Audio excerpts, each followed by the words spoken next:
Erica works at the Railway Security Service. This morning, she received an emergency alert. There's a person with fake documents trying to escape to Canada by train. Erica and her colleagues found 3 suspects who look almost the same. Can you identify a criminal just by looking at one's passport?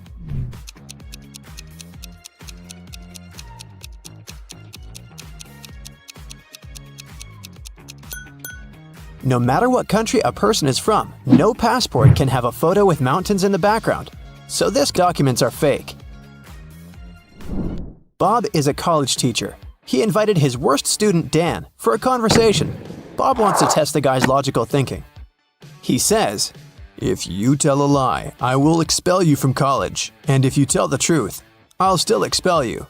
What should the student say to stay in college?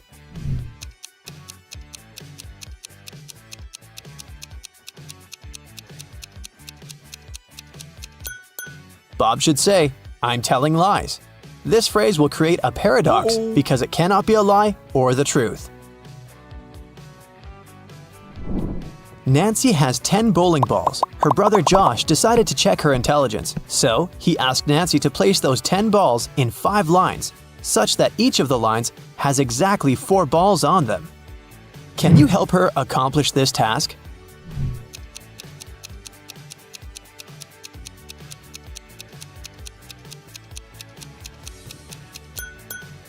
She should draw a 5-point star and place the 10 balls occupying the corners and the intersection points. Voila! 5 lines with 4 balls in each row. Kevin has been hitchhiking in a desert for hours. Finally, one driver stopped and said, "I will give you a ride wherever you want, but first, you gotta crack my riddle. Which letter can make the road larger?" Can you help Kevin solve this task?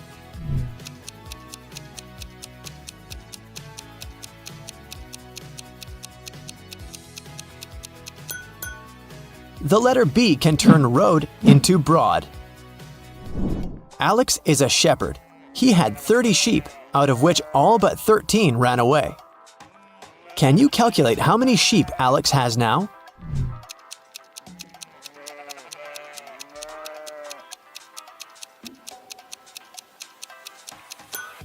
He has 13 sheep. The phrase "all but 13 ran away" actually means that all except the 13 escaped.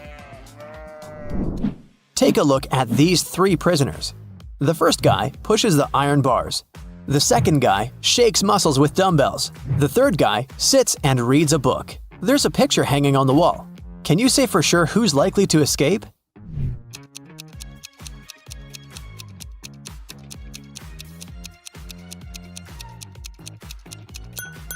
Take a closer look at the third guy. Can you see the sand under the painting? He must be digging a tunnel and covering it with a picture, so he's the one who wants to escape. All Becky's shoes are black except 2. Also, all Becky's shoes are red except 2. And all Becky's shoes are yellow except 2. Can you calculate how many shoes Becky has in general?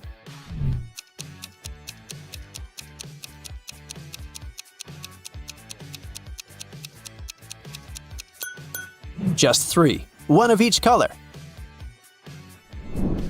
Dr. Smith prescribed Dan expensive vitamins. He gave Dan 2 bottles labeled R and B. The pills are entirely identical. The doctor asked Dan to take 1 pill daily from the R bottle and 1 pill from the B bottle. He can't take more or less than that. One morning, Dan was taking out the pills. He took out 1 pill from the R bottle as usual, and then, by mistake, he took out 2 from the B bottle. Now Dan has no idea which pill is which. He can't just throw away the expensive pills. What would you suggest?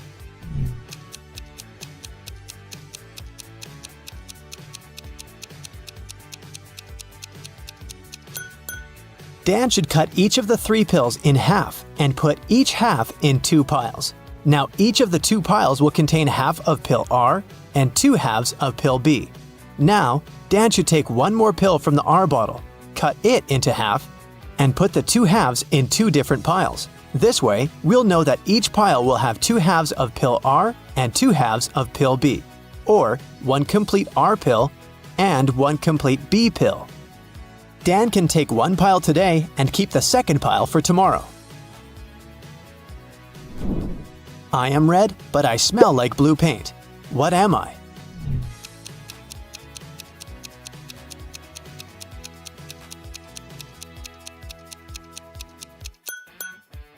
Red paint.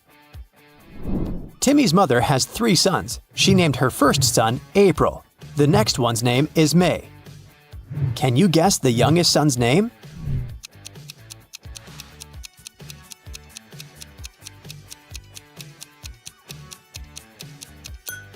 And the correct answer is Timmy. Pretty obvious, huh? Can you spot what's wrong in this picture?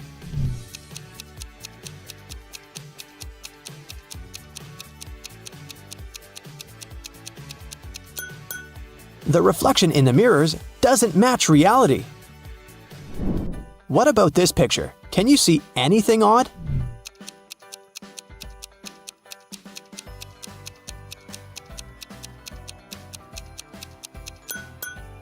These 2 ladies seem completely fine, but there's a bandage on this guy's leg. No one would go to a swimming pool if they had big scratches, unless they're a zombie. The king of octopuses has sons, who have 6, 7, or 8 legs. The one with 7 legs always lies, but the one with either 6 or 8 legs always tells the truth. On a certain night, 4 sons meet and chat. The blue octopus says, "We have 28 legs altogether." The green one says, "We have 27 legs altogether." The purple one says, "We have 26 legs altogether." And the red octopus says, "We have 25 legs altogether." Can you identify the color of the sun who's speaking the truth?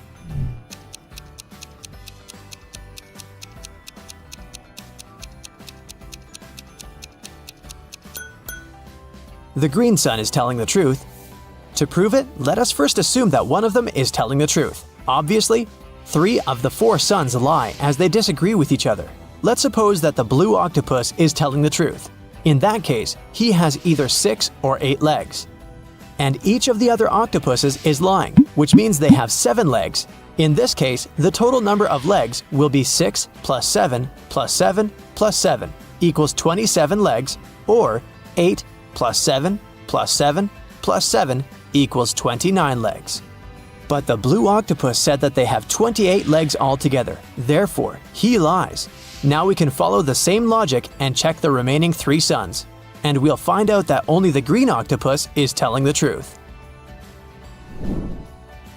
I have an eye, but cannot see. I'm faster than any man alive, but have no limbs. What am I?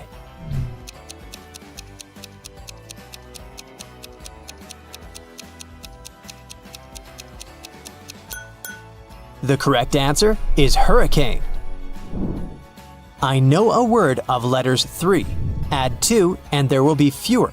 Can you guess the word?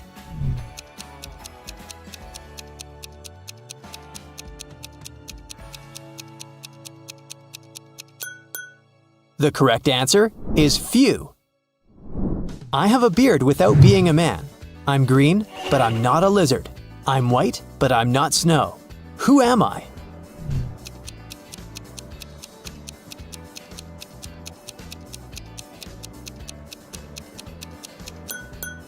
The correct answer is leek. A wicked wizard has imprisoned Billy in his tower. Billy ran away from the wizard, but now he needs to choose between these 3 doors leading outside the tower. There's a toxic gas behind the first door. The second path is full of poisonous scorpions and snakes. And behind the third door, there's a pride of lions which haven't eaten for 3 years. Which way is the safest?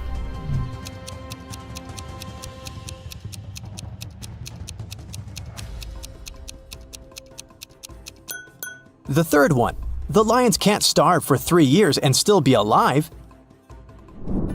Monica adores real estate. She used to spend $300,000 per house and acquired property worldwide. She realized that she had too many houses at one point, so she started selling them at $30,000 per house. How is that possible if she was obviously losing money?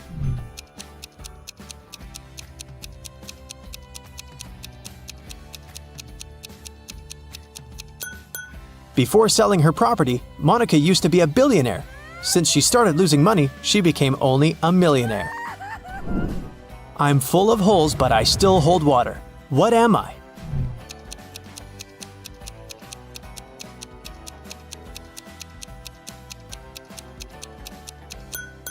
A sponge. Sarah's mother has 2 sons and 1 daughter. The sons' names are Josh and John. What's the daughter's name?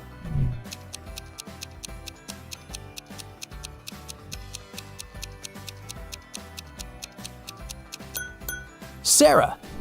You're in a room with 3 monkeys. 1 monkey has a banana, 1 has a stick, and 1 has nothing. Can you tell for sure who's the smartest primate in the room?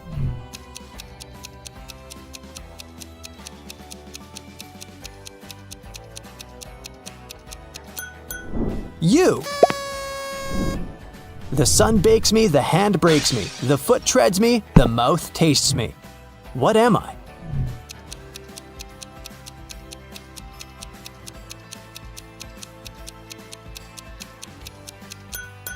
The correct answer is grapes. Bobby participated in a brain teaser contest. The host blindfolded Bobby and gave him a basket with 25 red apples, 47 green apples, and 3 yellow apples. What's the minimum number of apples that Bobby has to pick to ensure that there are at least 2 apples of different colors?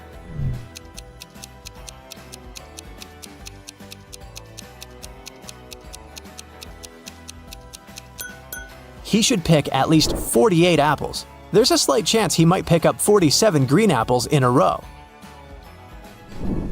The Smiths are having a family dinner. A grandfather, a grandmother, 2 fathers, 2 mothers, 1 brother, 2 sisters, 2 sons, 2 daughters, 1 daughter-in-law, and 1 mother-in-law need to sit at a table. There are only 7 chairs available in the room. How many more chairs do they have to borrow to sit down all together for the dinner if everyone requires a separate chair?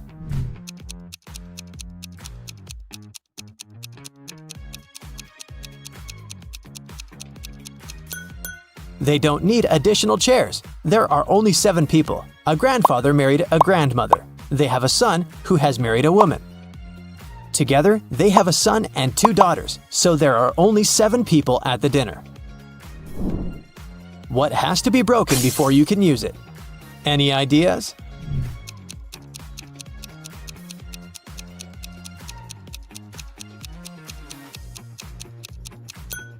An egg. Driving through the country to visit their family. One day, late at night, they were on a lonely country road.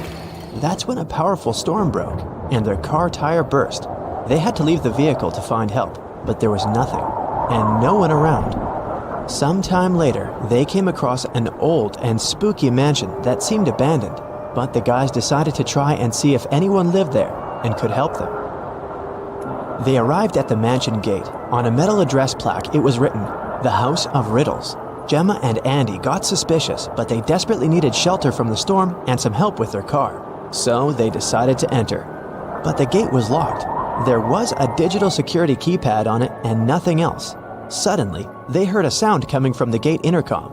A voice said, "The answer to this riddle of mine is the password you need to unlock the gate. I sleep by day and fly at night, but I have no feathers to aid my flight.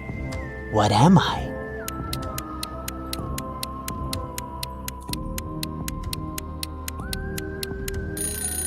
That's a bat.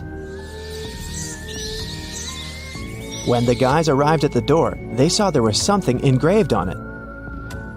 "Stop right there, wanderer. Don't knock on the door just yet. For if you knock more or fewer times than you should, that you're gonna regret. Here's your second riddle. I am an odd number, but I become even if you take away a letter. What am I?" Gemma and Andy realized that the number equaled the number of times they had to knock on the door for it to open. Can you help them figure out the correct number?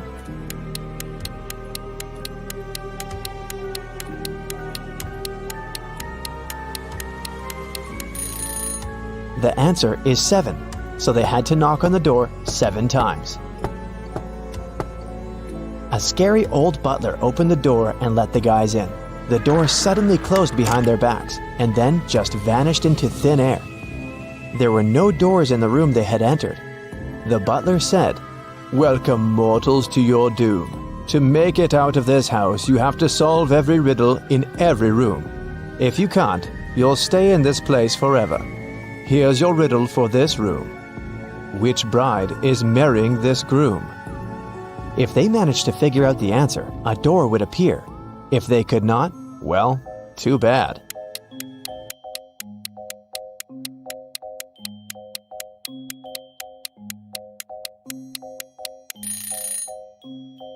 Do you see the shadows behind them? The third bride's shadow is holding hands with the groom's shadow. They're in love, so she must be his chosen one. After they answered the riddle correctly, a door appeared in front of them. They got into the next room, which was a library.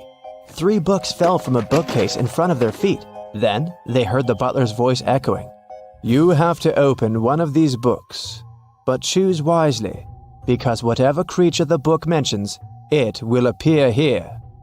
If Gemma and Andy opened the first book, a venomous basilisk would come out. If they opened the second book, a giant piranha monster with razor-sharp teeth would appear in the library. If they opened the third book, a fire-breathing dragon would charge at them. Which book should they choose?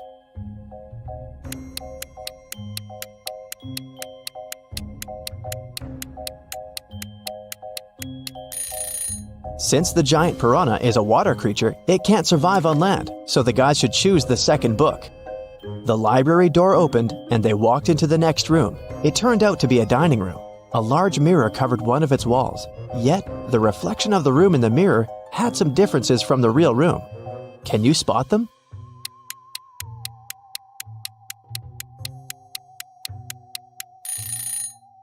The reflection of the deer statue in the mirror has more antlers. In the reflection, you can see someone hiding behind the curtains. But there's no one besides Gemma and Andy in the room. And lastly, in the mirror, one of the plates on the table is different from the others. But in the real dining room, all the plates are the same. Gemma and Andy felt very hungry. Thankfully, the next door that opened led them to the kitchen. There were 3 different chefs inside. The first chef was a zombie, the second one was a vampire, and the third chef was human. Each of them was holding a pie in their hands, but only one pie was safe to eat. Which one?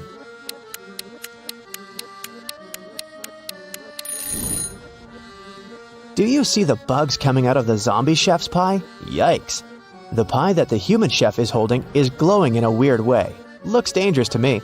So, they should choose the vampire chef's pie. Because that's not blood, that's cherry sauce on top. If it was blood, the vampire would have already eaten that. After they answered the riddle, 2 doors appeared in front of them. One of them had Gemma's name on it, and the other had Andy's. The butler sneaked behind the guys and pushed Gemma through the Gemma door, and Andy through the Andy door. Gemma fell down a pit and found herself in a mysterious garden. She accidentally woke a garden gnome who had been sleeping. He got very angry with her, and still, he agreed to let Gemma go if she answered his question correctly. He showed Gemma 3 tiny mushroom houses and asked which one was his home. Can you figure it out?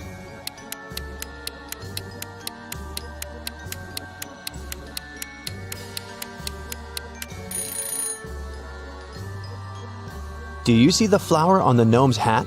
The door handle of the second mushroom house handle is the same flower, so that must be his home.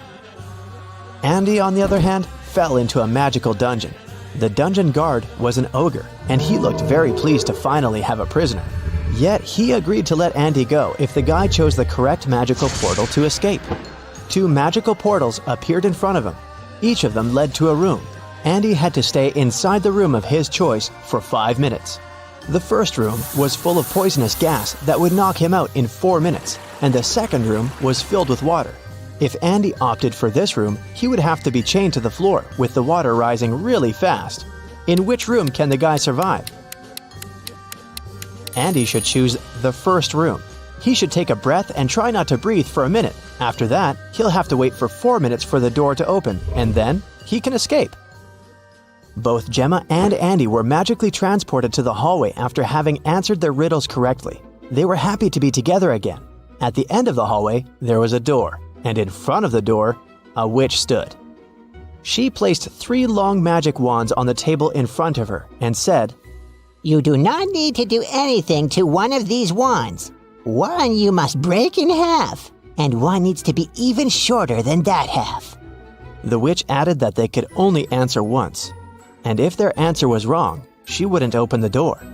So, can you tell which wand should be the longest, which one they need to break into half, and which one needs to be the shortest?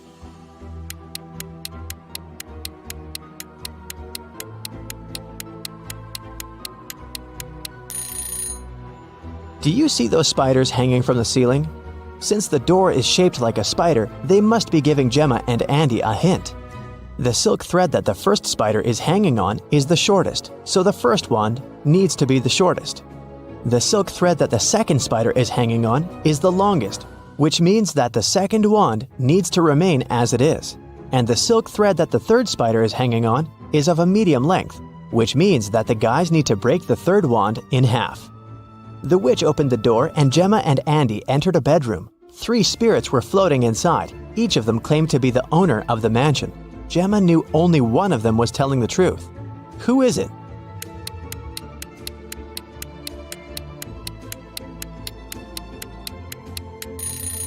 The spirit of the elderly lady is telling the truth. Why? Let's rewind a bit. Did you notice the portraits hanging on the walls in the hallway?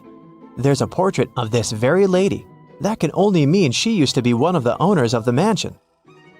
The next stop was a living room. When they walked in, Andy saw something weird. What was it?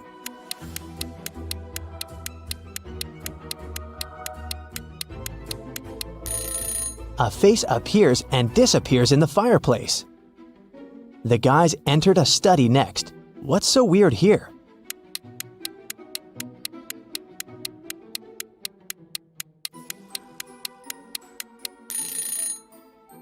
The fingers of this medieval knight's armor are tapping on the sword. The next room was a guest bedroom. What's weird here?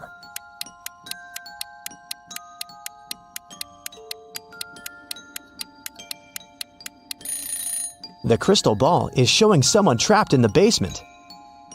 Gemma and Andy decided to take a look at the basement in case someone really needed help.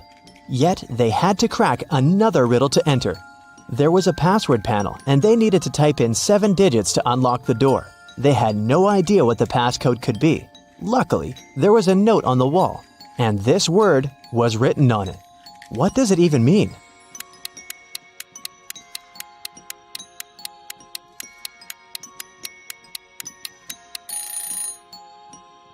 Turn the note upside down. What do you see now?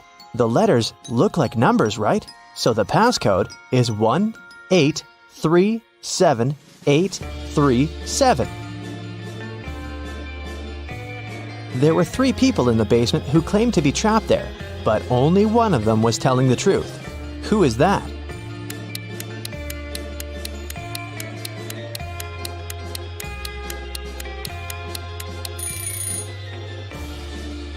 Do you see the stitches on the elbows of this lady? She's a creepy rag doll, so she's lying. And this man has claws instead of fingers. He must be a shapeshifter or something. Then it must be this guy who's telling the truth, so Gemma and Andy took him with them. After the guys answered every riddle in every room correctly, the butler appeared again. "Thank you, travelers. Now you're free to go, but this you must know. All of us in this house are cursed. Answer this one last riddle for the curse to be reversed. Once we are finally free, we'll help you with your car too. You'll see. There are 9 people in front of you. One of them is a monster who cursed us. Tell us who." This guy has 2 horns that are hiding in his hair. He is not a human. He's a monster. Psst. Share in the comments how many of these riddles you will answer correctly. Samantha and Jack got stranded on a tiny uninhabited island. They had no radio or cell phones, so they couldn't inform rescuers about their dire situation. There were no trees on the island, so they couldn't make a smoke signal, and all around them was just sand and rocks. Suddenly, Samantha noticed a plane circling the sky in search of them. Unfortunately, it was flying too high, and the pilot couldn't see them. That's when she got a bright idea. Soon after, the plane picked them up. What was Samantha's idea?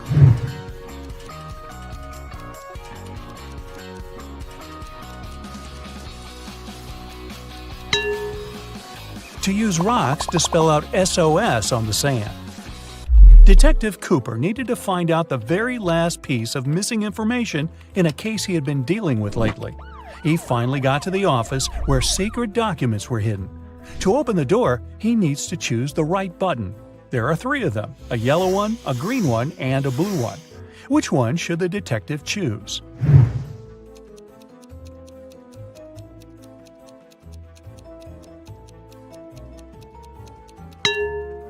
The detective needs to choose the blue button.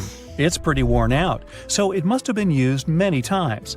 Plus, there's a small note with a warning. The green button is for an emergency, and the yellow one shuts all the doors and turns off the lights in the whole building. Wow, I want one of those. One day, Amanda thought her boyfriend Eric had a secret from her. To find out what it was, she needed access to his laptop. She had no idea what the password was, but luckily, there was a post-it note right on his desk. However, she needed to decipher the pass. Apple, man, dawn. Can you crack this code?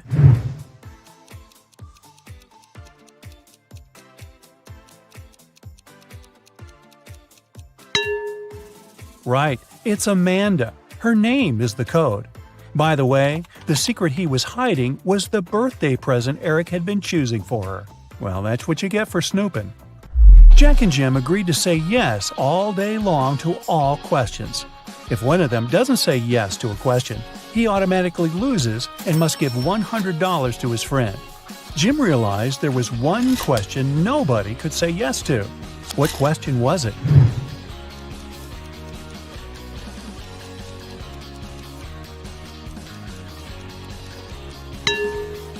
Jim realized nobody could say yes to the "Are you asleep?" question.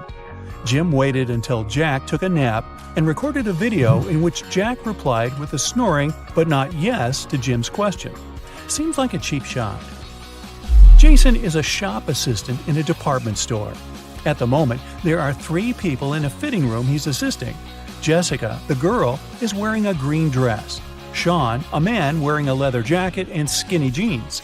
And Alex, the man who's currently taking a larger pair of jeans that Jason brought him. One of the clients is an alien.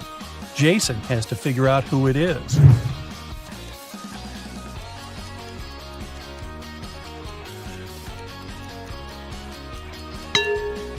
It's Alex. Take a closer look at his feet. Only a reptile or an alien could have such feet. Julian needed to find a very important document he'd lost. He looked through all the papers and finally found something that looked like the document he actually needed. However, a couple of seconds later, he realized there were 4 copies of this document looking precisely the same, or not. Can you guess which one is the real document?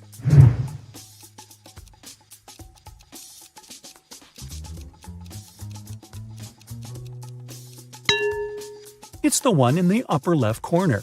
It has a stamp and a signature, and it says Agreement.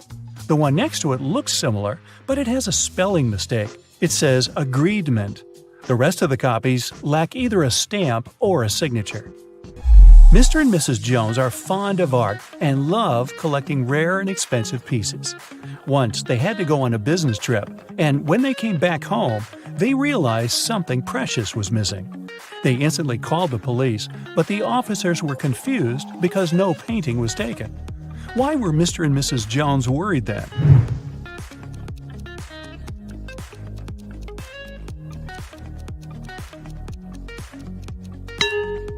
A frame was missing. In fact, it cost much more than many art pieces, as it was encrusted with gems. Mary was walking in the woods and suddenly saw a really fancy castle. It was getting late, and she thought she might ask for a stay there overnight. It was a wicked troll's castle, and he really didn't like intruders. Mary was captured and locked in a dark room with 2 guards. Still, the troll gave her a chance to break free. There are 2 doors in the room. One door leads to freedom, and the other is locked. The guards know which door will set Mary free. One of the guards always tells the truth, while the other always lies, and Mary doesn't know who it is. She can ask just one question to one guard only. What question should she ask?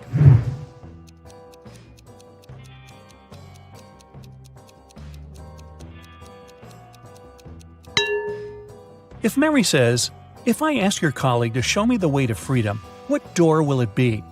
No matter what the guard replies, they will point at the locked door. The one that lies will show the wrong door, and the one that doesn't lie will show the wrong door too, since it would be chosen by the one who lies. This way, Mary knows the wrong door, and she needs to select the other one. One man went to his friend's party and told his wife he'd be back before sunrise. He shaved and left home. He returned, as promised, before sunrise, but he was sporting a long, thick beard. How come?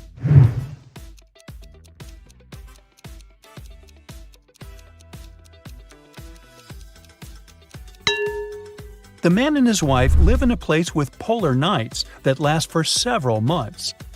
Anthony, the financial director of a big company, finally persuaded new partners to sign a super important agreement. He then put this document into a folder and left it on the table in his office. When he arrived at work the following day, the folder was gone. Anthony gathered all the employees in the office at the time and questioned them. The cleaning lady said she had been busy washing the floor and hadn't paid attention to anything around. The designer explained that he hadn't left his working place even once. What's more, being an artist, he didn't have any interest in agreement documents. The accountant admitted that he had entered Anthony's office to have some documents signed, but once he noticed there was no one inside, he immediately left. Who took the folder with the agreement?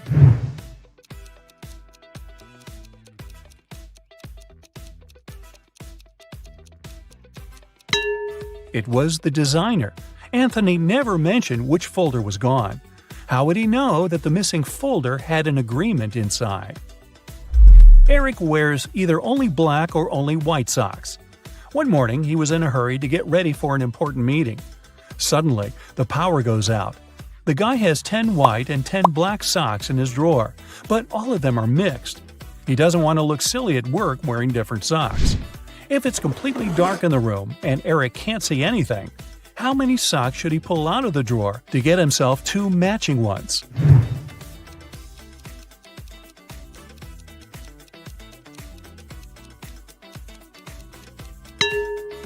Three socks are more than enough.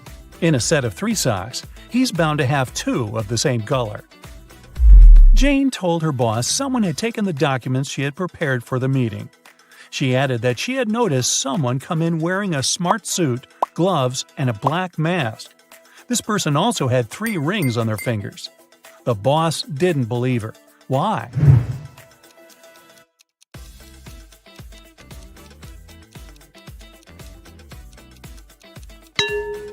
She said the person was wearing gloves.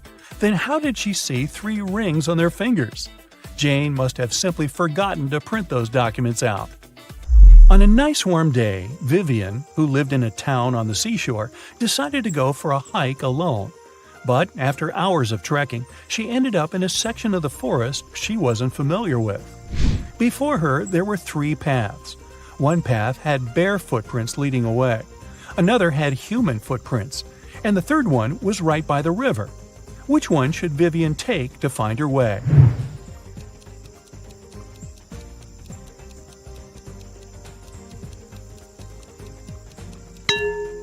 The river path. Since she lives in a coastal town, the river mouth most likely ends up in the sea. That way, she could figure out where she was. So now it's your turn. Count them up. How many correct answers do you have?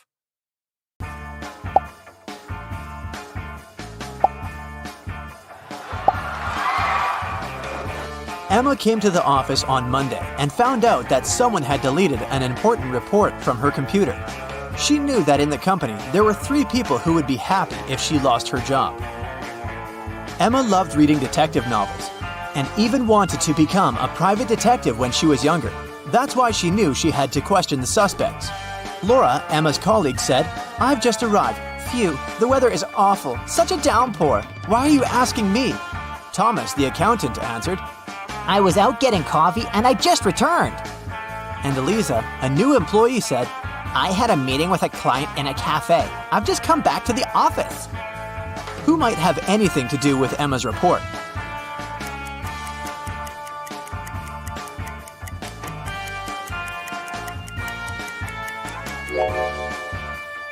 Eliza, pay attention to the suspect's feet. Thomas's and Laura's shoes are wet. They got caught in the rain, but Eliza's high heels are perfectly dry. She must have lied about going out to meet with a client. Emma found this strange. To confirm her suspicions, she decided to watch Eliza, but the very next day, the girl disappeared, along with some very important documents. Emma's boss asked her to help him return the documents. He didn't want to inform the police yet. Despite all, Emma was happy. She could fulfill her dream of becoming a detective. Eliza's computer was protected with a password. After an hour of failed attempts, Emma finally noticed a piece of paper on the floor under Eliza's desk. She picked it up. I'm made up of two words joined together. I'm a dish. My first half is a famous genre. My second part is a grain. What am I? The answer to this riddle might be the password, but what is it?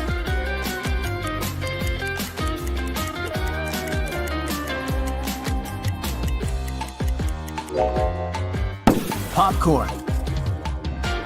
Emma managed to start the computer, and soon enough, she found a map with some coordinates. Time for some action. The map led her to a modern building. It was a gym. She entered and asked the receptionist about Eliza, but the woman refused to tell her anything unless she brought a guest pass. Once inside, Emma decided to explore the place. At one point, she entered the showers for ladies. She immediately realized something was off. But what exactly?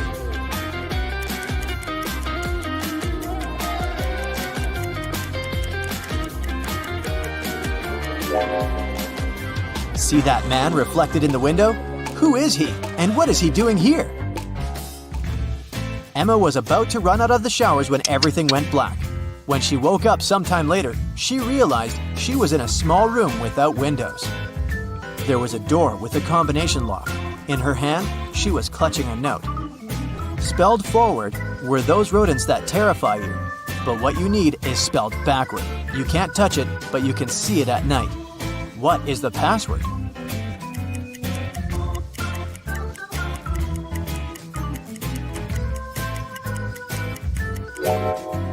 The rodents the note speaks about are rats. Then the word Emma needs is star.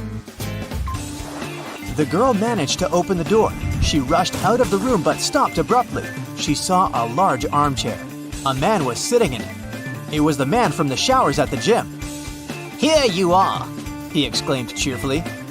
I admit that at first I wanted to bring your boss down, but I've changed my mind. I want to play now. If you crack all my riddles, I'll give you the documents and let you go. Emma had nothing to do but agree. The man said, See, I have a room filled with gold. Once, 3 thieves sneaked into that room, but only 2 of them walked out. After they left, the room was empty. So, where was the 3rd thief?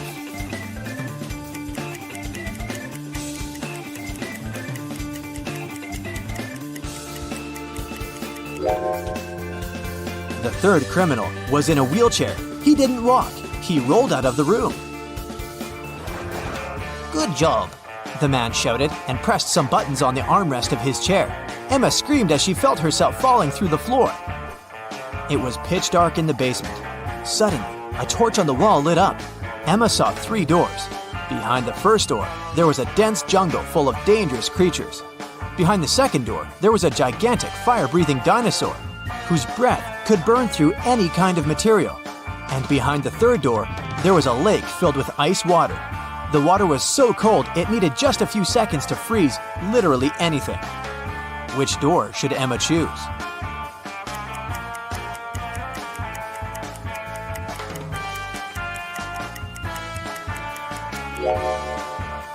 She should walk through the second door.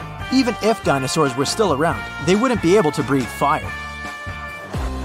It was the correct decision. The dino turned out to be a skillfully made statue. But there was just one door leading out of the room, and it was locked too. Ah! Emma was starting to get impatient. Luckily, there was another note with a hint. There were drawings on it: a banana, a sunflower, a rainbow, and an apple. Emma thought for a while, then pressed 4 numbers on the panel near the door. The code was correct, and the door opened. What numbers did the girl press?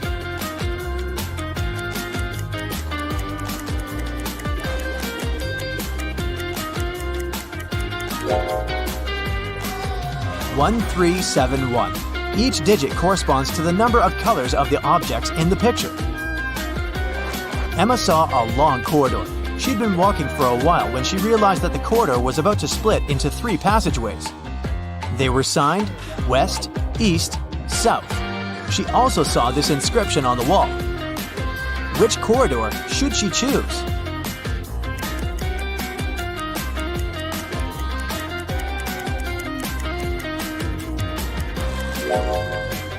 Emma tilted her head and looked at the inscription upside down. This way, it read, South. That's where she needed to go.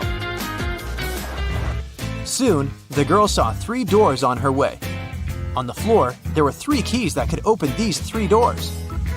What is the biggest number of attempts she will need to figure out the key for each door?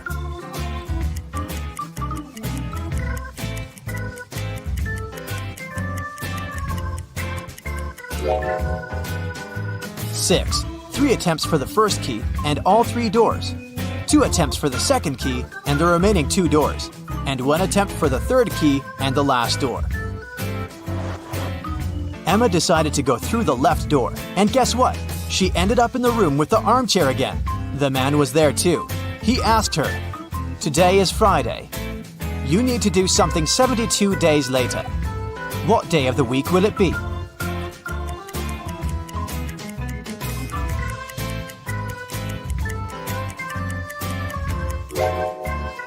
Emma understood it really fast. It would be Sunday. Look, 72 days equals 10 weeks plus 2 days. And 2 days from Friday, that's Sunday. The man was getting irritated. "Well, and how good are you at math? Look at this sequence. What are the next 2 numbers?"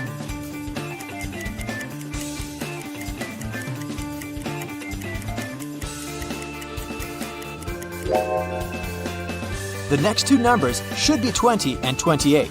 There are 2 groups of numbers in this sequence: 11, 14, and 17, and 19, 22, and 25. In both of them, each next number is 3 more than the previous one. It means that in the first group, the next number is 20, and in the second group, 28. Then, the man offered Emma a bet. He said he would put 1 red and 1 blue marble in a box. If the girl picked the blue marble, he would let her go. But if she got the red marble, she would have to stay and help him around the house for a year. Emma knew that the man was going to cheat, because why would he take a risk like that? He would probably put 2 red marbles instead of 1 red and 1 blue. But how can she prove it? After thinking for a while, she managed to win the bet. How did she do it?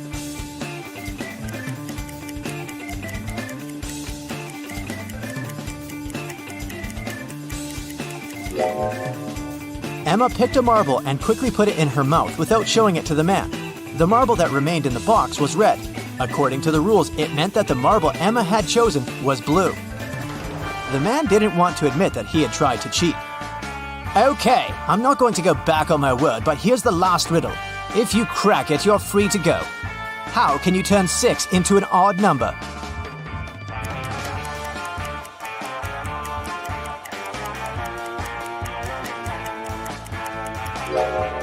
Emma didn't need to think much.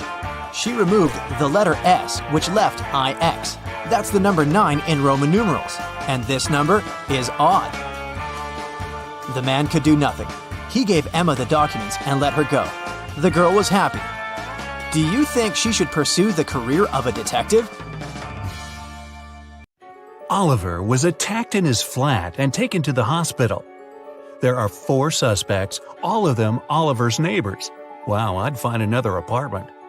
Amelia said she'd been walking in the park since early morning. Henry explained he had been painting in his studio and had heard nothing.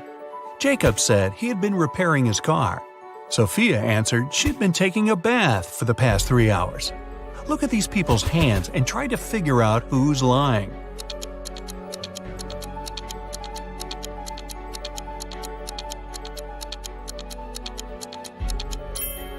It's a bit strange that Jacob, who was repairing his car, and Henry, who was painting, both have such clean hands, but they could be wearing gloves. On the other hand, Sophia's hands and fingers don't have wrinkles, but it would be a natural skin reaction after 3 hours in a bathtub. Sophia, you've been caught smooth-handed. The police found out there was a new smuggler in town. 3 people were under suspicion: Luna, a school bus driver, Jackson, a fire truck driver, and Daniel, an ambulance driver. All of them claimed to have been busy with their work since the very morning. Can you figure out who's the smuggler?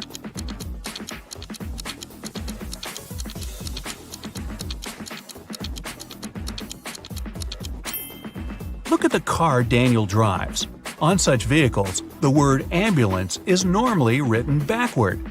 It's done so that other drivers can instantly read the inverted word in their rearview mirrors. Well, it seems Daniel has given himself away. It was the day when Jacob was supposed to be discharged from the hospital. He had spent a couple of months there and underwent several surgeries. His doctor told him he was going to be fine. It was safe for Jacob to leave the hospital. But the guy didn't believe these promises. In low spirits, he walked home. On the way, he accidentally bumps into an elderly lady. She gets furious and started to shout at Jacob. But instead of arguing back, he hugged the woman and ran home. Why?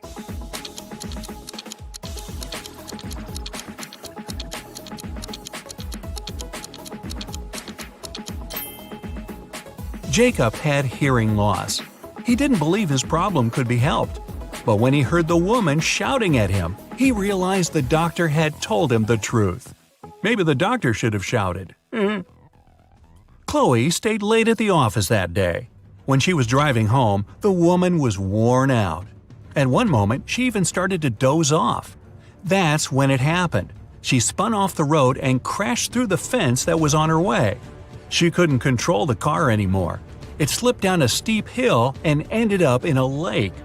Chloe couldn't move her arms. They were stuck. She couldn't undo her seatbelt or open the door. The car sank to the bottom of the lake. Was Chloe doomed? Rescuers arrived 3 hours later. The woman was still in the car, but she was alive. How did she survive?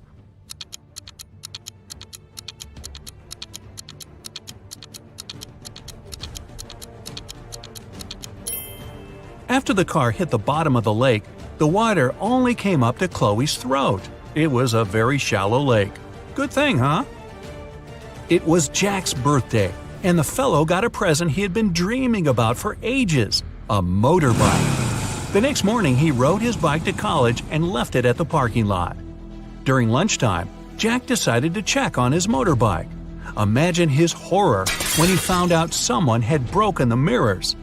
The security guard told Jack only 3 other people had left his building in the afternoon. They were Owen and Sam, 2 best friends, and Layla, the girl who once liked Jack but got turned down by him. Owen said he and Sam had gone to the campus cafe to get sandwiches for lunch. Sam confirmed this. He then added the bike could have been damaged by Layla out of revenge. But Layla told Jack her mother had visited her and they had spent 2 hours together. So, who's lying?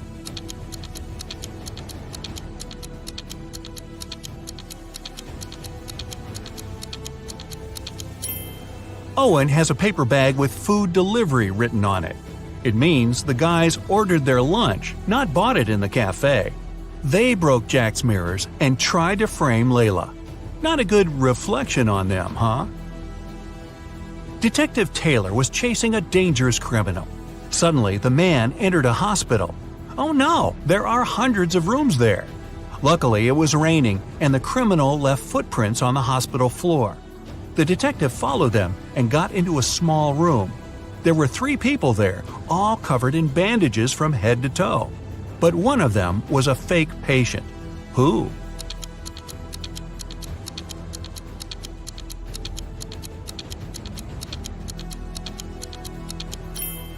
It was the dude in the middle. He didn't even have a medical chart next to his bed. Very quick job on the bandages, though. The CEO of a large company called the police. He was sure that one of his employees, Victoria, had stolen a memory card with secret information. She was going to sell it to their competitors. The police arrived at Victoria's house, but the woman didn't let them in without a warrant. The officers had to leave to get all the necessary papers. By the time they were back, Victoria had already been sitting in her car, ready to drive off. The police officers arrested the woman. They searched her car and clothes, but found nothing. And then, when they were about to give up, one of the detectives realized where Victoria kept the memory card. Can you figure it out?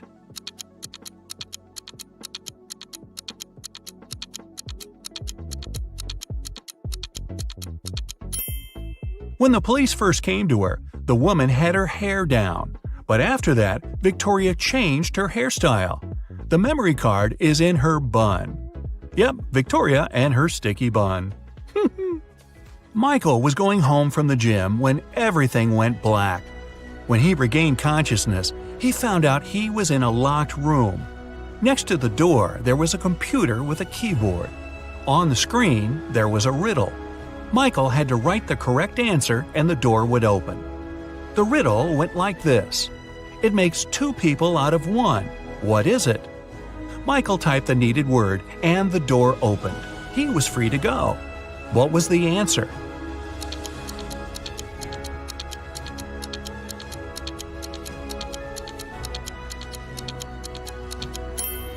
It's a mirror. Oh, I was guessing a buzzsaw, but this one is better and not as messy. Two best friends, Emily and Luna, came to a popular and expensive hair salon. At first, the administrator told the girls they had just one available hairstylist. But after making a phone call, she happily announced she had found another hairdresser. Emily and Luna could have their hair done at the same time. But in the process, it dawned on the girls that one of the hairstylists was fake. Which one?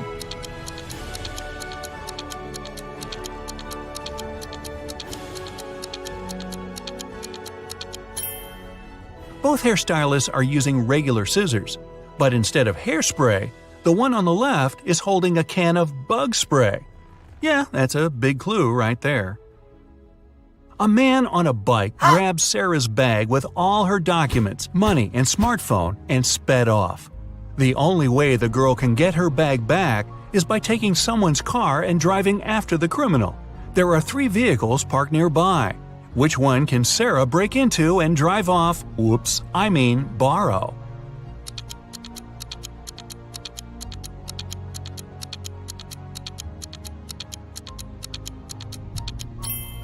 A man is sitting in the blue car. That's no good. If she decides to take the red car, CCTV will spot her.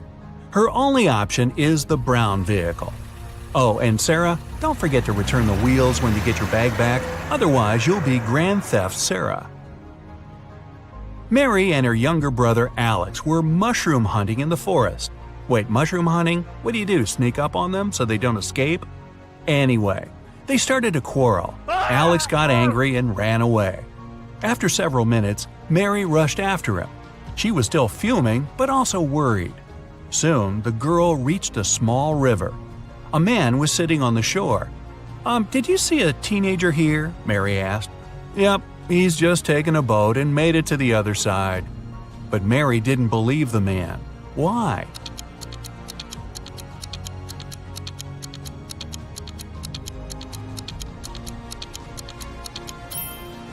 The boat is indeed on the other side, but the paddles are lying next to the man. How could the boy cross the river without them? So, where's Alex? Kidnapped by the escaped mushrooms? We may never know. Ella came to a party that took place in her best friend's house. It was a riddle party. All the guests had to crack mysteries and participate in different challenges. Ella's task was to get out of a locked room in the basement. The girl was blindfolded, taken downstairs, and left alone. After pulling the piece of cloth off her eyes, Ella noticed the door had a code lock. She also spotted a sheet of paper lying on the floor next to the door. There were 4 flowers drawn there. Ella looked at them for a while and entered the correct code. The door opened and the girl joined the party. So, what was the code?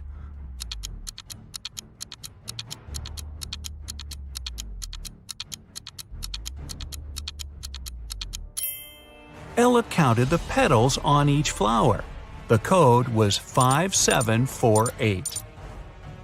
Carter was visiting his friend Mateo, who lived in another city. Mateo loved riddles. In the evening, he challenged Carter to get the key to the guest room where the guy was supposed to be sleeping. Mateo dropped the key in the bucket filled with cold water and told Carter to get it. But he couldn't touch the water or use anything to pull the key out. That night, Carter slept in the guest room. How did he get the key?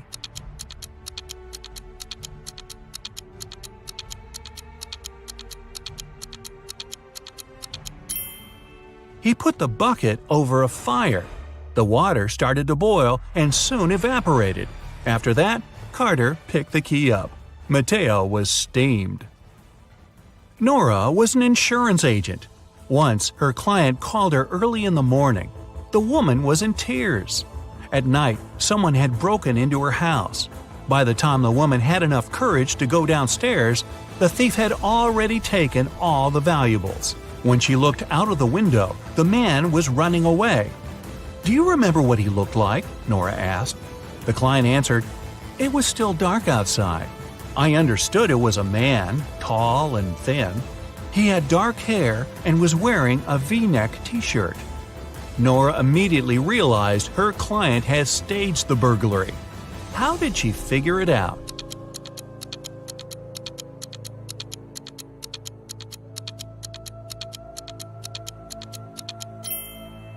It was dark, and the man was running away from the client's house. Then how could the woman see he was wearing a V-neck t-shirt? Beats me. So, Rick wants to become a famous chef, but the cooking school only accepts applicants over 18. Rick's brother Jeff is twice older than Rick. Rick's sister Ruth is twice younger than Jeff. She turned 18 this year. So, Sherlock, can Rick apply for his dream school this year?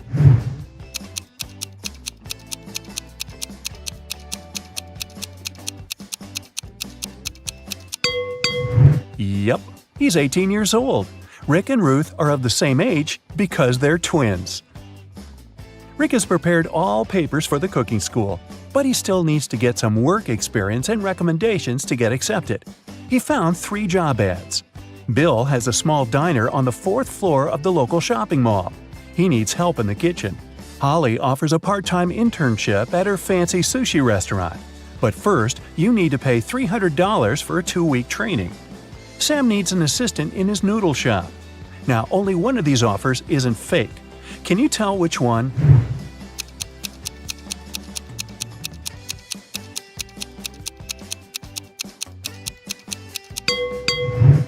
There's no 4th floor in this shopping mall. Holly's picture is hanging on the window of the restaurant, and it says scammer, so Rick should choose Sam. Sam liked Rick's skills and CV, but he wanted to test his intelligence before hiring him. That's why he gave Rick this list of ingredients and asked him to bring them from the pantry of the cafe. Unfortunately, Sam coded this list. Can you help Rick find all the products? Here's the first ingredient. I always try to catch up with my buddy Mustard. What am I? Have you guessed?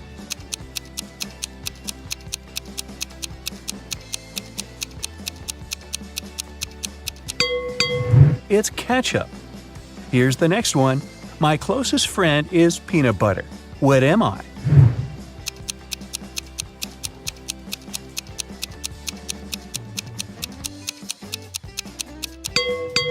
The second ingredient is jelly. I'm a nut that is only delicious when fried or baked. What am I? Have you guessed?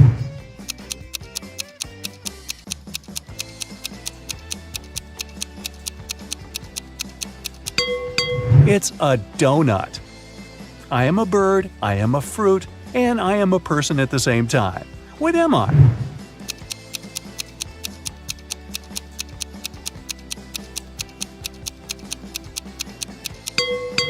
A kiwi. I go along with most veggies and snacks beside me. What am I?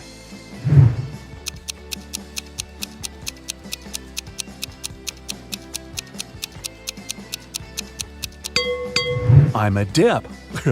It's nothing personal. I'm a cup that doesn't hold any water. What am I?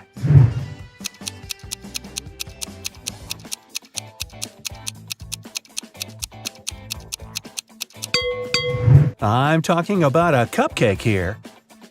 A little pool with 2 layers of water around it. One is white and soft, and the other is dark and hard amidst a light brown grassy lawn with an outline of green grass. What's that all about?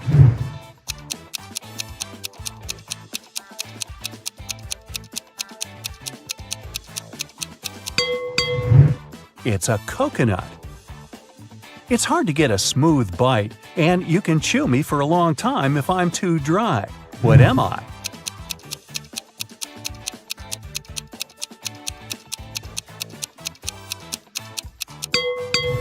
And the correct answer is jerky.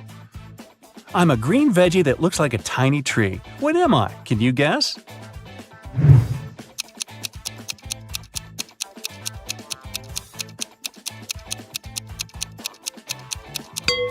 I'm broccoli. A time when they're green, a time when they're brown. But both of these times cause me to frown. But just in between, for a very short while, they're perfect and yellow and cause me to smile. What are they?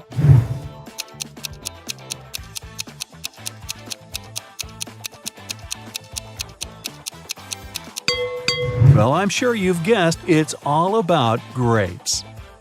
People confuse me with a vegetable, but I'm actually a fruit. I'm red when I'm ripe, and I'm sliced and served on burgers. What am I?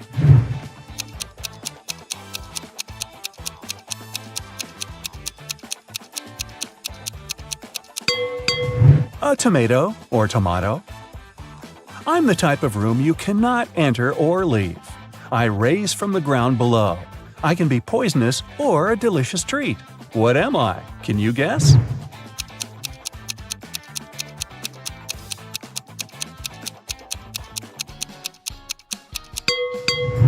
All of this is about a mushroom. You throw away my outside and you cook my inside. Then you eat me from the outside and throw away what's inside. What am I?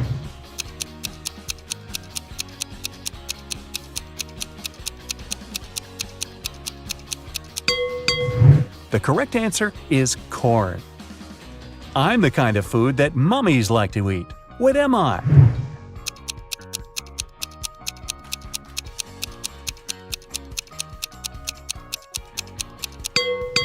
It's a wrap. Oh, really? Time for the final ingredient. I wear a red coat and have a stone inside my throat. Who am I?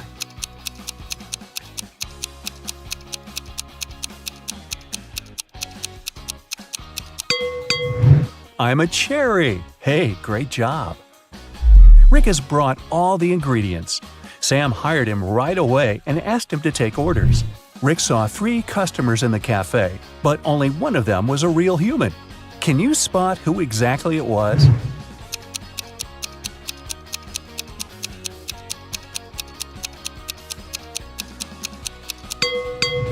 This woman has gills just like a fish. She's a mermaid. And this guy's wearing trousers instead of a shirt, and he's trying to pay with shells. It's pretty clear he's not from this planet. Someone had stolen a tip box from Sam's cafe. The police arrived almost at once. Rick said that he could only see the back of the robber. He knew it was a woman. The next day, another robbery took place, but this time the guard managed to block the exit. The police arrived in a minute. They saw 4 women in the cafe. Can you tell who the thief was?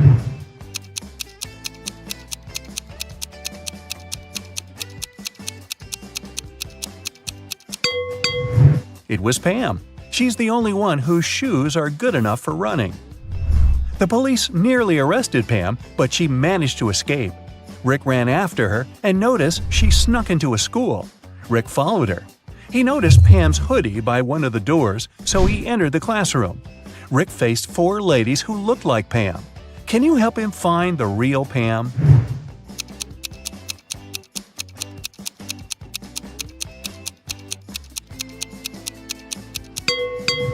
There she is. She has neither books nor pens on her desk.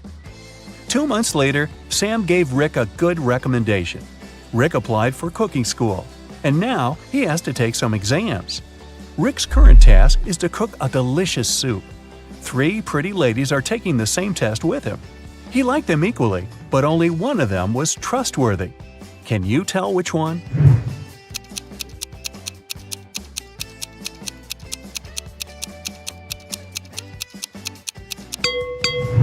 Jenny has a bottle of poison in her spices collection.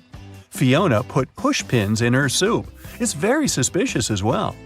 Kelly didn't do anything wrong. She looks pretty reliable. After the soup test, Rick got a new task. He must tell which cupcake is in the very center of the tray. Can you help him?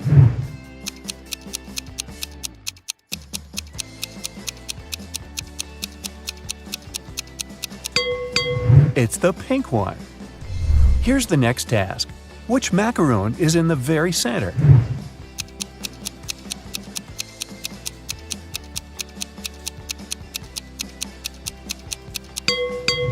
The purple one. Great job! What about this tray? Can you tell which cookie is in the very center?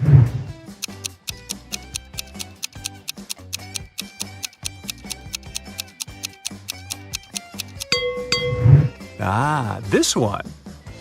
Rick invited Kelly for dinner. It was their first date. He wanted to impress her and made dinner himself. He left all dishes in the kitchen and went upstairs to take a shower before Kelly's arrival. When Rick returned to the kitchen, he found that someone had eaten all the food. He questioned 3 suspects. Ruth said, "I'm on a diet. I don't eat after 5 p.m." Rick's dad said, "I've spent the entire evening outdoors removing dry leaves from the roof." Rick's brother Jeff said, "Bro, I've been training all day. The marathon is scheduled for tomorrow." Who's lying?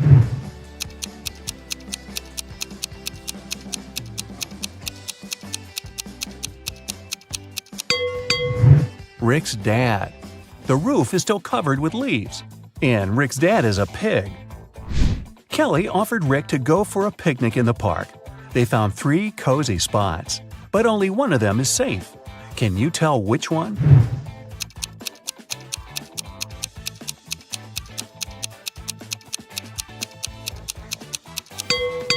There's a cougar hiding in this tree. Not the safest company for the picnic. And there are snakes in the grass. So the guy should choose the second option. Rick and Kelly had a conversation about the future. Rick confessed that he wanted to open his own restaurant. Kelly wanted the same. Suddenly, a creepy witch appeared in front of them. She said, "Young people, I'll give you money for your restaurant if you manage to solve my riddle." The 2 agreed. She asked, "What hatches without food?" In a minute, the witch gave them a suitcase full of fresh, crispy dollars. What did they say?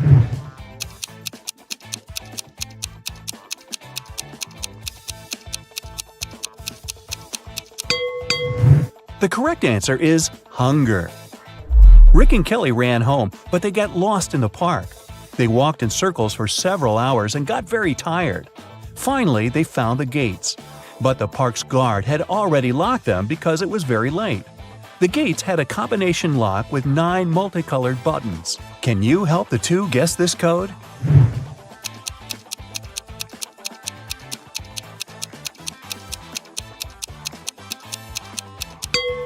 Pay attention to the color of the lanterns in the park. This is a hint. To open the gates, the friends need to click on the red, yellow, and purple buttons. Now, Rick and Kelly are business partners. They need to find a space for the restaurant. So they hired an agent who offered them these 3 options. Can you help them make the best choice?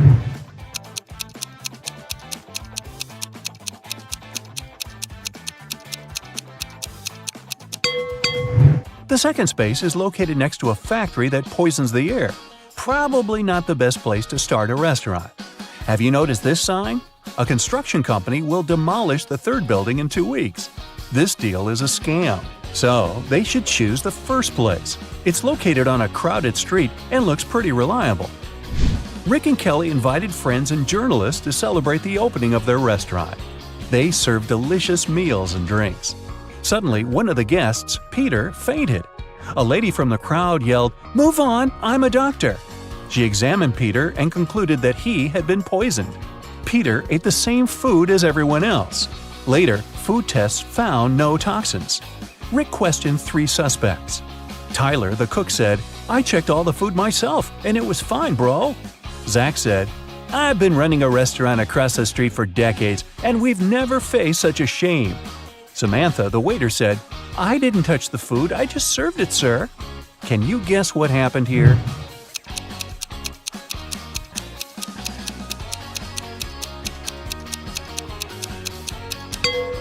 Zach paid Peter and the fake doctor to ruin Rick and Kelly's reputation.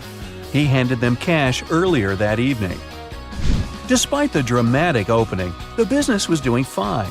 Kelly and Rick were very happy. One day, a furious lady entered the restaurant holding her little daughter in her arms. She pointed at 3 customers and yelled, "It's her father!" The first customer said, "I've been in the army in another country for the last 2 years, lady. I just returned." The second one said, "I don't know you, miss. You won't get my money. Find another fool."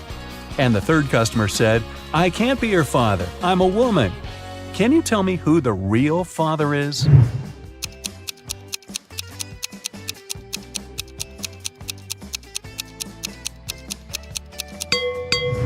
It's the second guy. Take a closer look at his face. The daughter and the guy have the same eye color. What a dramatic restaurant! Fake poisonings and paternities. Hey, time to book a table. The king of one country was holding a feast where he invited all his friends. Guests gathered in the great hall. But before the celebration began, one of the courtiers informed the king that all the drinks were poisoned. The king said nothing and offered everyone to raise a toast to the new millennium. All the guests got up and raised their glasses. That's when the king noticed the villain who had been trying to poison him and other guests. Who is it?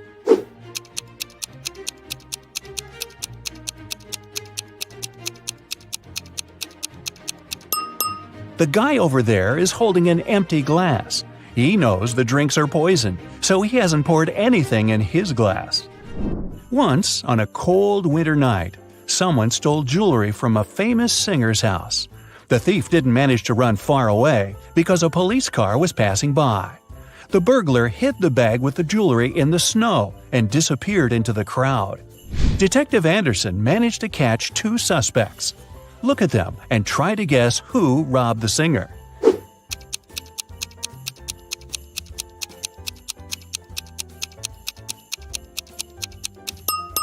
If you dig snow with your bare hands, they will turn red.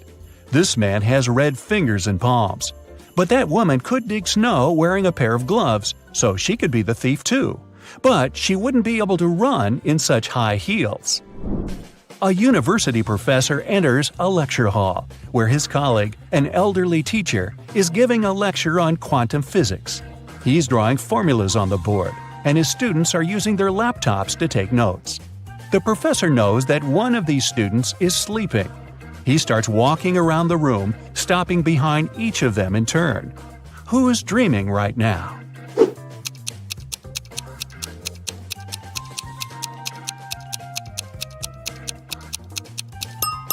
Almost all the students are writing the formulas down on their laptops, except for that one.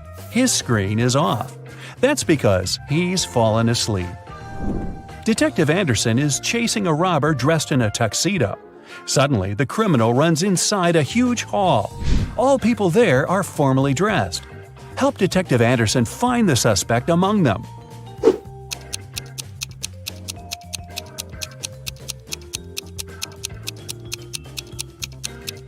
Catch that guy. He's sweating because he's been running. Leo's boss yelled at the guy because he hadn't completed his weekly work plan. Now Leo has to spend his entire weekend in the office, finishing his work. The boss took Leo's magnetic card so that he couldn't leave the building. Several hours had passed. Leo feels hungry. There's no water or food in the office, but there's a fridge and cooler in the next room, behind the door with a magnetic lock. On Monday, Leo gives his boss the completed report. Somehow, the guy managed to get food and water. How did he do it?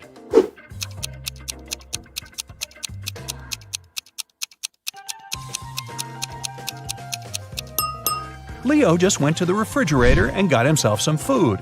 No one said the door with the magnetic lock had been locked. Mike wakes up in the back seat of a racing car. The engine is roaring, the wind is blowing in Mike's face. There's no one at the wheel and a cliff is straight ahead. Michael's hands are tied. He jumps out of the car without hesitation and lands on the asphalt. Surprisingly, he doesn't get a single scratch. How is this possible?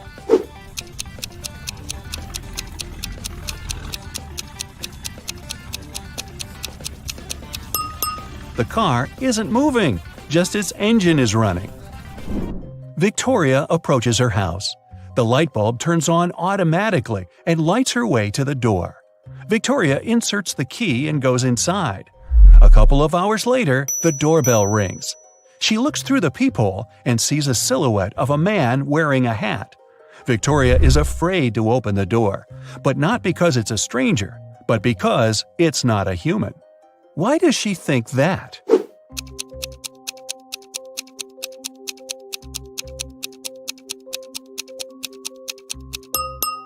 The light sensor didn't work, so there's no physical body outside. There's a huge airplane hangar on the edge of the desert. Pilot Tyler steps inside and notices a cat sleeping near the ceiling on one of the beams. Tyler decides to save it. There are no stairs and nothing else that can be used to get there. The only thing Tyler sees is a large puddle of water on the floor. So, how did the cat get there?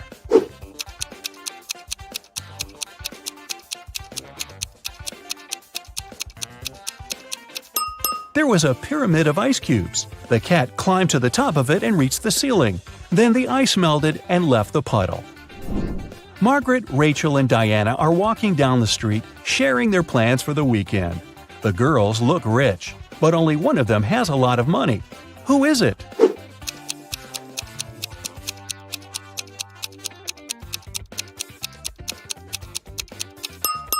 It's Margaret. You can notice the key to a Ferrari in her bag. While leaving her house, Sandy takes her sunglasses out of her bag and accidentally breaks them. Now she needs to buy new ones. Sandy calls a taxi and arrives at the street with fashionable boutiques. "The best glasses in the city," the sign on the first building claims. "The best glasses in the world" is written on the second boutique. The inscription on the third store is the coolest. Sandy heads there. What is written on the third store?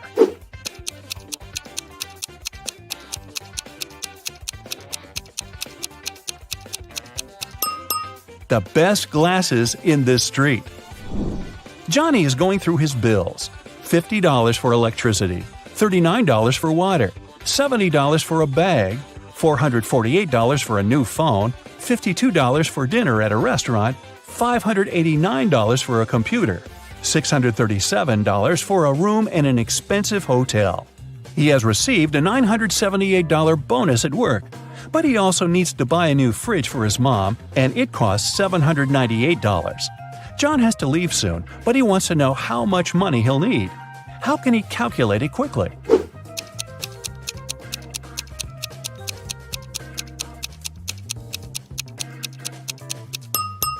He should use the calculator app on his phone. The simplest answer is often the right one. Detective Anderson investigates the case of missing purebred puppies.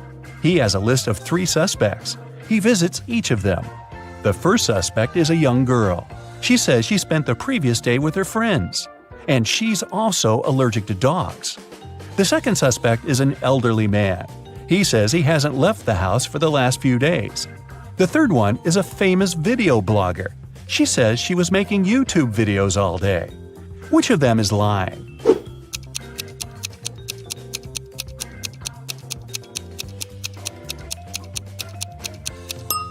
The first girl.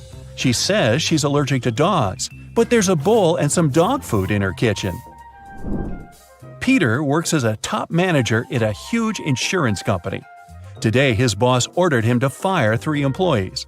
Peter doesn't want to get rid of someone just like that, so he comes up with a test. He invites all 3 candidates for dismissal and asks them to write down why they should stay in the company. The first employee writes that he's helped the company earn $100,000. The second guy reports that he's found 10 new clients, increasing the company's profit by $200,000. Using some illegal schemes, the third employee has earned $300,000 over the past quarter. Who should Peter fire and who should he keep?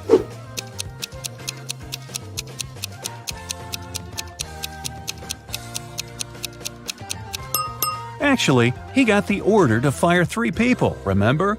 The test was pointless. A train finally leaves the station. The conductor starts checking the tickets. 2 passengers, Mickey and Anya, hand him 2 tickets for the same seat. There must be something wrong here, because only one passenger can buy a ticket for a particular seat. The first ticket belongs to Mickey Jones. The seat is 7B. Anya Roy is written on the second ticket. The seat is 7B. Who should sit in this place?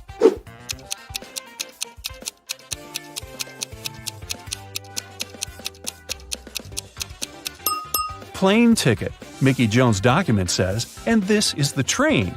The place belongs to Anya. Joe goes to the gym every day. He lifts heavy weights and works with the biggest barbells. He has achieved great results. One day, a skinny guy comes to the gym. He has never done sports in his life. He approaches the heaviest dumbbells and lifts them easily. Joe can't believe his eyes. He's been working for 10 years to begin lifting such weights. How did the newbie manage it? It seems impossible.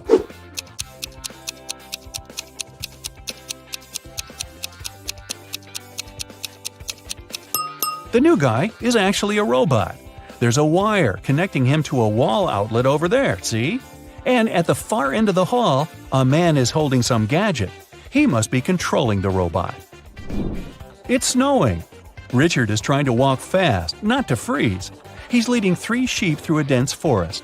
Finally, they reach the river. There is a raft near the shore, but it can only transport 1 sheep and 1 person at a time.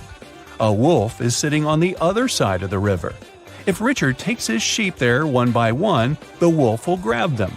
The man needs to be near his sheep at all times. But how can he do it?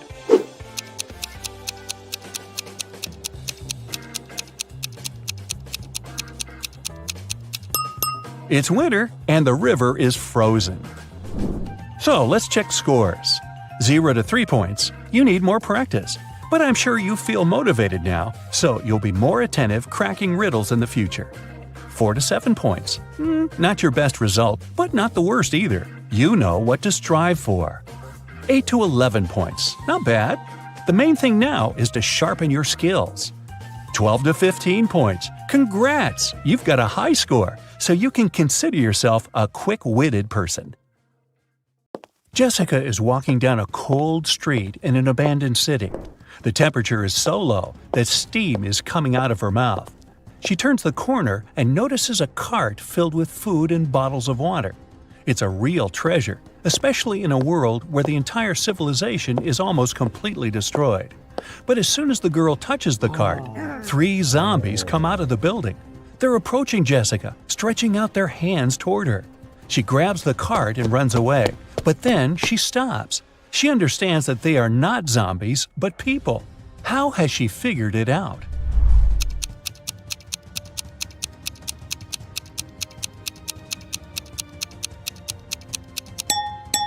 All these zombies have steam coming out of their mouths. That means they're breathing and they're alive. One famous movie studio hires new staff: lighting and sound engineers, a director of photography, a mechanic, a gaffer, prop artists, stunt performers, and an editor. But they all need to demonstrate their professional skills to get this job. The candidates have a week to make a short movie. On Monday, they start.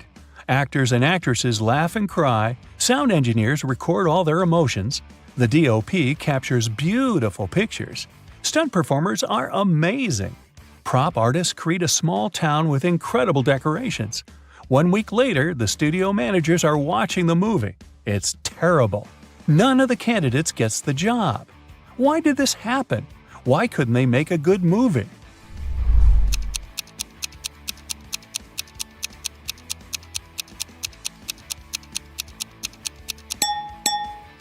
There was no director among them, and no screenwriter to write a script.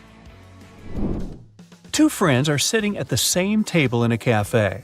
One of them is speaking about the extinction of dinosaurs. He's saying scientists are going to get the genetic code of these ancient creatures. The second friend is talking about his sister's party. There were a lot of cool people, great music, and delicious food. Other people sitting in the cafe are annoyed by the guy's loud voices. But why is this dialogue so strange?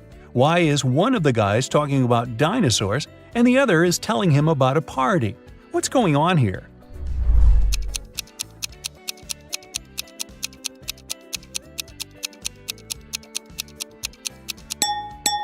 These two guys aren't speaking to each other.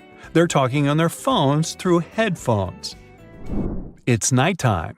Three girls are standing in line at an ATM inside a bank. The first girl is getting some banknotes. The second one is looking around. The third girl is typing on her phone. Which one is a thief?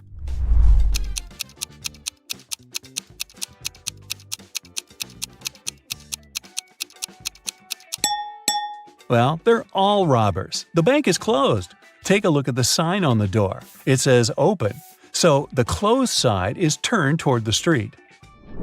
"Where's my cake?" the chef screams. Assistants and junior cooks are running around the kitchen. A steak is burning on a frying pan. The kitchen is filled with smoke. A plate falls to the floor and shatters. The chef screams again. "Where's my cake? Who took it?" Everyone says they've been cooking. None of them wants to admit eating the cake. The chef doesn't believe them. Who do you think stole the cake?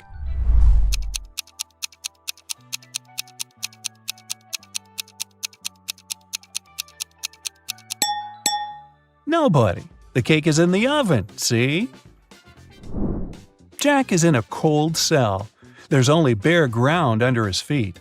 In the cell, there's one window, but it's impossible to escape through because it's located too high. There are no stairs and no chairs, just a shovel. Jack has no water and no food. He needs to get out of there in 2 days. But he can't dig a tunnel since the walls are too thick and go deep underground. Jack will get exhausted long before he digs his way to freedom. So, how can he escape?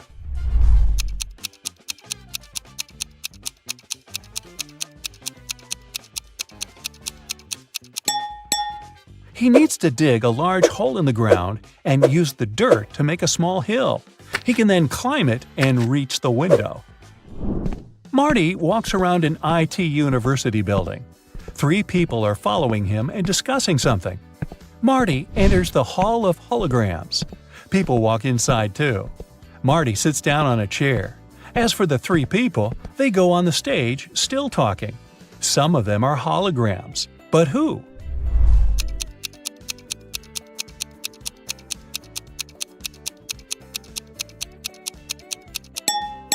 This guy has a flashing nail on his right index finger. This girl has 2 left hands. The girl in the middle is slightly transparent. They all seem to be holograms. But wait a minute. Take a look at Marty. He's sitting on a chair, but his body isn't touching the surface of the seat. He's not real either. It's early morning. Sam leaves the house and goes to the lake. The sun hasn't risen yet. The water is crystal clear. Frogs are croaking in the distance. Sam takes several photos of nature and one selfie. He posts the pictures and writes this caption: "I've had a great run. There is nothing better than a morning workout, my dear followers. Have a great day." After that, the guy returns home and goes back to bed. He sleeps until lunch and then takes his phone and sees hundreds of comments. "Ha ha ha, I wish I had such a run." Dude, why do you deceive us like that? Here it is, a real day of the champion. Obviously, people have found out that Sam didn't run in the morning. But how?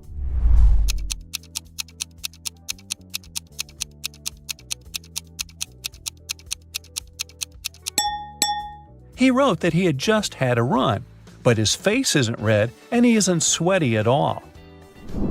There are 4 different countries on one distant continent.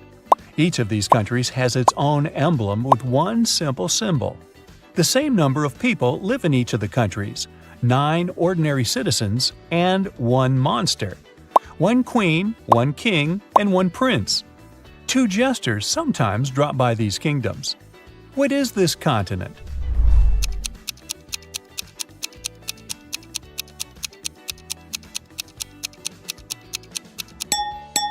It's a deck of cards. It contains 9 regular cards: Ace, Queen, King, Jack, and Joker. Once, on a cold winter evening, someone broke into a bakery. When the baker came to the building in the morning, he noticed that the lock was broken. He called the police and reported a break-in. Then he went inside and realized that the thief hadn't stolen anything. At that moment, the police arrived. The baker told him that the place hadn't been robbed, but a police officer inspected the room and declared that someone had still broken the law. What happened there?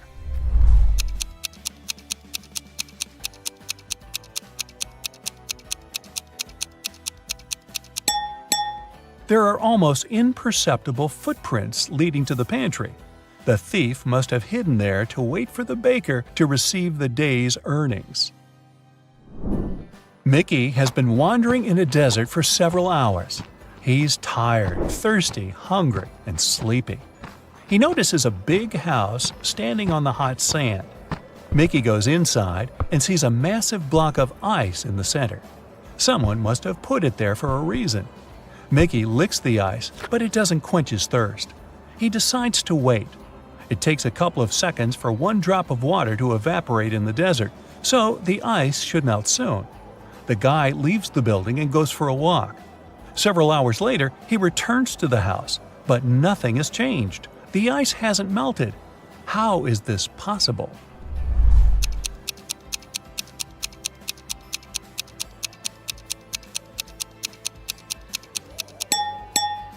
There are air conditioners on the ceiling. They keep the temperature in the room low and prevent the ice from melting.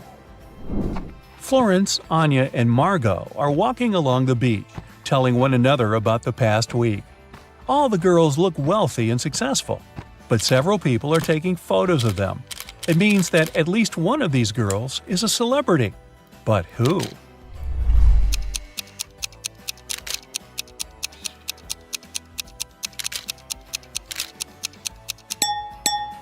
It's Anya. Look, that guy is wearing a t-shirt with her face on it. Marcus is leaving a large shopping mall. He pulls his phone out of the pocket and accidentally drops it.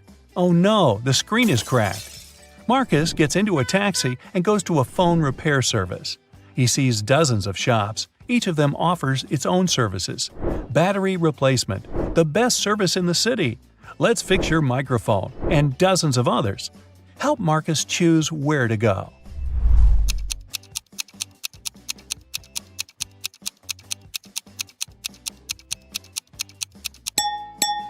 Do you see a small store with the "We can change the screen glass" sign? This is what Marcus needs. Somewhere at sea, a huge ship is traveling. People on the deck are having fun, speaking, drinking cocktails, eating delicious food, enjoying beautiful seascapes. This is a passenger liner. It doesn't have any secret mission.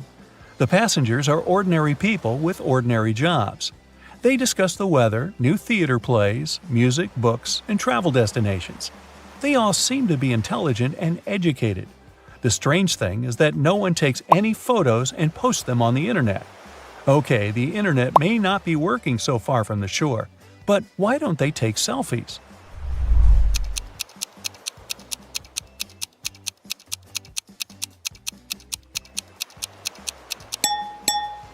Who said this cruise was taking place nowadays? It happened before the era of smartphones and the internet. A young guy is sitting on hot sand somewhere in the desert. There are several boxes, cans, sandbags, and water bottles around him. The guy looks up. He sees a giant balloon flying further and further away. There are 2 people in the gondola. They're waving and wishing him luck. A broken match lies on the guy's palm. What do you think happened here?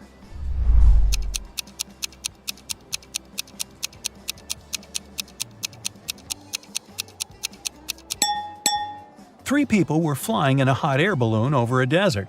At some point, they began to run out of fuel. To prolong the flight, They decided to drop their cargo. Then they realized it was also necessary to get rid of one person. This way, the balloon's weight would decrease and it would consume less fuel. The travelers decided to cast lots. Whoever got a broken match would have to stay in the desert. This guy lost. Ironically, his name is Sandy. Don't worry, he gets rescued in about an hour by a limousine from the Burj Khalifa Hotel in Dubai. He'll be in luxury, while the other two people are stuck in a hot air balloon over the desert. Who's the loser now? Imagine you got into a portal leading to the multiverse. It's like a trip from one world to another. You'll have to solve completely different, random, strange, and psychedelic riddles. Listen carefully, and you'll solve them all. One prisoner has been in a dungeon for many years. His room is small, dirty, and cold. There's a table with delicious food on it in the next room, behind the iron door. Somebody brings new food every week. The door leading to this room is about several inches thick. During all these years, the prisoner somehow manages to get into that room and enjoy delicious food. How does he do it?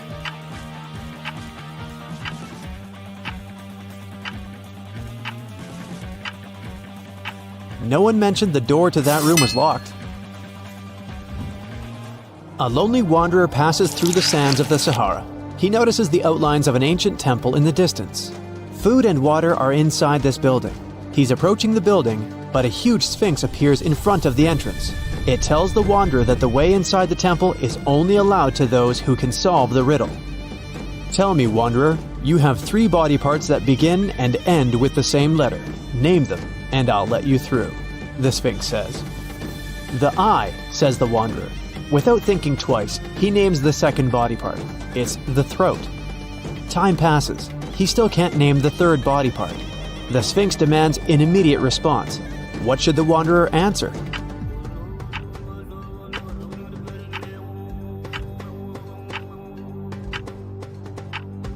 It's the second eye. An old sailor picked up a treasure chest from the seabed. As soon as he takes 1 gold coin from there, a pirate appears in front of him. "How dare you touch my treasures?" the pirate says. "You're doomed to spend half your life at sea and the other half on land." The sailor is old and he doesn't know how much time he has left to live. How can he spend half of his remaining life in the water?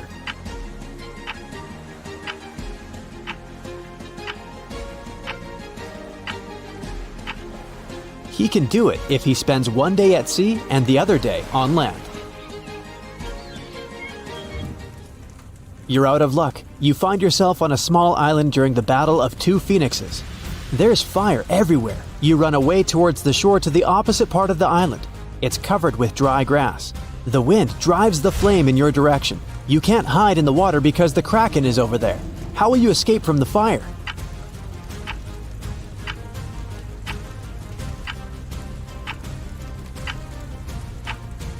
You need to move away from the shore in the direction of the approaching flame and set the grass on fire. The wind will spread the fire you started towards the sea. The main fire has not reached you yet. You're standing on the site between 2 fires going in one direction. As soon as the small fire reaches the sea and goes out, you come to the shore and wait for the main fire. It won't reach you because there's nothing left to burn. You've spent several days in the jungle in search of an ancient artifact. You have a spear, a bottle of water, and a flashlight. You climb a hill and look at the rainforest. You hear the sound of crunching branches from below. You notice a lion. What will you do? Use a spear? Scream to scare away the animal? Or should you give it some water? Make up your mind. Time's running out.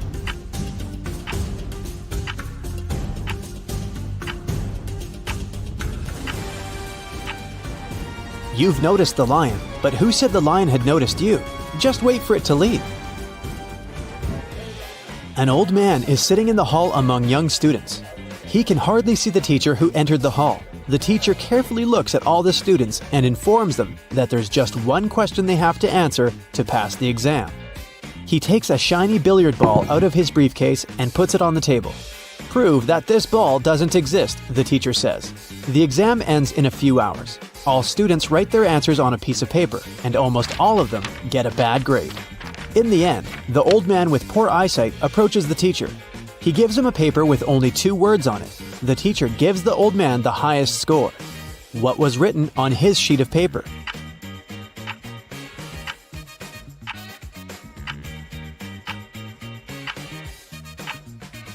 Which ball? The old man wrote. Now you're in a dark dungeon. You're looking for a werewolf to defeat it. At this point, your torch goes out. You hear a growl behind you. It's scared. "I'm sorry, Mr. Werewolf," you say, and rush to the exit as fast as you can. You run out of the dungeon and find yourself in a field. 3 paths are in front of you. A pit with snakes, a road with scorpions, and a poisonous lake. What will you choose?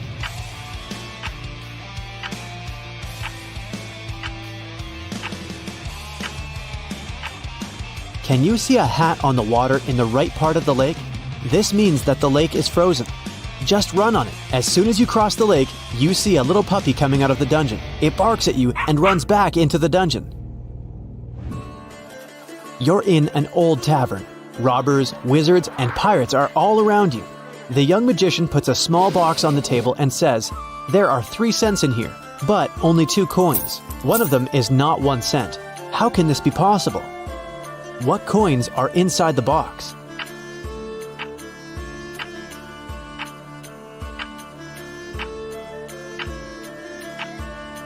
One coin is 2 cents, and the other one is a 1 cent coin. The magician said that only one of the 2 cents is not a 1 cent coin. You're walking through a dark forest and notice a door. It's just standing there by itself. You open it, take a step, and you find yourself in a wonderful pink world. There are pink rivers and pink trees there. You see a 1-story pink house and go inside. All the furniture is pink. A meowing pink cat is walking around. You walk down the corridor to the stairs leading to the 2nd floor. What color is this staircase?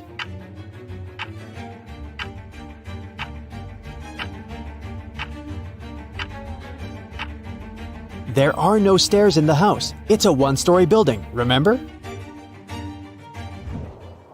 You and hundreds of other farmers roam the desert. You've lost your crops because of drought. There is almost no water. You go towards the sea to start a new life, but at this moment, clouds are accumulating over the whole plain. Lightning flashes in the black sky. A heavy downpour falls on the ground. All the people are screaming with joy and dancing in the rain. After a few seconds, you get soaked to the skin and freeze. You look around at the crowd of soaked people and notice one man among them.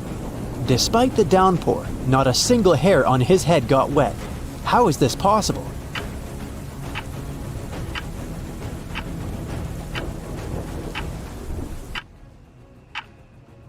The man is bald. You wake up inside an airplane because of a loud engine. You don't remember how you got here and don't know what's going on. You get up from your chair and find no other people on the plane. You walk forward, look into the cockpit, and oh no, the pilots are not there. You look around in search of a parachute, but don't find anything. You look out the window and decide to take a desperate step. You open the emergency exit and jump out of the plane. You land on the asphalt unharmed. How is this possible?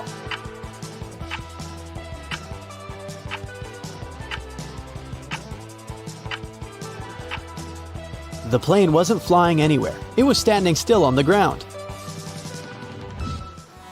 You're driving a car nervously looking in the rearview mirror. No one seems to be following you. The stars and the moon are not visible because of the clouds. The road seems empty. You're driving with your headlights off. No one should notice you.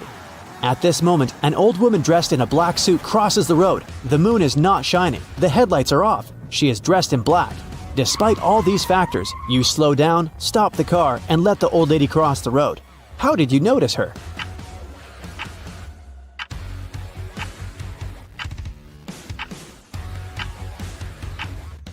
No one said it happened at night. You were driving in the afternoon. You're climbing to the top of the highest mountain on the planet Flycilium. You're the first person in history who manages to do this. Once you reach the top, you will receive a cash prize from the Galactic Tourism Federation. The whole planet is covered with snow and ice. It's very cold, dry, and lifeless here. The only place with green grass and warm air is the peak where you're heading now. Exhausted, you finally reach your goal and fall to the ground. However, the Galactic Tourism Federation refuses to pay you. Why is that?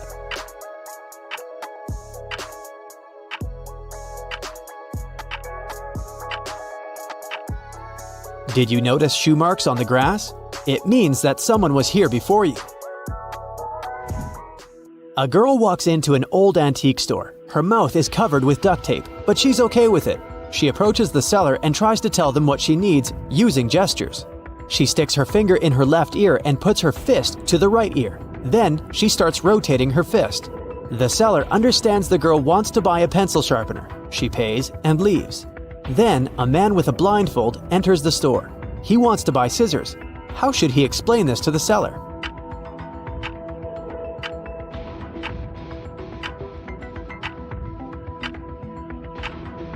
He can just say it. He has a blindfold over his eyes, not over his mouth. And we're done with riddles. Now it's time to go back to your universe. While you're flying there through space and time, let's count the number of your correct answers. 0 to 3 points. Don't get upset, at least you tried. You'll do better next time. 4 to 8 points. Not so bad, but not great either. These were not the easiest riddles. 9 to 11 points. It's good, but you could have done better. If you pay more attention to what the riddles say, you'll understand what the catch is. 12 to 14 points. It's difficult to take you by surprise. You can find the right solution in any strange situation. 15 points. You're an absolute winner. If you have managed to solve all 15 riddles, you're a real champion of attentiveness and resourcefulness. Okay, this is a joke. There were only 14 riddles in this video. This is Easton. He was walking in the forest. Unfortunately, he got lost. It was cold since it was winter. After wandering around for a while, Easton saw 3 roads. All of them seemed dangerous. If the guy took the road leading to the left, he'd have to go through the area where a pack of hungry wolves lived. If he went straight ahead, he'd go through a place inhabited by huge brown bears. The right road would lead him to a lake covered with thin ice. Which way should Easton choose?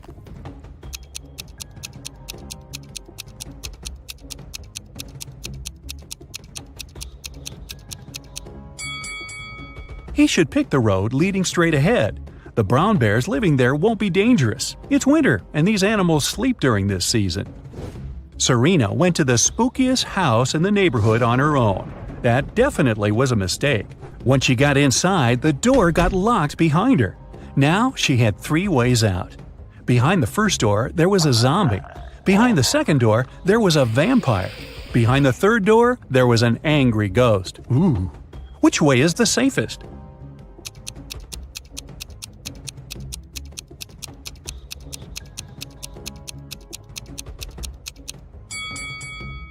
Serena should choose the third door.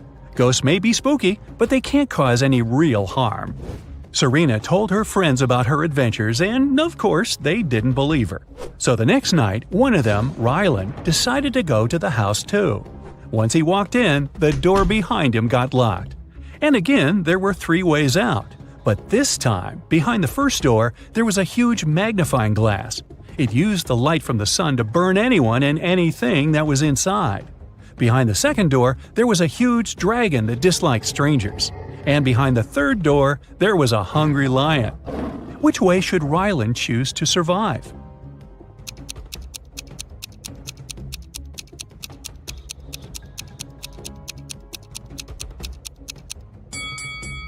Luckily for him, it's night. There's no sun, so the magnifying glass won't cause any harm. The first door is the safest choice. Archer was going to throw a birthday party. He invited all his friends. But that was also the day when he found out that one of them was an alien. Can you tell who?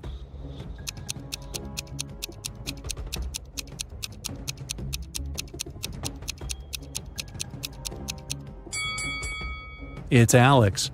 Look, both of his shoes are left one. That's weird. In a parallel universe, it's only allowed to have fun and eat sweets. Studying is against the law. Mrs. Noslow came home after a party in a club and asked her daughters about their day. Eve said she had been playing computer games all day long. Anna said she'd invited her friends over. They made a huge pizza and ate it together. Hannah said she hadn't even left her bed. She was watching YouTube videos. In reality, one of the girls was secretly studying. Ooh.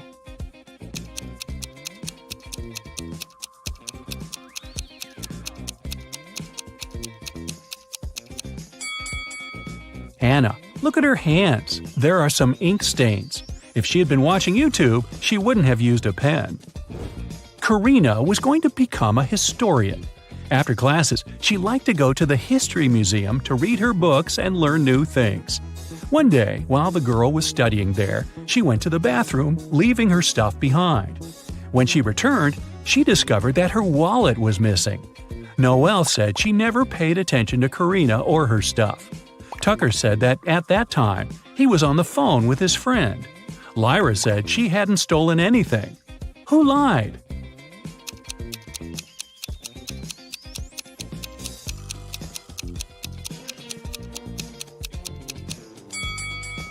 Tucker. It's prohibited to talk on the phone in the museum. Mrs. Moore had a rule. If her daughters wanted to eat ice cream in the evening, they had to do some housework during the day. On a rainy Tuesday, she came back from work and asked her daughters what they'd done. Charlotte said she'd vacuum cleaned the second floor. Indiana said she'd done the laundry. Polaris said she'd watered the plants in the garden. Who didn't eat ice cream that day?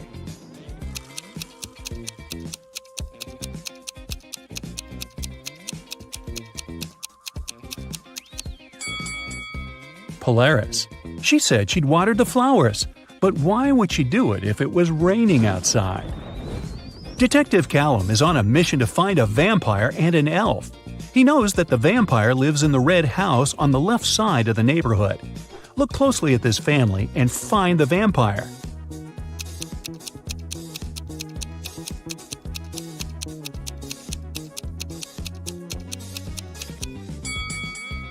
It's this guy. He's walking past the mirror, but there's no reflection. Now back to the elf. He lives in the greenhouse on the right side of the neighborhood.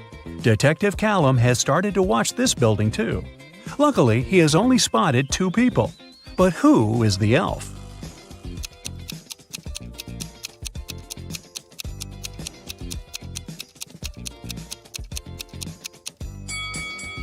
It must be this guy. Look, his ears are pointed. Mr. and Mrs. Mitchell called the police.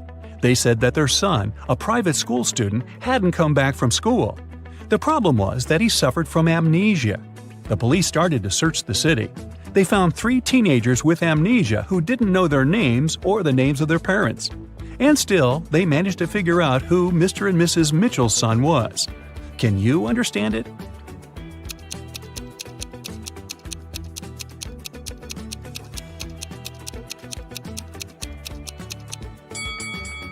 It's the guy in the middle.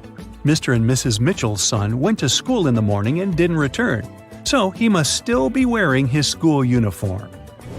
Phoebus crossed the border of 2 countries every day, riding his bike and wearing a huge backpack. The custom officers checked his bag every day, but couldn't find anything prohibited. And still, they were sure that Phoebus was up to no good. They were actually right, but they couldn't understand what was wrong. Can you figure it out?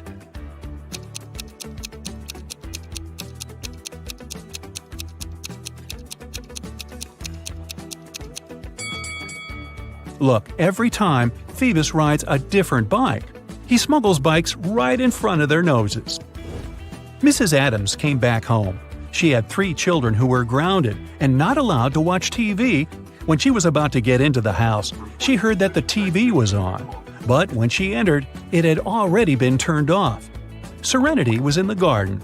She said she had been redoing her flower bed for the last couple of hours. Cressida was upstairs in her room doing her homework. Everett was in the garage playing the guitar. Who lied?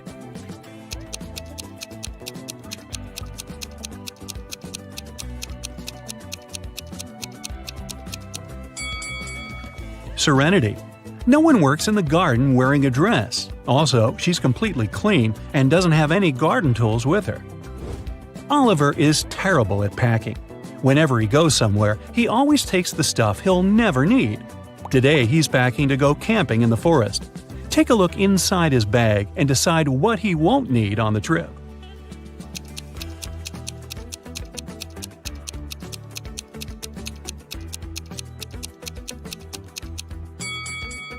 Look, there's an electric kettle. There's no electricity in the forest, so he can definitely leave it at home.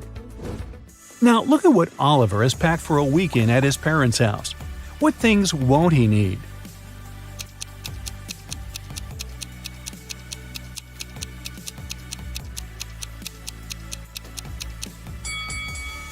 There are 2 huge towels.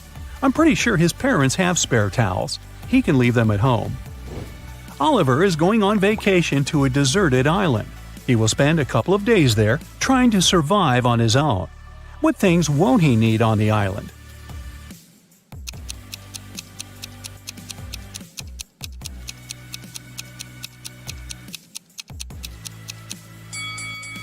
Oh boy, don't take this laptop with you. It'll run out of power really fast.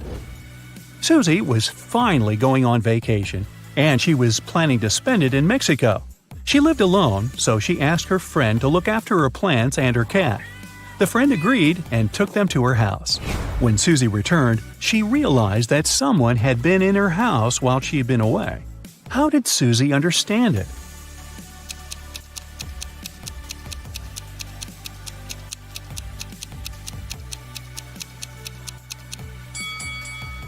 Susie lives alone, but look, several packages were delivered while she was away, and somehow they are inside, not outside the house.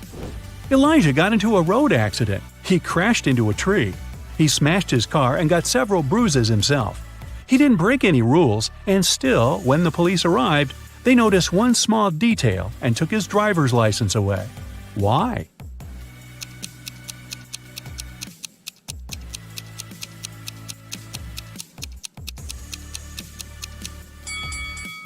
Elijah is wearing glasses.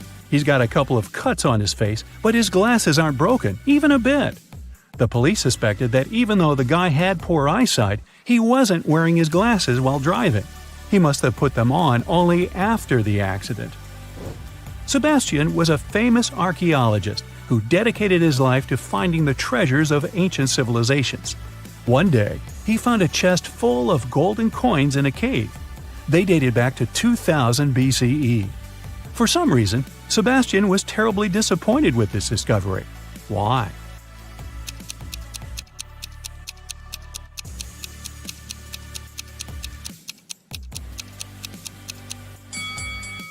The coins were fake. Back in 2000 BCE, people didn't know they were living in the era before the current one, so they couldn't possibly have engraved this date on their coins. Nice catch. Jennifer has just won an important competition.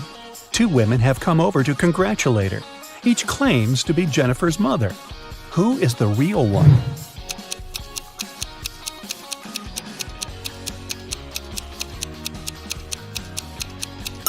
Although the woman on the right has the same hair color as Jennifer, the woman on the left is her real mother. They have similar birthmarks on their cheeks, and she's truly proud of her daughter. Look at this picture. It seems to be just a crowd of people chilling in the park. But one of them has just arrived from another country in a time machine. Who is it?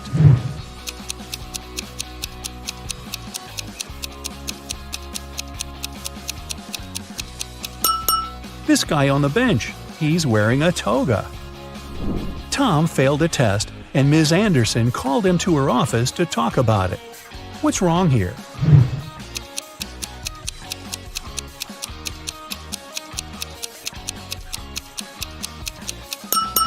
The door hinges are on the wrong side of the door. Mrs. Wilson entered the classroom and noticed someone had drawn her caricature on the blackboard. She questioned her student Bobby, the school cleaner Jack, and her colleague Tom. Everyone claimed they hadn't done it.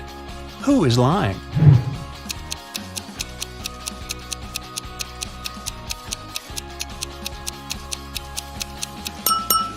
It's Tom. He's holding a piece of chalk, and he's the only one who's tall enough to have drawn this. What's wrong with this picture?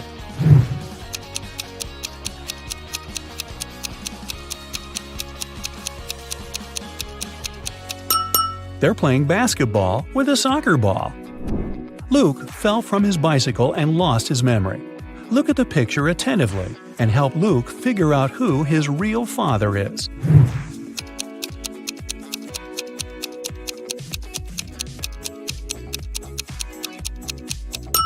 Although Luke has the same hairstyle as the second man and the same outfit as the first man, his real father is the third guy. They have similar hair color and freckles. Who doesn't work as an art teacher? The first lady has paint on her outfit. The second one is wearing cute handmade bracelets and carries a big bag of art supplies. The third woman is wearing high heels and a white coat. And a fourth lady is wearing sneakers and a hairband.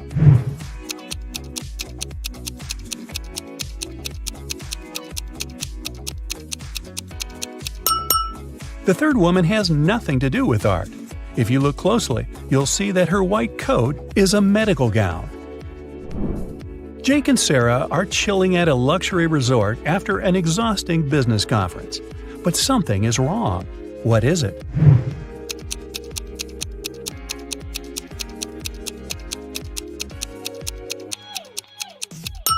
The water in the pool is frozen. And what's wrong with this picture?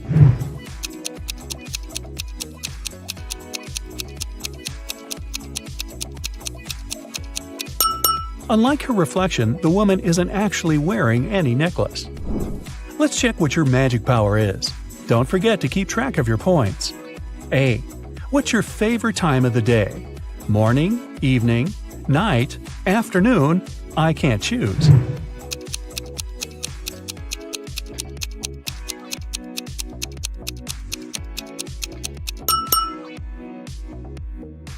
B. What superpower would you rather have? Teleportation, super speed, telepathy, super strength, X-ray vision.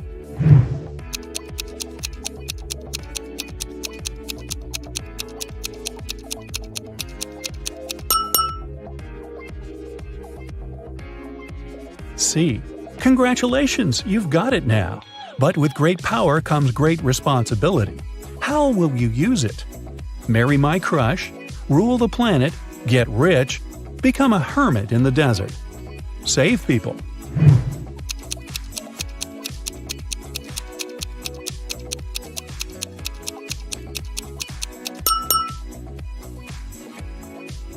D.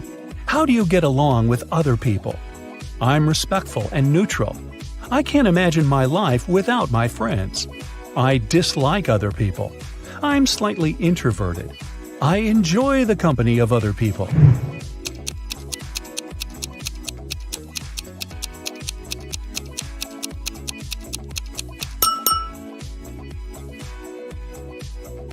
E. What's your favorite color? Black, red, blue, yellow, purple.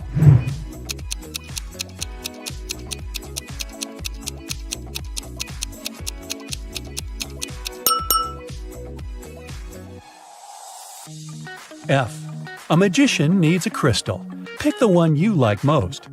Red ruby, purple amethyst, white diamond, rainbow opal, black agate.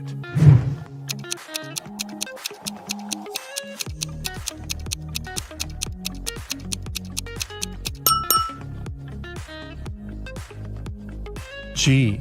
What's your source of inspiration? Love, competition, art, nature, games.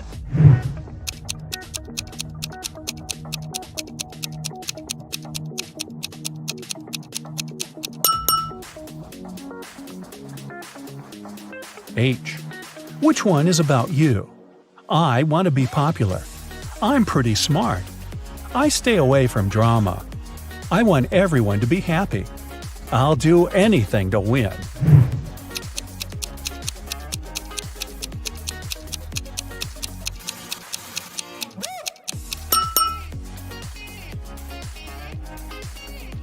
Now count your points and find out your magic power. 8 to 14 points, telekinesis, the ability to move and manipulate objects. 15 to 20 points, the magic of elements. You can control fire, water, air, and earth. 21 to 26 points, love magic. You have the ability to create perfectly matching couples. 27 to 33, hypnosis. You can create very convincing illusions. 34 to 40, healing. Your energy heals bodies and hearts. Look at the picture attentively. Can you see a car that came from a different time?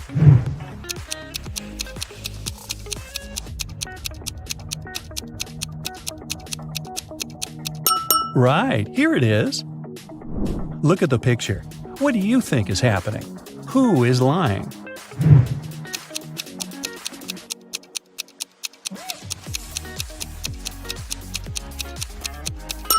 If you chose option A, you're probably a very independent person. You prefer not to ask others for help even when you need it. And if you opted for option B, your family is the most important thing for you. You choose to care for others even if they're wrong. Gemma went to a restaurant with her fiancé Mike. Soon after they finished a delicious meal, Mike felt sick. Gemma called the ambulance and police. The detective interrogated the restaurant staff. The waiter said that she hadn't touched the food. She just took the order and passed it to the chef. The dishwasher said she always washed the dishes thoroughly with high-quality soap. The chef said that he had prepared the meal according to the order. Who is lying?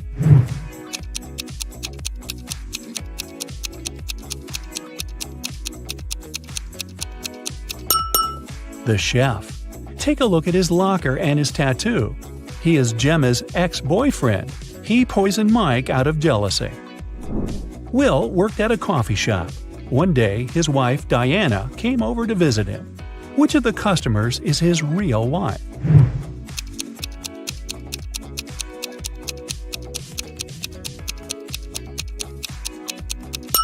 Will is married to the woman on the right. They have similar tattoos on their necks. Other girls are random customers who just happen to have the same name. Greg and his daughter Mia went for a walk after spending a year apart. Look at these 6 people very closely. Which couple is the father and daughter?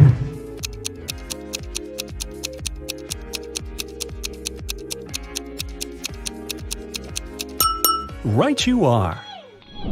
Mad scientist Fred accidentally revived a mummy. His creature escaped from the museum. Following the mummy, Fred ran to the park.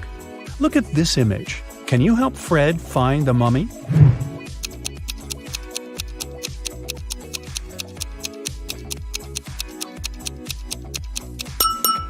It's over there, behind the ice cream stand. George dreams of being in a relationship, so he's downloaded a dating app. 3 girls have caught his attention. Lily is an artist who loves cooking and traveling. She has a cute cat. Jane is a yoga teacher and vegan enthusiast. She's afraid of heights and loves old movies. Nancy is a teacher. She loves reading and dancing and often goes hiking with friends. Which profile is fake?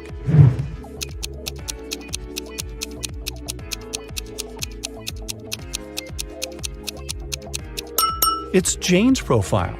If she's afraid of heights, why is she sitting on the roof in one of her pictures? Liza suspected that her husband Dan had been lying to her and decided to follow him. Instead of meeting with friends, Dan spent the evening at a restaurant with a mysterious woman. Liza couldn't see her face. She only spotted a purple hairband and red hair. When Dan left, Liza entered the restaurant. She wanted to talk to the woman, but she saw 3 ladies with identical hairbands. Which of them had dinner with Dan?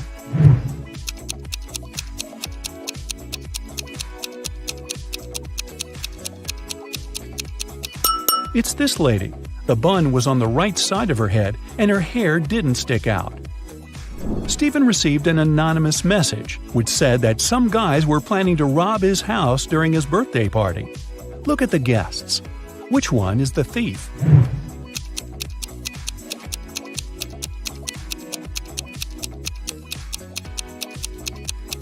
It's the woman on the left. Take a look at her ears. She has ear pods and is talking to someone. Also, she is wearing a wig. Look at these burly Vikings. Can you see anything suspicious?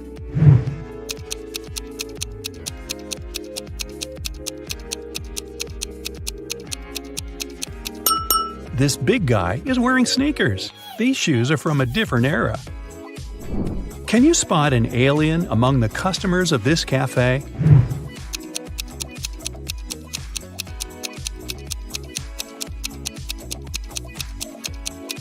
The alien is hiding in this woman's bag.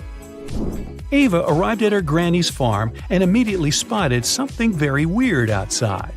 Can you figure out what's wrong here?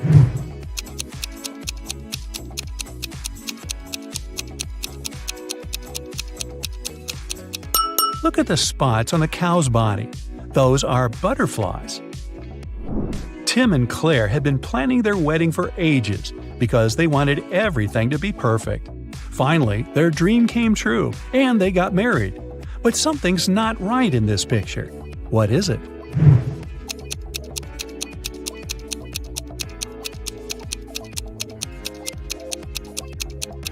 Look at the cake. It's for a birthday party, not for a wedding.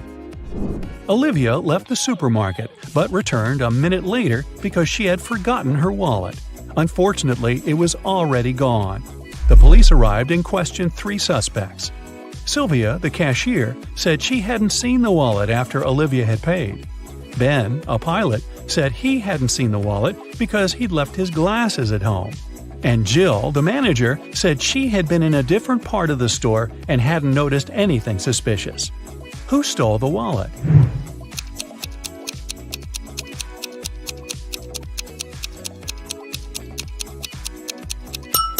It was Ben. He doesn't seem to see much without his glasses, so he can't be a pilot. But why would he lie about that? Billy and his mother entered a pet store to choose a puppy. But Billy noticed something very weird right away. Can you spot what's wrong here?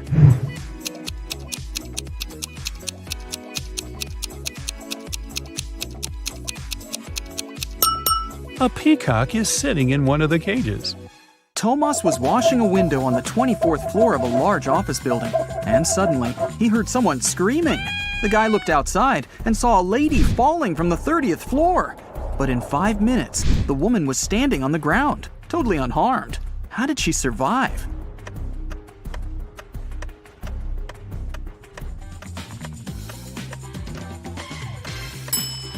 Take a closer look at the sky. Yes, it's Superman! He saved the lady. Look at the picture.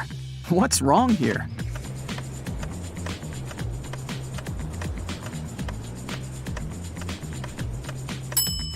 Watermelons don't grow on palms. Twin brothers Stan and Ken had been working hard. They wanted to collect money for their mother's anniversary. Unfortunately, they didn't manage to save enough to buy her the car of her dreams. The brothers were very upset and agreed to go shopping the next day and pick another gift. At night, Ken couldn't fall asleep because he got a genius idea. While his twin was sleeping, Ken secretly took all their savings and headed to a casino. It was his lucky night. He tripled the sum. In the morning, Ken put all the money back in the box and fell asleep. Stan woke up, opened the box, and immediately realized that Ken had touched their savings. He didn't even need to count the money to understand that.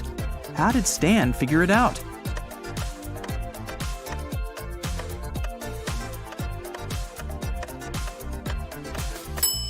In the box, there were large and small bills in the evening, but now there are only large ones.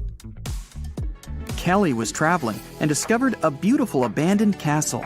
She entered the building and went downstairs. She was taking pictures when someone locked her inside the basement. Kelly looked around and saw 3 tunnels leading to freedom. In the first tunnel, a huge hungry monster was waiting for her. The second tunnel was full of snakes, and the third tunnel was filled with sleeping gas. In 5 minutes, Kelly was outside the castle, running to the nearest police station. How did she escape?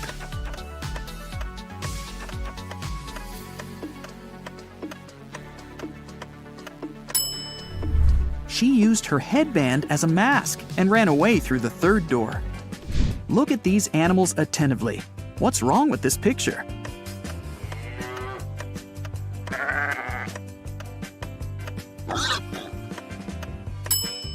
This little guy on the left is listening to music. 2 sisters went on a hike. Each of them took a box of matches. Nellie put her matches in a bag together with toothpaste, and Shelley decided to store her matches in a bag with nail polish. While the sisters were walking through the forest, they accidentally fell into a huge puddle. When they got out of it, Shelley suggested making a fire to dry their clothes and cook something to eat. Both sisters took out their matches. Unfortunately, Nellie's matches were covered in toothpaste, and Shelley's were in nail polish. Both girls left the matches to dry in the sun and left to collect some firewood. It started raining, and all the matches got soaked. But 10 minutes later, the sisters still managed to make a fire and toast some marshmallows. Whose matches did they use?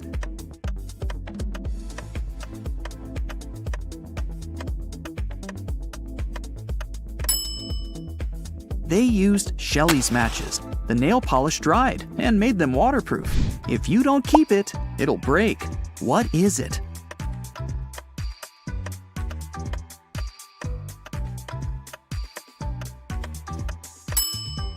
It's a promise.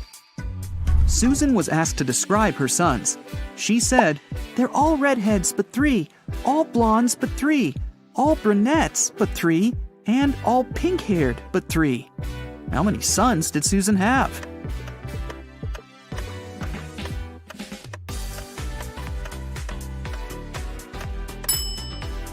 The answer is 4. 1 redhead, 1 pink-haired, 1 brunette, and 1 blonde. Lisa was a famous top model. She was found unconscious in her dressing room during a photo shoot and taken to a hospital. Doctors said she had a severe allergic reaction, but when Lisa came to herself, she insisted she hadn't eaten anything all day. The model's manager was very concerned and interrogated everyone who had been around Lisa. The stylist said she had applied Lisa's makeup and, indeed, hadn't seen her eating anything. The cleaning lady said she had cleaned the dressing room with organic, non-allergenic products. Lisa's main rival, Nora, said she had been watching the shooting all day long. She hadn't noticed anything suspicious. Who's the culprit?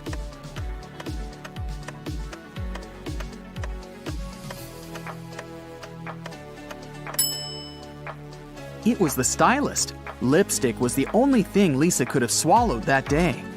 Look at the pictures. Which of these people is a risk taker?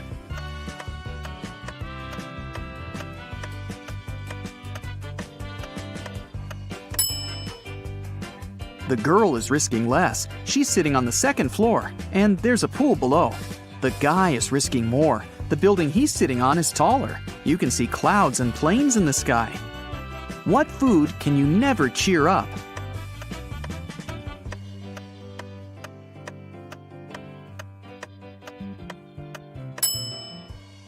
A blueberry, because it's always blue.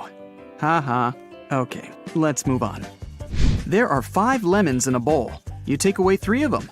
How many lemons do you have now?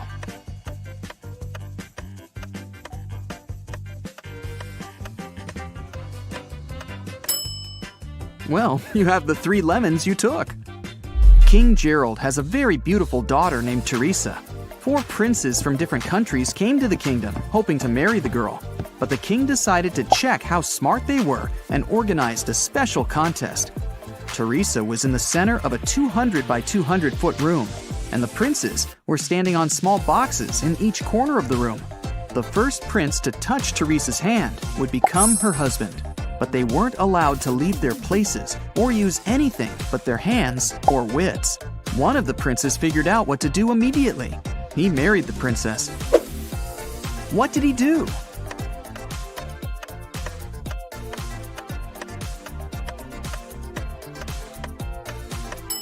He just asked Teresa to come over and touched her hand.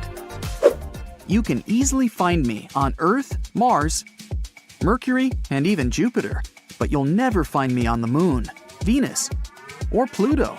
What am I?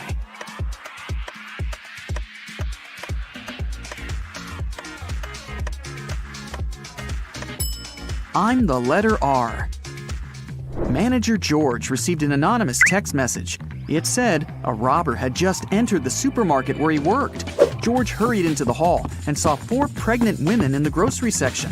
The man looked at the ladies attentively, detected the thief, and called the police. How did he know?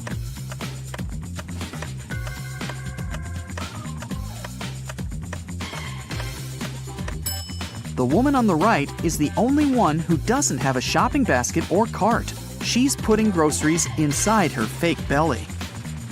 Imagine that you're in a room with no windows and no doors. How can you get out?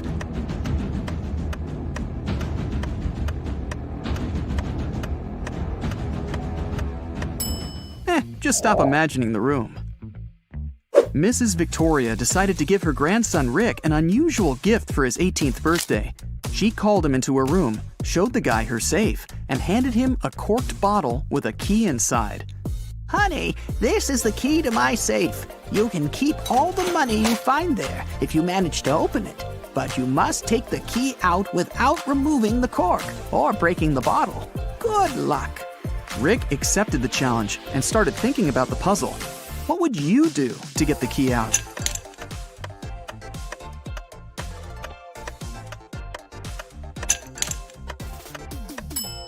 Push the cork into the bottle, and you'll easily get the key. Look at the picture. What's wrong here?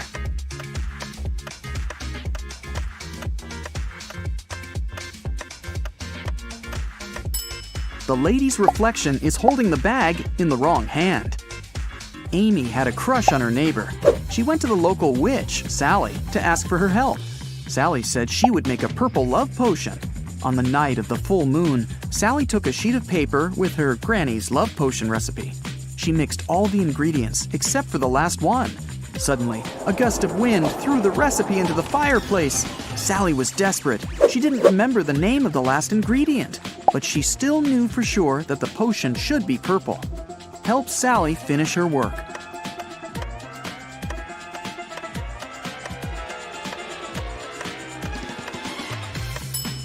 She should add the blue ingredient. When you mix blue and red, they make purple. Harry and 3 other video bloggers traveled to a creepy canyon.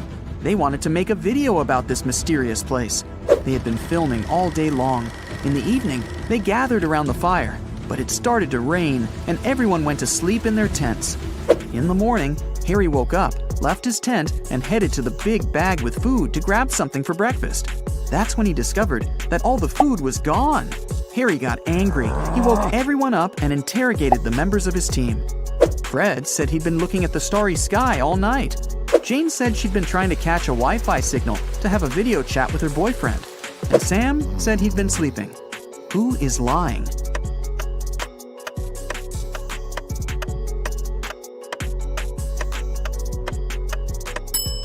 It's Fred. It was raining at night, and he couldn't see any stars through the clouds. 2 students, Betty and Sarah, went for a walk after a very stressful test. They bought some coffee and candies and began to look for a picturesque spot for a picnic in the park. But suddenly, a guy in a mask grabbed Betty's bag and ran away. Sarah and Betty followed him. At one point, they saw a blind man sitting on a bench. He was wearing glasses and had a cane. The girls asked him if he'd seen a person in a mask carrying a female bag, but the man said he couldn't have seen anyone because he was blind. Sarah got very embarrassed, handed him a candy, and thanked him for his help. Then the girl took Betty aside and whispered that the blind man was the robber. They needed to call the police. Betty was very surprised.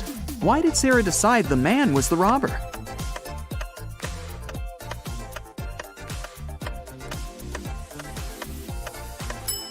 If the man was indeed blind, he wouldn't have seen the candy.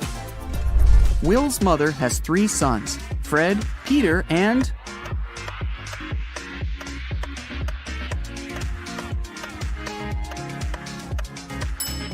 Will. It's Will's mother, after all. 2 mothers and 2 daughters spent all day shopping, but they only bought 6 dresses. This was enough for each of them to have 2 dresses. How is that possible?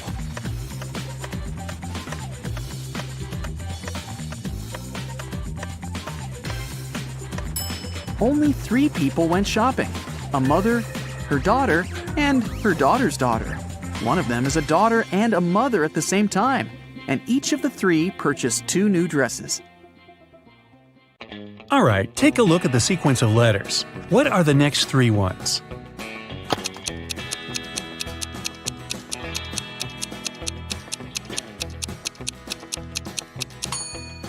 Each of the letters is the first one of the numbers from 1. O stands for 1, T for 2, T for 3, F for 4, F for 5, S for 6, and S for 7. Then there must be E for 8, N for 9, and T for 10. And that's today's alphabet lesson. Take a look at the picture and tell who's a ghost.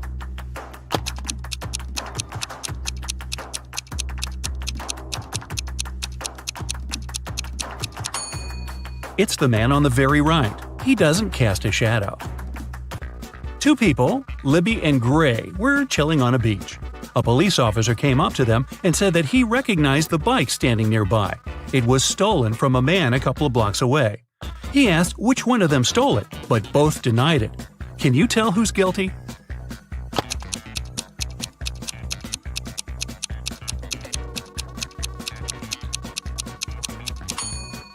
Take a look at the footprints. They lead from the bike to the place where Libby is sitting, so she must be the one who took it. After an accident, Samara was experiencing memory loss. 3 guys came to visit her: her twin brother, her long-lost cousin she hasn't seen for 10 years, and a guy from school who liked her but she never talked to. Take a look at their wallets and decide who is Samara's brother.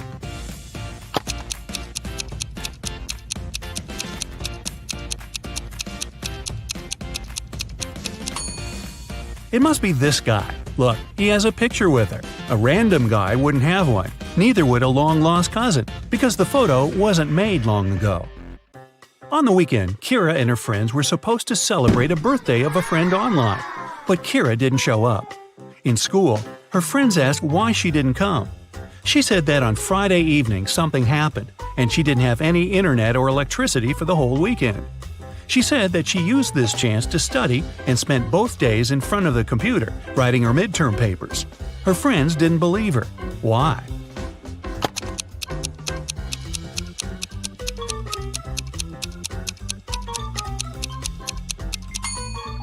If there was no electricity, she wouldn't be able to work on her computer. A PC doesn't work without electricity, duh, and a laptop wouldn't last for 2 days without charging. Lenore accidentally sent a message to her sister instead of her best friend and didn't want her sister to see it. She stole her sister's laptop and tried to delete it. However, the laptop required a password. Luckily, there was a hint: Math 2, Music 2, History 6 5, Drama 2 3. What's the passcode?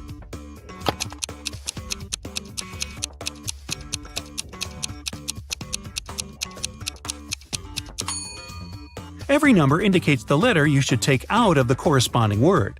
The second letter in math is A. The second letter in music is U.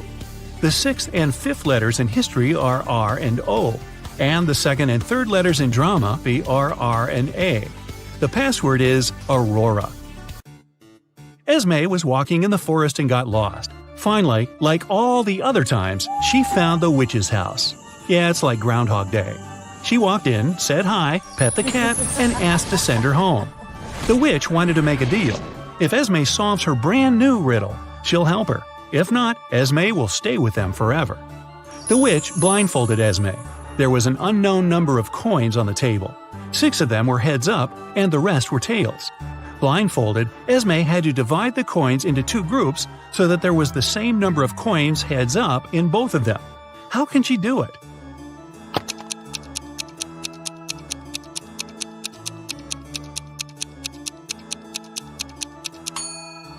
So, since there are 6 coins heads up, Esme grabs 6 random coins and flipped them. No matter how many coins there are and how many heads up ones she picks, it always works. That's because the number of tails up coins she gets among those 6 random ones is exactly how many heads up are left in the other pile. So when she flips them, they'll equalize. Estelle arrived on an island to spend her holiday there. All the locals there always tell the truth, and all the tourists always lie. 2 girls approached her, and one of them said, "Hey, I'm Sylvie, I am a tourist here, and this is Tessa, she's local." Can you tell if the girls are locals or tourists?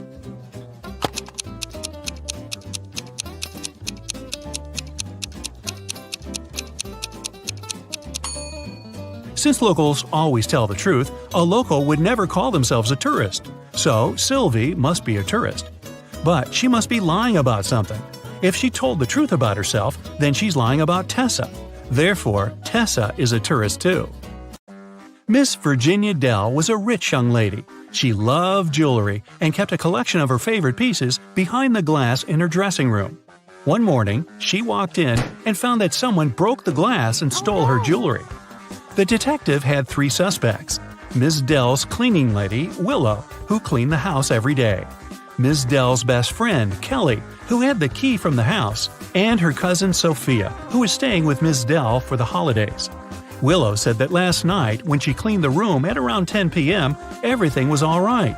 Kelly said that she hasn't been in the house for a couple of days.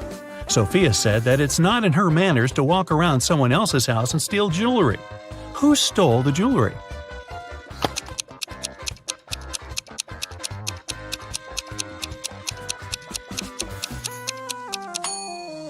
It's the cleaning lady.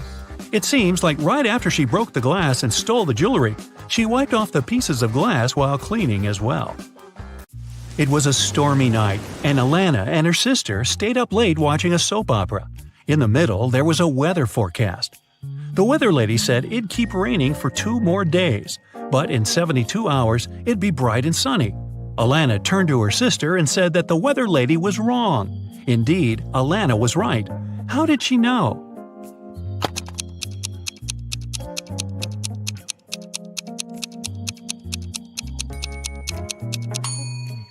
In 72 hours, it would be the very same time as now, so it'd be night too. It can't possibly be bright and sunny at night. The Millers were having a barbecue party in the backyard. They made some fresh orange juice, and Giselle bragged that she could tell the difference between fresh juice and not very fresh juice. She asked her family to test her. She got blindfolded. Her brother brought some old juice from the fridge and let her drink it, and then he gave her some fresh juice. Giselle could tell the difference. How?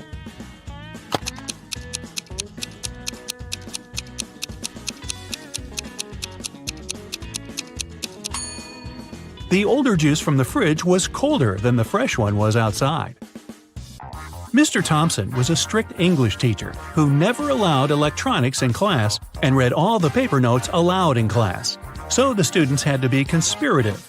Once, he read out the following note: 1, 2, 8, 13, 5, 31, 3, 15. I love this book. I used to read it every month. Can you decode what the note says?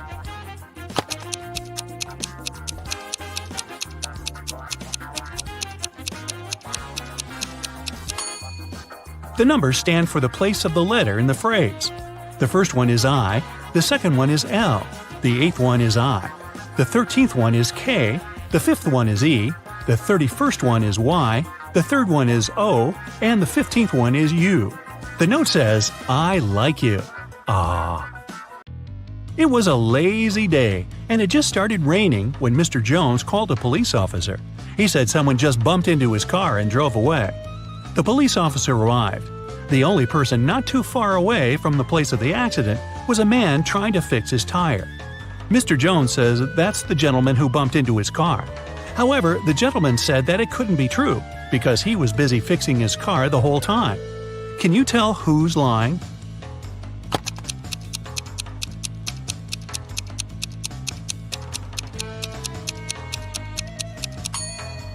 It's the guy fixing his car. The rain just recently started. If he was fixing his car the whole time, the ground underneath his car would have been dry, but it's wet, which means he's just arrived there. Brittany was having a costume birthday party. A detective came in the middle of the celebration, saying he's looking for a robber who must be there, pretending to be a guest. Take a look at the people and say who the detective's main suspect was.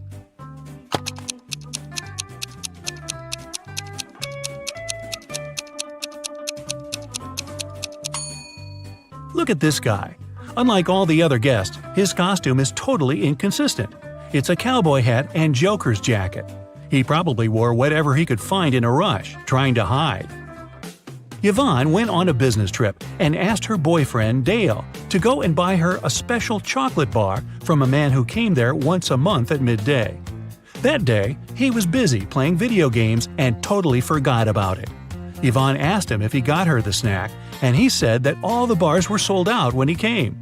He even sent her a picture at the park to prove he was there. Yvonne looked at the picture and realized that Dale had lied to her. How?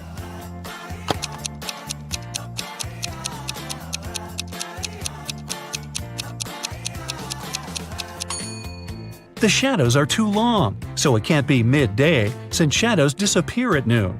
And the clock that says it's noon could have been photoshopped. 5 students stand in line. Adeline isn't next to Cleo. Bellamy isn't next to Danica or Cleo.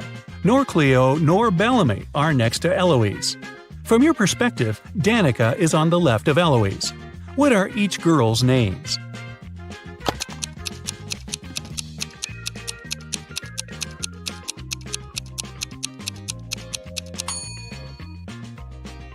Adeline isn't next to Cleo, so we cross them from both columns, from Adeline's and Cleo's. Bellamy isn't next to Danica and Cleo. Danica and Cleo are both not next to Bellamy then. Cleo or Bellamy are not next to Eloise, and Eloise isn't next to them. Now, both Bellamy and Cleo have one neighbor, so they must be on the sides. But we don't know who's on the left and who's on the right. Let's try both. Bellamy's neighbor is Adeline. Cleo's neighbor is Danica. So, in both cases, Eloise is in the middle. Now, let's remember the last condition that Danica is on the left of Eloise. So, the first order is correct. It's Cleo, Danica, Eloise, Adeline, and Bellamy. Whew! Someone stole a rare diamond from Mr. Lauren's house. The police suspect Jack, a notorious burglar. A detective immediately goes to his house, but when Jack finds out the man doesn't have a search warrant, he doesn't let him in.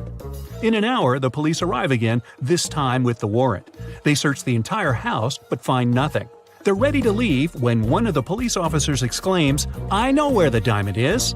And have you figured it out too?"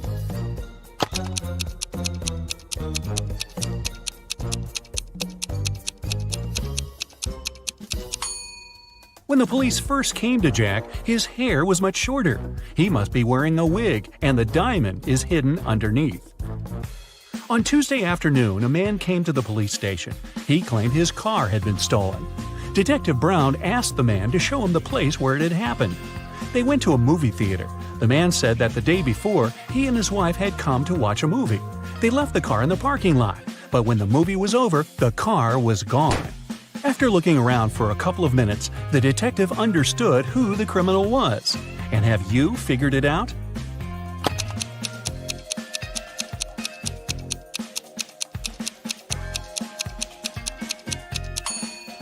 There was no theft. The man is lying to get the insurance money. Look, there are no movies on Monday. Maria Walker, a rich businesswoman, collected ancient pieces of art. One day, she managed to buy a priceless Chinese figurine. Maria locked it in a safe in her office and went home. But the next morning, the figurine was gone. Oh no! The police have 3 suspects, all of them Ms. Walker's subordinates. The detective asked each of them if they had taken the figurine from the safe. Beverly said she hadn't been to the office since Monday. Ralph said, "I don't know how to open safes, and I'm not interested in Chinese art." And Vincent said he had been to Ms. Walker's office after her departure, but he only took some documents he needed. Who is the thief?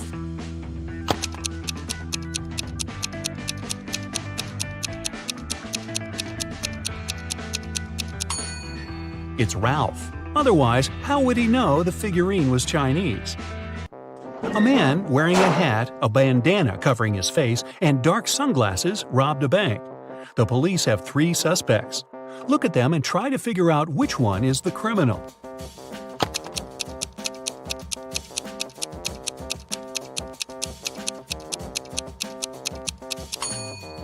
Usually, people tie bandanas under their ears, but in this case, the bandana covers the ears, probably hiding something that distinguishes the man from other people.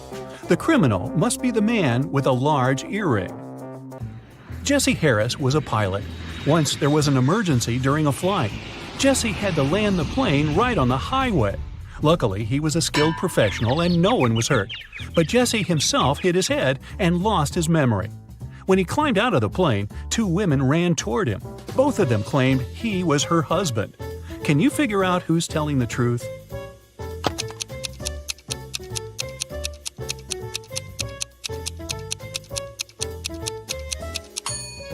The woman on the left is a robot. Look, there's a USB port in her neck. Mary was a college teacher. It was the beginning of a new school year, and 3 new students joined the class. When Mary saw them, she immediately realized something was off about one of them. Who?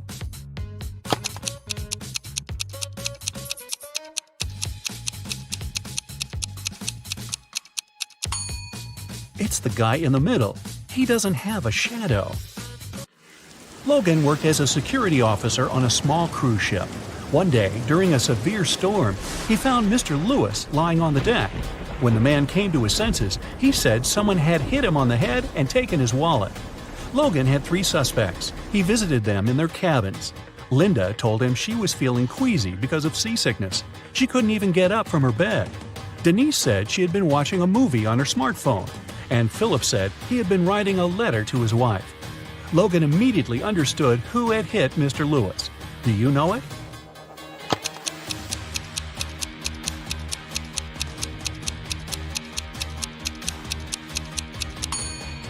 It was Philip. Look at his letter. The handwriting is immaculate, but it's impossible to write so accurately during a storm.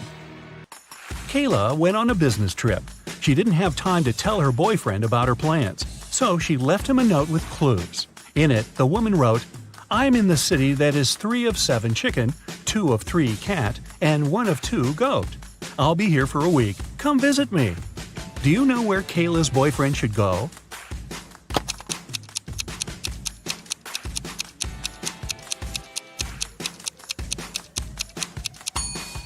To Chicago. Yeah. Look at these guys carefully. Can you tell which one has drawn the graffiti?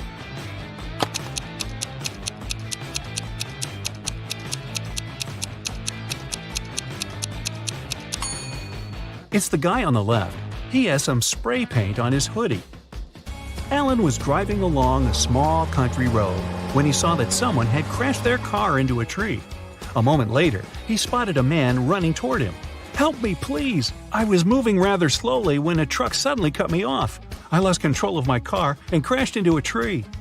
Alan gave the man a lift to the police station in the nearest town. They found the truck driver surprisingly fast. He was right near the doors of the police station. But the man denied cutting the smaller car off. He claimed he was going to the police to report the accident. Suddenly, Alan realized who was lying. Have you figured it out?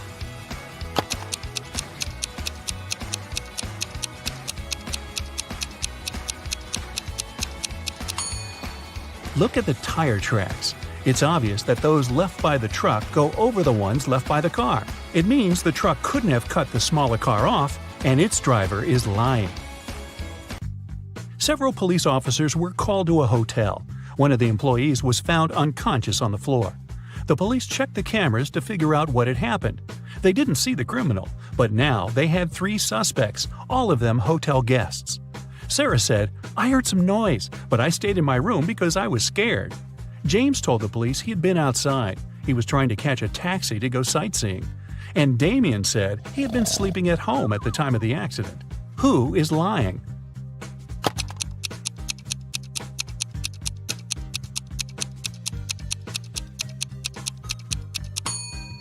Damien. He's a hotel guest. Then how could he be at home sleeping?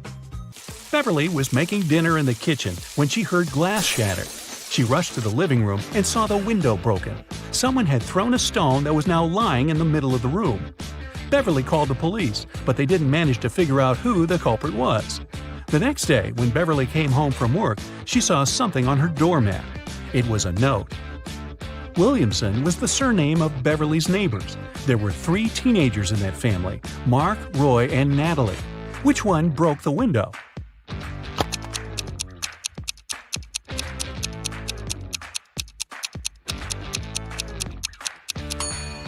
It was Mark.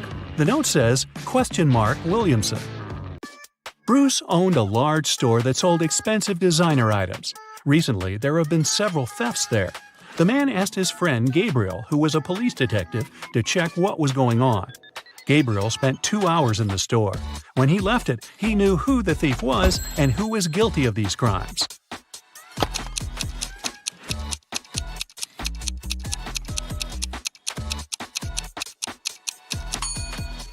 The thief was the detective himself.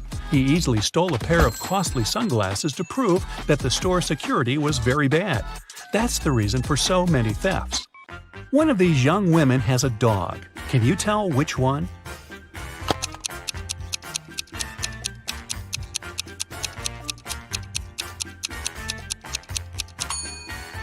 It's the girl on the left. Her pooch has torn her sneakers. When Amy entered the office, she noticed that her colleague Emma was very upset. It was just the beginning of the workday, but someone had already stolen her purse. Only those who worked in the company could get into the office. Amy started her own investigation. Jenna, who worked in IT, said she had been fixing somebody's computer. Joanna, the secretary, answered she'd been on the phone with some clients. James, the sales manager, said, "I've been in a 3-hour-long meeting. I'm exhausted." Amy knew right away who had taken the purse. Can you figure it out?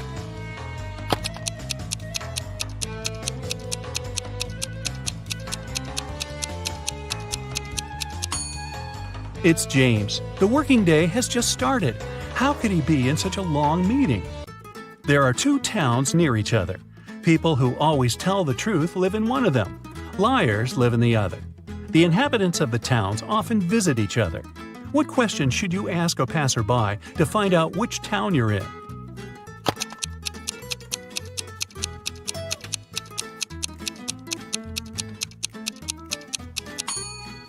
Ask them, "Are you a guest here?"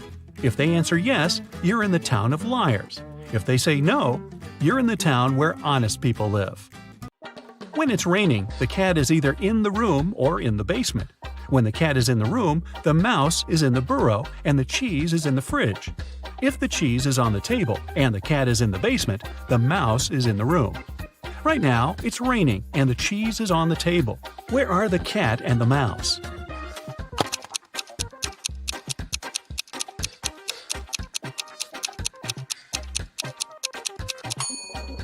The cat can be in 2 places, either in the room or in the basement. But at the moment, the cat can't be in the room because the cheese is not in the fridge, it's on the table. It means the cat is in the basement. And since the cheese is on the table and the cat is in the basement, the mouse must be in the room. Dora was on her way to work. When she was passing by a dark alley, she heard a loud scream. The woman came a bit closer to check it out. Someone was shouting, "Help! Help me!" But as soon as Doris saw the alley, she immediately called the police and ran away. Why?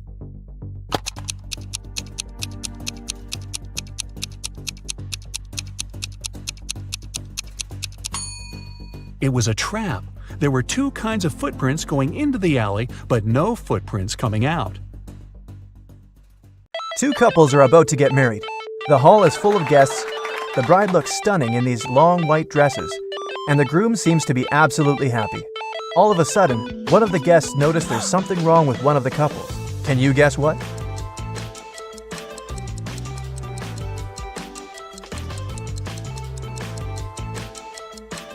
Mary and Alex have no reflections at all. Look at this decorated mirror behind them. They must be vampires. I wonder how Mary did her makeup. Samantha and Julie wanted to have a peaceful Sunday afternoon. They decided to have a hot air balloon ride and headed to the park. The instructor offered them to choose which one they wanted to ride, a blue one, a green one, or a yellow one. Samantha loves the blue one. No surprise, look at her clothes.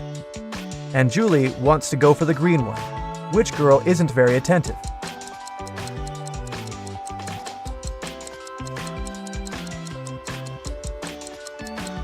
Samantha, the color isn't that important. There are no sandbags. You want to have a safe ride, don't you? In one of the galaxies, there's Planet Pink. There are many people, but few animals. Only hens and roosters live there. They can be of 3 different colors, pink, red, and yellow. Andrew went to that planet to see his friends for the weekend, and while he was walking down the street, he saw 3 bird couples in love. No bird can be with the partner of the same color. Can you guess the color of the partner of the red hen?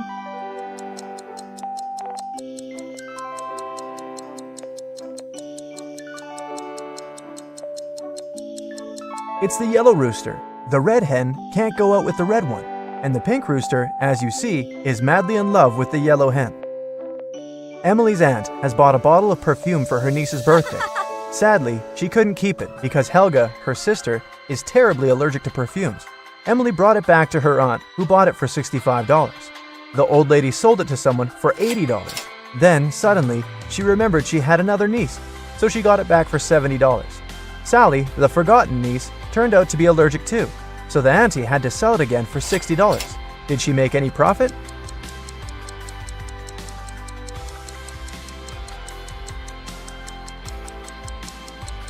Yep, she made $5 and grabbed a large latte for them. A genius invented a watch he thought no one else but him could read. A minute on his watch lasts an hour, and an hour lasts a minute. The watch shows the right time twice a day. Can you read it?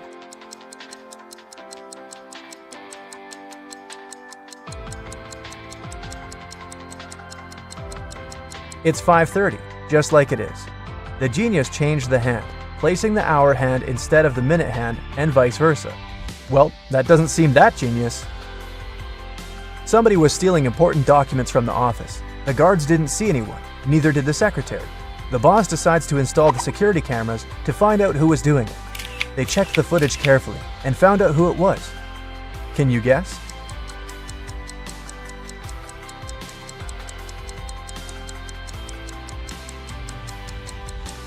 It's the man in the white shirt. When he went out of the office, he had 2 folders in his hand. At the beginning of the day, he had only one. Jamie wanted to know if his wife cheated on him. He wasn't sure if she actually went on that business trip in Australia.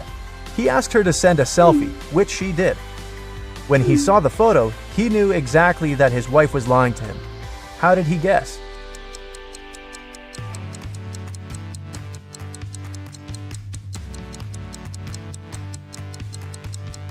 Well, it's January in Canada, and the streets are full of snow. How come there's snow in Australia? It's supposed to be summer there.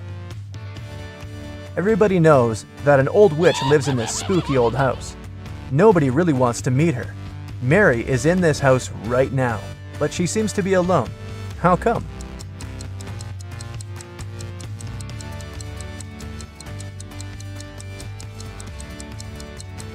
Who said witches can't have the name Mary?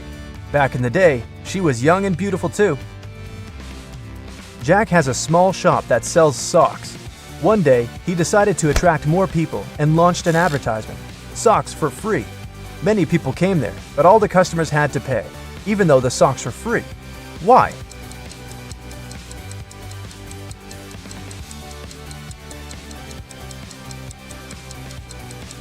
Jack would only give the left sock to his customers. They looked nice, and people wanted to buy it. Who needs only one sock after all? A man was driving his car all the way from New York to LA. At the end of the trip, he discovered that one of his car's tires had been punctured from the very beginning. Still, he reached his destination successfully. How is it possible?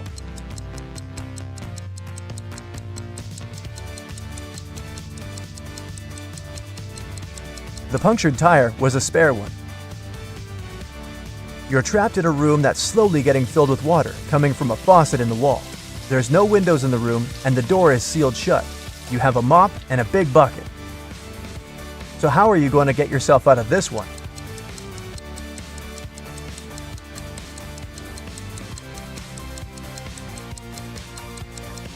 Come on, just turn the faucet off. Now it's better. There are 5 girls in the room. Nicole is talking on the phone, Kimberly is reading, Jessica is playing hide and seek, and Melody is tidying up. What's Sarah doing?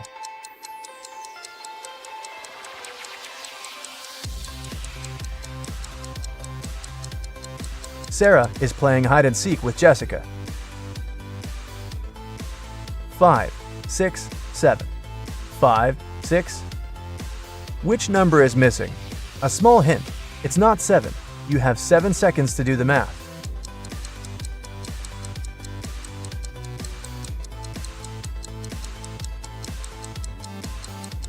Number 8 is missing. The subsequent number of 567 is 568. Sally works as a barista. This morning, she dropped a cup full of coffee. Luckily, her white shirt wasn't stained, but it took a while to clean up the mess. How come?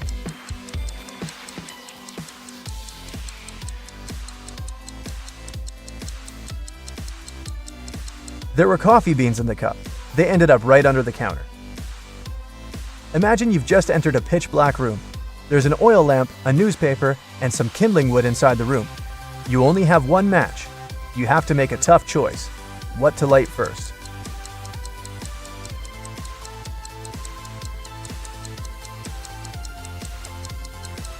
The oil lamp is definitely a good choice, but it's still incorrect. First of all, you'll need to light the match. After the bank had been robbed, the police found the money in the park among cacti. After the police officers arrested all the suspects, they almost immediately figured out who the bank robber was. Can you do the same?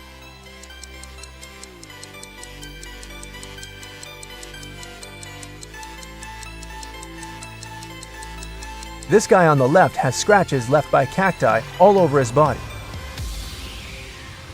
There are 6 glasses in a row on the table. The first 3 are filled with orange juice, and the other 3 are empty. Your task is to make full and empty glasses alternate by moving just one glass. How can you do it?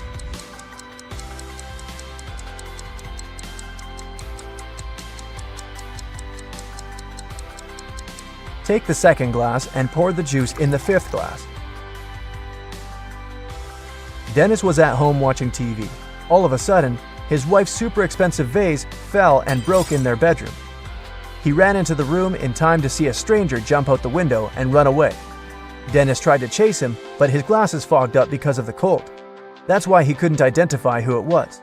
When the police arrived, they listened to his story and immediately knew he was lying. The man made the story up to not tell his wife he'd broken the vase. How did they know this?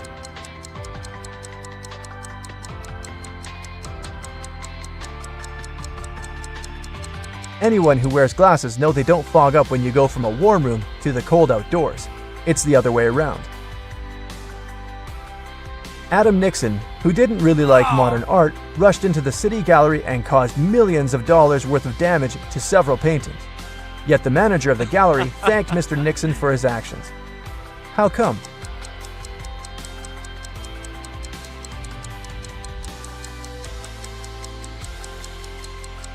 Adam was a firefighter.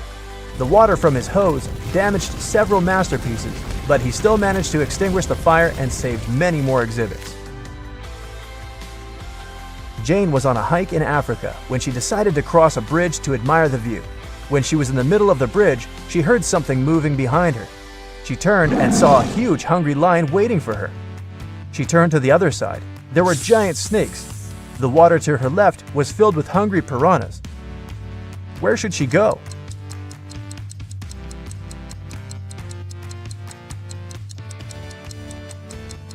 She should jump into the lake. Piranhas don't live in lakes, especially in Africa. They live in South America. Look closer. These are just some harmless fish. 2 fathers and 2 sons found 3 oranges. When they shared them, everyone got a whole orange. How come?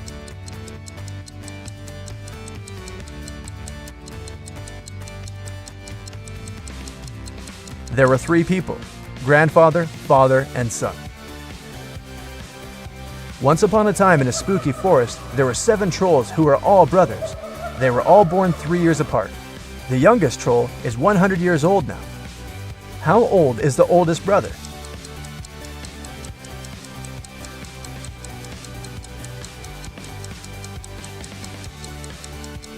He's 118. Looking good for that age. A man wakes up in a place he's never been before.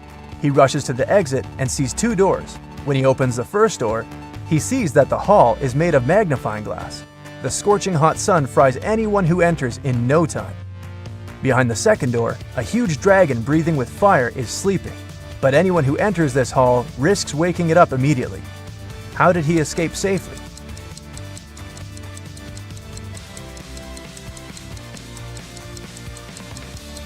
He needed to wait for dusk. There's no sun, and he can easily get out of that place. You go to a swimming pool once a week, and today's the day, but everything suddenly goes wrong. As soon as you enter the swimming pool, you look at the TV in the hall. Breaking news! Someone spotted a zombie in town. They probably went downtown, and they may be anywhere. If you see one, call the police immediately. You think it's probably safer to stay in the swimming pool. Zombies are slow and probably aren't good at swimming. So you go to the shower to change, but as soon as you enter the shower room, you notice that something's off. Who's a zombie?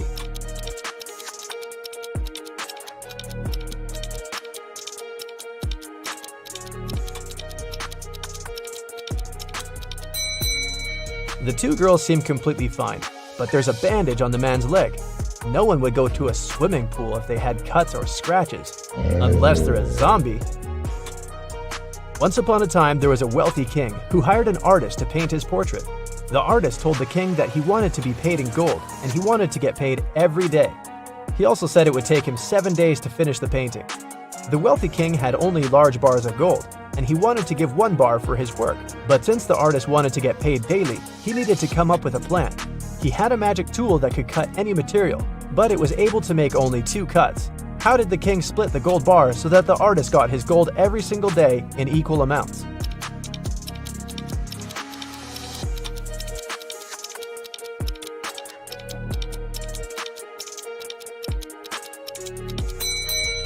The king was really smart, so he cut the bars this way: 1/7, 2/7, and 4/7. The first day, he gave the artist 1/7 of the gold bar. The second day, he gave him 2/7, but took 1/7 back as change. The third day, he gave 1/7 back. The fourth day, he gave 4/7, but took the other 2 pieces back as change. The fifth day, he gave 1/7, so the artist got 5/7 of the bar. The sixth day, he gave 2/7, but took 1/7 back again. And the very last day, the artist got 1/7, so in the end, he had a full bar of gold. 4 friends, Josh, Maggie, Jason, and Rosie, were walking in the woods. It was a wonderful day, and they were about to start a picnic.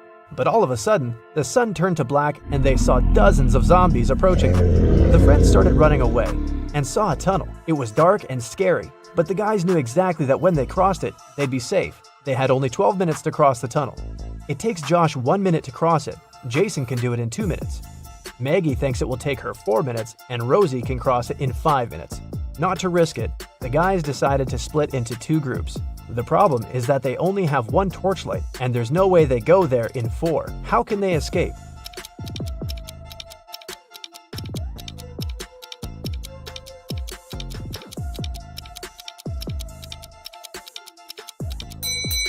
First, Josh and Jason should cross it with a torchlight while the girls are waiting on the other side. It takes 2 minutes, plus 1 minute for Josh to go back. They still have 9 minutes. Josh hands the torchlight to the girls, and they cross the tunnel in 5 minutes. 4 minutes left. When the girls are on the other side, they give the torchlight to Jason, who comes back to take Josh in 2 minutes, and they run back together in another 2 minutes. The airport security had an emergency alert. There's a man with fake documents trying to fly away from New York. They had 3 suspects who look almost the same. Which passport is fake?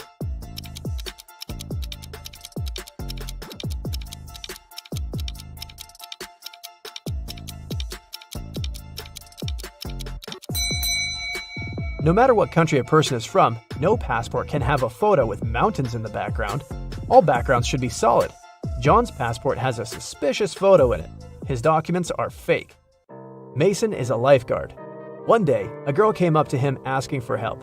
She said someone had stolen her wallet, which she noticed when she was going to go and grab a soda pop. Mason checked the towel where the girl left her stuff, but the only thing he noticed were her own footprints. Is this girl lying to Mason?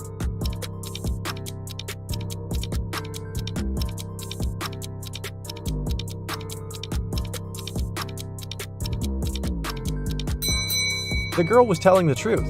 Mason had an eagle eye, and he saw a guy with a fishing rod.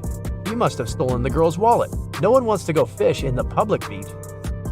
Robbers stole a few precious gems the other day. The police were alerted immediately, but they didn't know where to look for the thieves.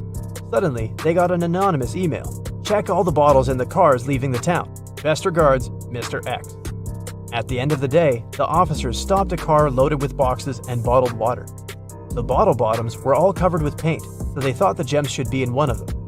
The level of water was the same in all the bottles, but when one of the officers placed one of them right next to the box, he instantly realized something was off. What was it?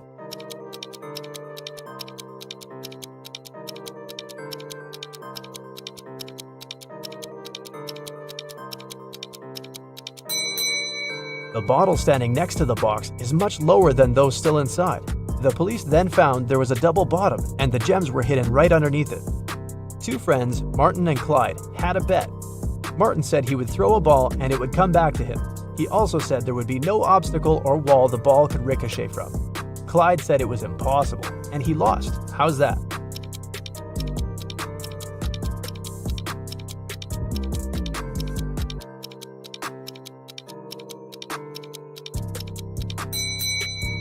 Martin threw the ball straight up. It obviously came back to him. No magic, just physics. Emily grabbed a really nice muffin at the cafeteria and put it on the office desk. She wanted to save it for later, but when she came back from the meeting, she saw someone had eaten her muffin. There were only 3 people who could do that, and only one person is telling the truth. Grace said it was Alicia. Alicia said she didn't eat anything. Tina says she didn't eat anything either. Who ate the muffin?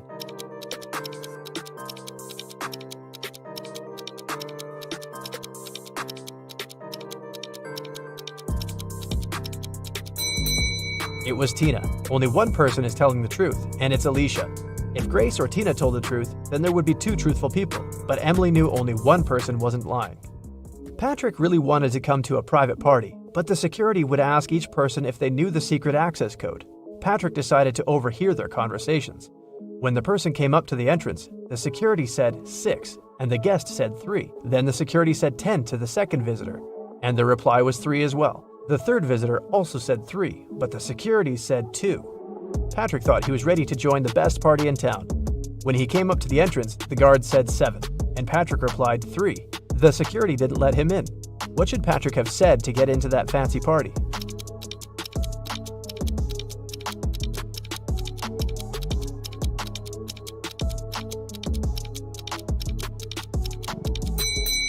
He should have said 5. The guest needed to count letters. 6, 10, and 2 have 3 letters. That's why the answer was 3. In the word 7, there are 5 letters. Ben loved diamonds. For some time, he would spend $5,000 a day on precious stones. At some point, he realized he had too many gems, so he started selling them at $3,000 a piece. Sometime later, he became a millionaire. How is that possible if he was obviously losing money?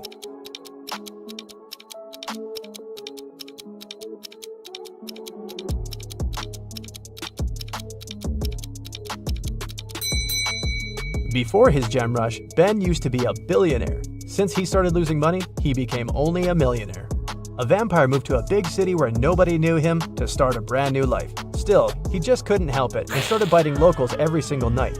People got scared and invited a private investigator to solve the problem. A couple of days later, Detective Reitman had 3 suspects. He decided to visit each of them to find out who the vampire was. After visiting all the houses, he was sure he found the vampire. Who was it?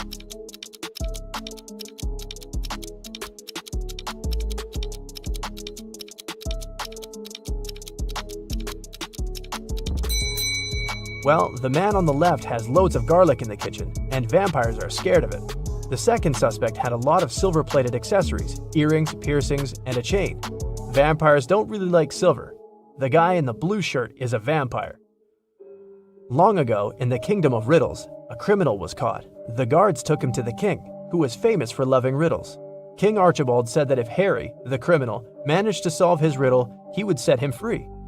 Harry agreed, and Archibald drew a 2-foot line on the ground with his foot. The king asked Harry to make this line 2 times shorter without touching it. In the end, Harry was free. What did he do?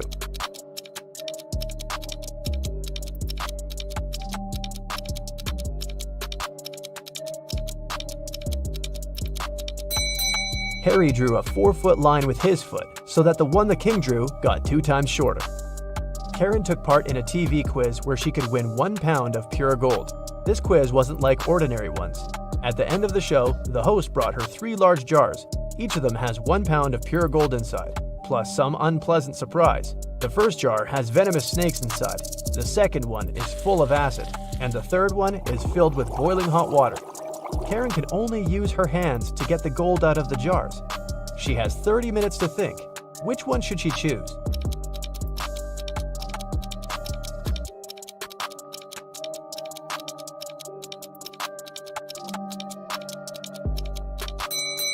Karen should choose the one with hot water.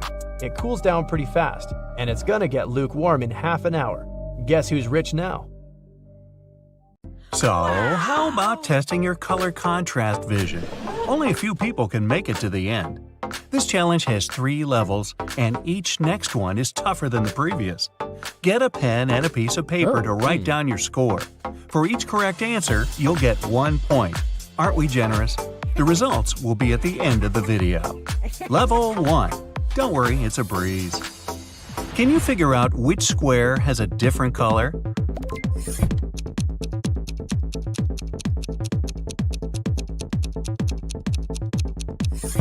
Right you are. And no, it's not going to be that easy. You were just warming up. Are the 2 halves of this circle the same color?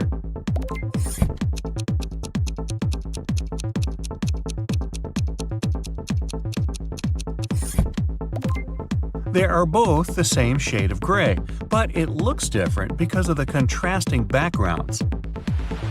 How many colors can you see in this image?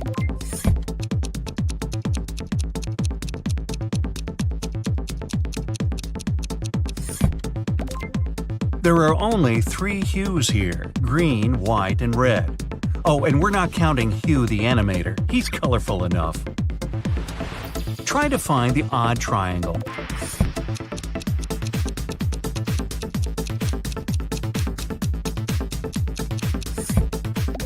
Yep, here it is, closer to the bottom. How about this picture? Which triangle is different from the rest?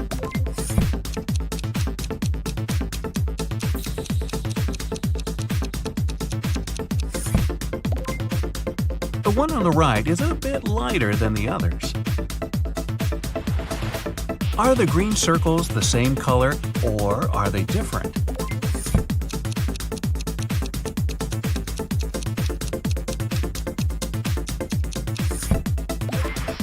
Even though the circles in the top half of the picture look darker, all of them are actually the same.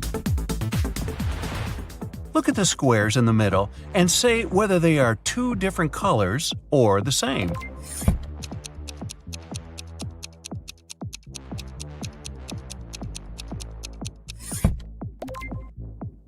It's the same color, but because of the surrounding squares, you might perceive the central ones as 2 different shades of red. And here we go again. Which triangle is different?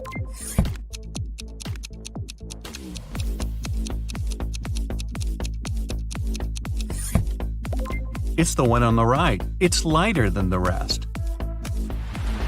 How many colors do you see in the picture?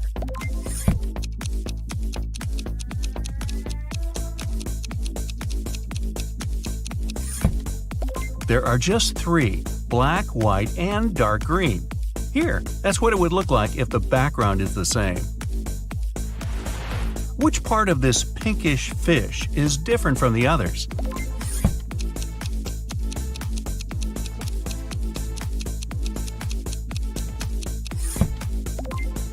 The one on the left, closer to the fish's head, is a different shade of pink. And is there a triangle that's different from the rest in this image?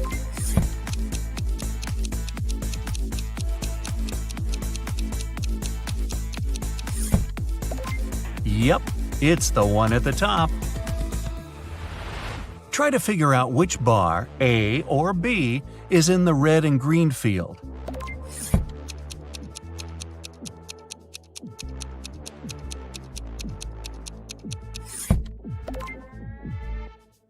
The correct answer is A. How many colors can you see in this picture?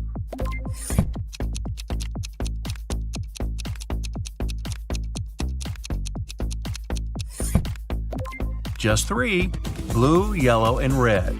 The smaller squares are the same color, even though it may seem they have different shades.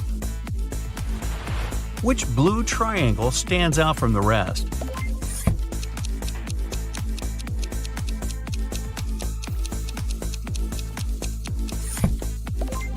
Ah, right, it's the one at the bottom.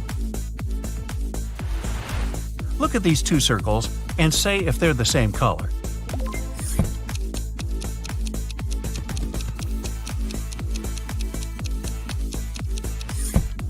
Yes, they are. The one on the right seems to be yellowish, but it's just an illusion. Ooh. Does the blue rectangle in the middle have a gradient?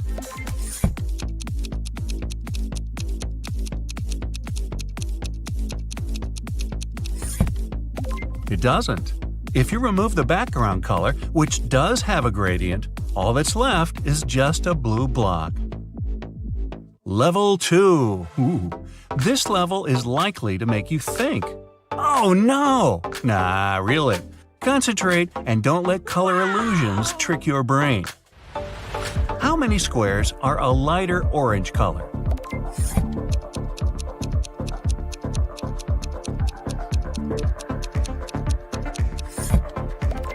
Two of them are lighter, this one and the one that's closer to the bottom. Can you spot the odd triangle?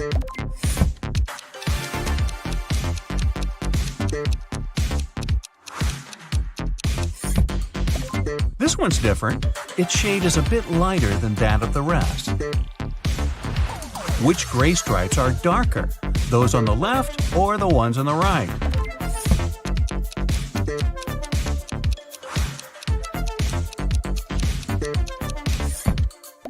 Believe it or not, but all of them are the same shade. Do the gray bars in the middle have a gradient?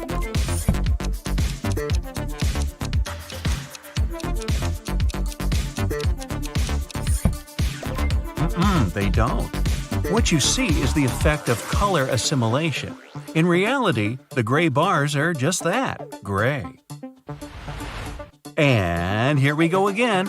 Which triangle is the odd one?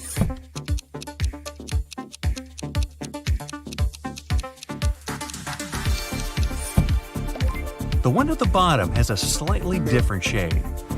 How many shades do the gray squares have?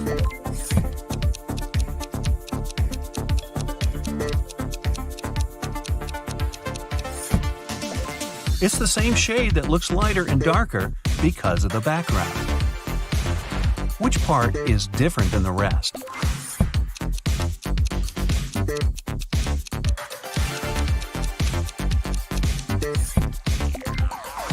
The triangle on the left is lighter than its neighbors. How about finding the odd one in this image? No, the picture, not me.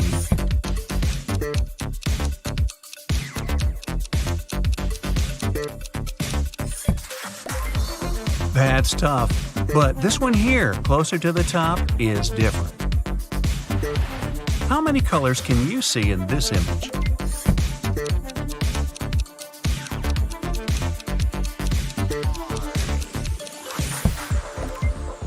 Only 3, red, blue, and the same shade of yellow.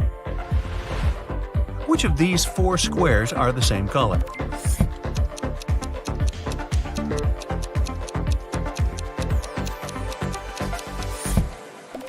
I would say A and D and B and C, but no. The answer is B and D.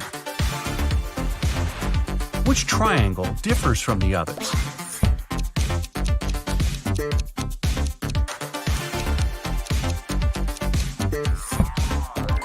That's what I call the next level. It turns out this triangle is the odd one. But no matter how hard I squint, I can't see the difference. Is it true that the right side of each band is darker than the left one?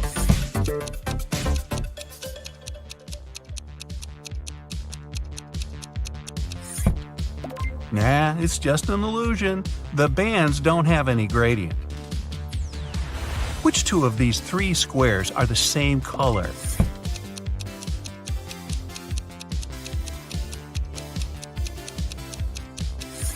Squares 2 and 3 are the same shade of green.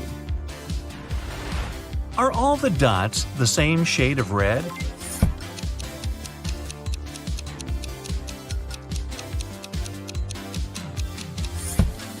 Well, if you place them on a white background, you'll see they're all the same.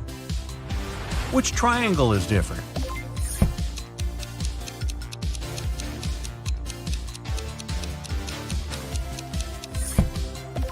The one on the left. It's a colder shade of green than the rest. A colder shade of green? How chilling. Which square is lighter, A or B?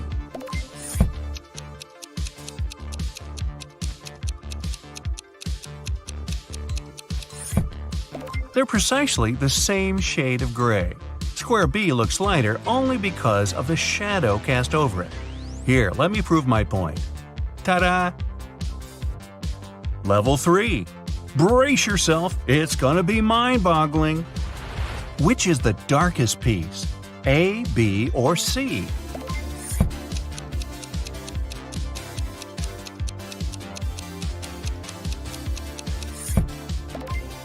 To tell you the truth, I failed this one.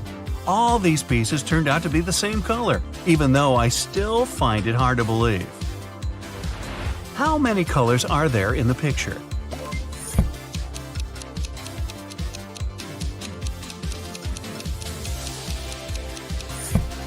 There are yellow and blue stripes and red faces. The face on the left looks purplish because your eyes mix the red and blue colors.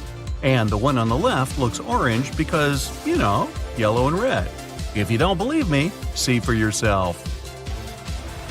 Would you believe it if I told you that the light blue and light green spirals are actually the same color?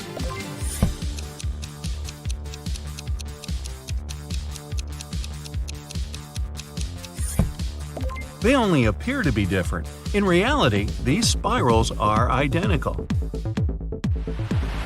And an oldie but a goodie. Which triangle is the odd one?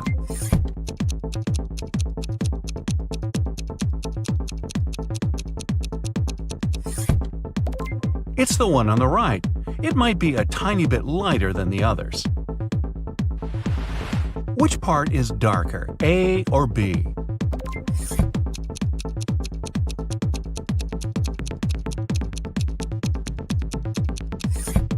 Surprise, surprise, these two pieces are the same color. If you want some proof, cover the line where the two parts meet with your finger. Here you go. How many different colors are these balls?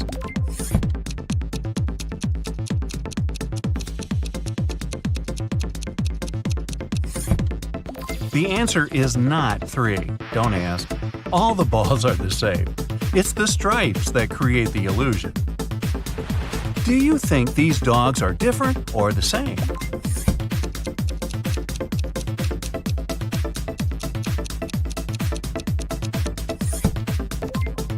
One of the dogs looks blue, the other is supposedly yellow, but in fact, they're the same color.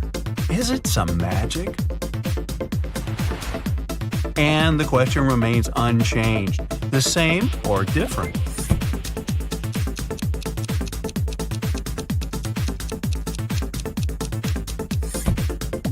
These pieces are exactly the same color, but they look different because of the contrasting grids and backgrounds. There are 2 chess sets. The upper one is white and the bottom one is black, right?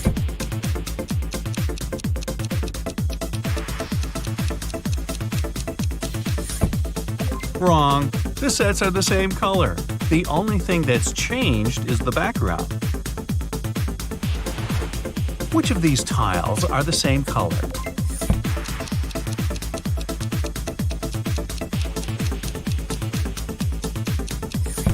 Well, I was sure I got it right. A looks like C, doesn't it?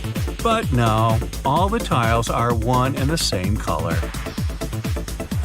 Now, I challenge you to find the odd triangle.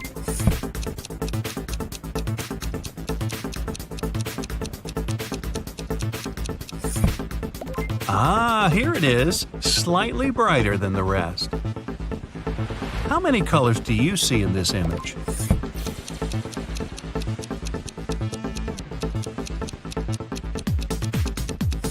I see 4, but there are just 3 colors, yellow, blue, and red. Which ball on the coffee table, B or C, is the same color as ball A on the floor?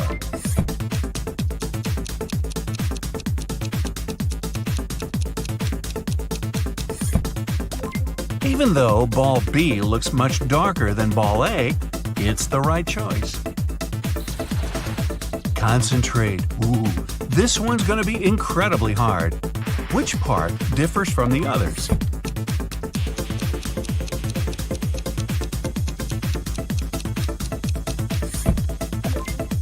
It's the one on the right. Hey, don't ask me why. And now, the best part of any test, the results. If your score is 0 to 15 points, your color contrast sensitivity could use some work. It sometimes happens when your eyes are tired. Wink, wink. But if you got 16 to 31 points, you haven't exactly aced the test, but your sensitivity to color contrast is quite high. Maybe your screen brightness is wrong, or the lighting in your room is too dim. If you have 32 to 46 points, you're great at distinguishing colors. Less than 5% of people can get that far with so many correct answers. Not me. Here's a quick joke. Two geniuses are walking down the street. One genius says to the other, "Hey, you look down in the dumps. What's the gray matter?" I didn't say it was a good joke. Okay, you big brain person you, here's another challenging quandary of riddles to solve. Ted is a lucky game show winner.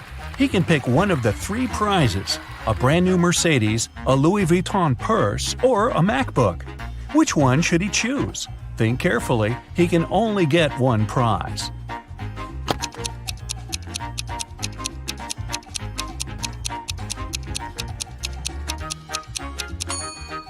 Look at the Mercedes. Its logo is wrong, so it must be fake. The same goes for the purse. That's what Louis Vuitton's real logo looks like. But the MacBook seems to be okay, at least at first sight. So let's go for it. A car thief appeared in a little town. Every night, a car went missing. First, it was Mr. Smith's red vehicle. The next day, it was Mr. Holmes' pink car. And last night, it was Mrs. Tanner's white Ford. The town's detective is going to stop the criminal. Take a look at the 4 cars that are still out there and help the man understand which car is going to be stolen next.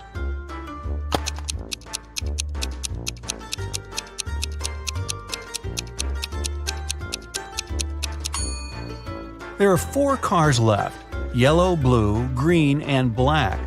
The first car that was stolen was red. The word red has 3 letters. The next one was pink. There are 4 letters in pink. The third vehicle was white, and the word white has 5 letters. It means the next car to be stolen is going to be yellow, because there are 6 letters in this word, as best I can count. Mr. Jones was going on vacation. In the evening of his last day at work, he cleaned up his office and left, taking the key with him. When the man came back 2 weeks later, he immediately realized someone had broken into his office while he had been gone. How did he figure it out?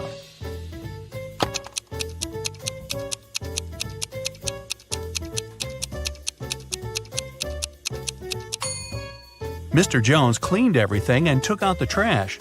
But have a look at the garbage can now. There's some paper inside. Esme got lost in the forest. She was wandering around all day long and couldn't find a way out. Finally, at dusk, she saw a spooky house where a witch lived. Esme had nowhere else to go, so she entered the house and asked the witch to help her. The witch offered Esme to play a game. "I'll tell you a riddle. If you get the answer right, I'll take you out of the forest. But if you make a mistake, I'll keep you here as my maid forever." Esme had no choice but to agree. Here's what the witch said. "It has cities, but doesn't have a single house. It has mountains, but not a single tree. It has water, but no fish. What is it?" Can you help Esme?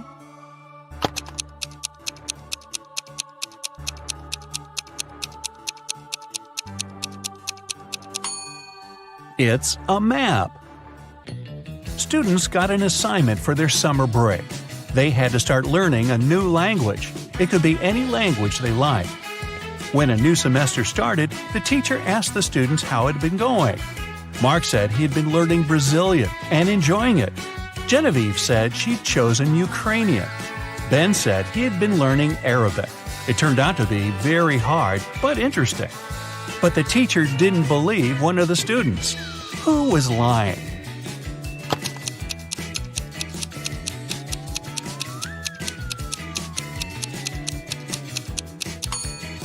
She didn't believe Mark, who had said he had been studying Brazilian. There's no Brazilian language. People speak Portuguese in Brazil. Oliver came back home and found a love letter in his mailbox. It was a very sweet one, but the sender didn't write their name. However, there was a little note at the end. J+1, B-1, R+2, H-3. Oliver has 4 suspects: Jane, Alex, Leah, and Kate. Can you tell which one of them wrote the love letter to Oliver?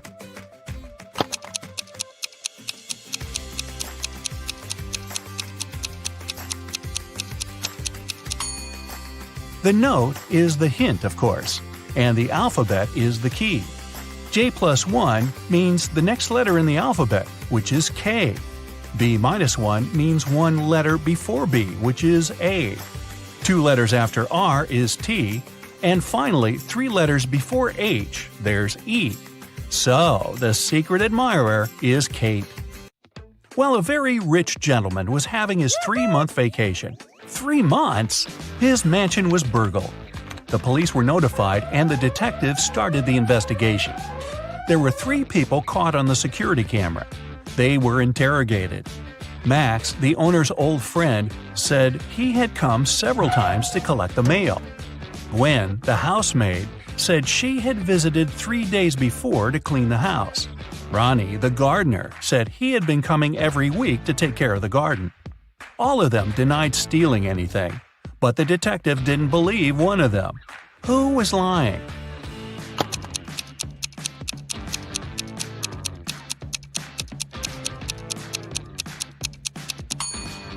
He didn't believe Gwen. She said she'd cleaned the house 3 days before. But look around. There's dust and dark stains everywhere. It doesn't look like it's been cleaned recently, so she must be lying. A long time ago, in Norway, a princess was taken away. She was locked in a small room on a tiny island in the middle of a huge lake. Even if she managed to get out of the room, she wouldn't be able to reach the shore. On the island, there were no trees or any tools she could use. It means she couldn't build a boat. And still, half a year later, the princess managed to escape and returned home all by herself. How did she do it?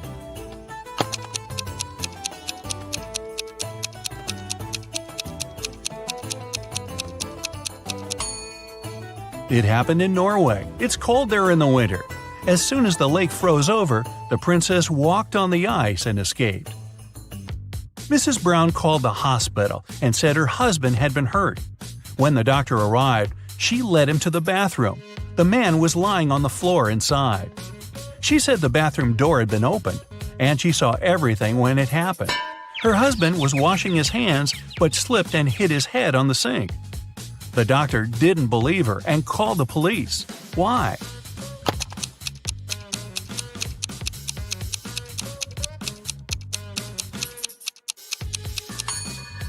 Look at how the man's lying. His head is on the opposite side of the sink. He couldn't have fallen like that. A tired mother of 3 daughters came home late after work. She found the kitchen all messy. It seemed one of her daughters made a sandwich but didn't clean after herself. The mother walked upstairs and found all 3 of them doing their homework. She asked who had made the sandwich, but all the girls, Hannah, Della, and Emily, denied making one. Still, the mother could tell who was lying. Look at the kitchen and the girls carefully. Who do you think is guilty? And how did the mother understand who was lying?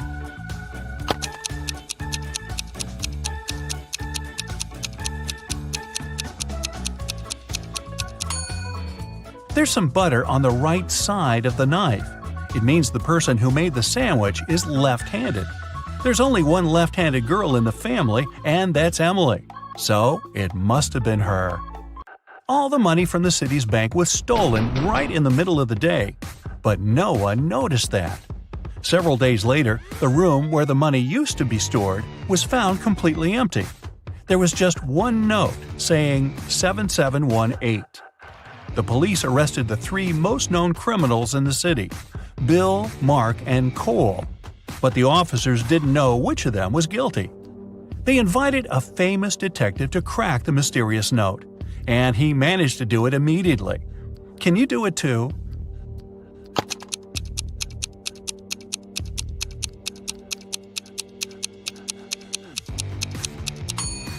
Turn the paper upside down. This way, the numbers turn into a name, Bill. He must be the culprit. Now wait. If Bill isn't quite that dumb to name himself, did someone else frame Bill for the robbery? Hey, just thinking out loud here. Moving on. Devian found his friend Aaron in his room. The guy was poisoned. Devian called the police. When the officers arrived, he told them he had been walking past Oliver's house and noticed the light in his room was on. He came up to the window to check who was inside, his friend or his brother. It was cold and there was frost on the window, so he wiped it away to see who was inside. When Devian saw Oliver lying on the floor, he called the police. The officers didn't believe the guy and immediately arrested him. Why?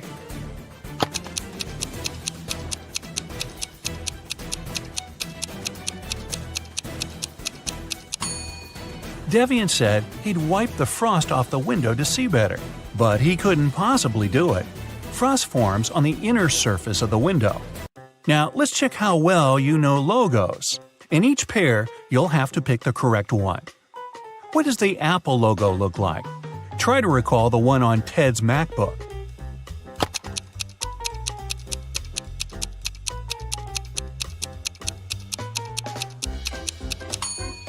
The second logo is correct. Okay, here's Instagram. Do you remember what its icon looks like?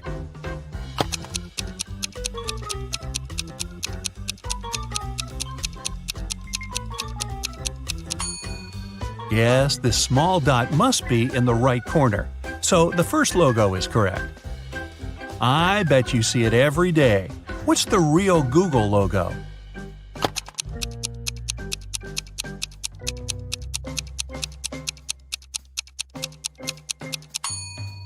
It's the second one. First the red O, then the yellow one. Which one is the correct Burger King logo?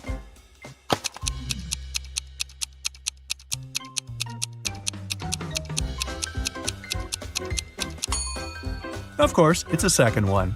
Now I'm hungry. If you play video games, you must know it. If not, well, try yourself. Which PlayStation logo is correct?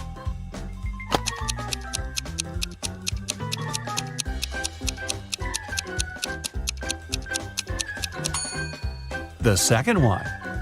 Okay, now, a tough one. Which TikTok logo is correct?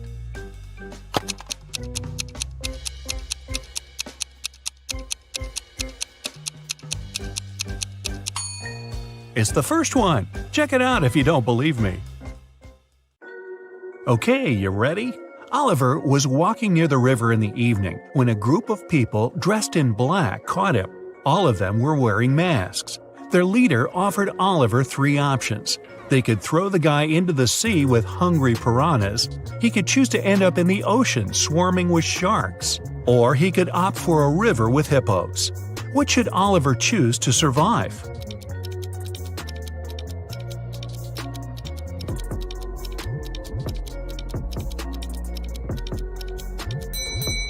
Piranhas only live in fresh water. The guy should pick the sea with the piranhas. An expedition set up camp in the middle of a desert. They were planning to spend several days in that place. But when they woke up, their truck had disappeared. Luckily, they had enough food to last a week, but no power and little water. But there was more to come. 3 days later, one of the team members disappeared. The leader of the expedition questioned the remaining people. Michael said he had been wandering around, trying to find water. Emily said she had been playing games on her smartphone. Evelyn claimed they had been sleeping all day long to save energy. And Henry said he had been preparing his research paper in his tent. Now, who's lying?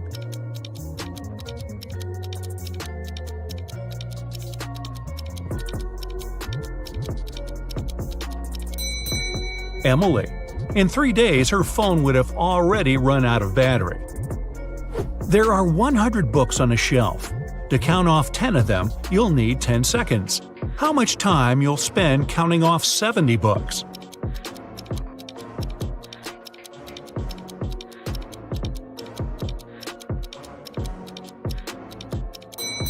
It will take you 30 seconds. You'll need this time to count off 30 books, and the remaining ones will add up to 70. Sophia's sister, Chloe, visited her on Saturday. The women had a meal and talked about their lives. Chloe had been promoted. Her husband had recently presented her a diamond ring, and they were going to have a vacation in Hawaii. Chloe didn't have such amazing news. She only listened to her sister and complained about life. Right after lunch, Chloe felt unwell. She paled and lost consciousness. Sophia called an ambulance.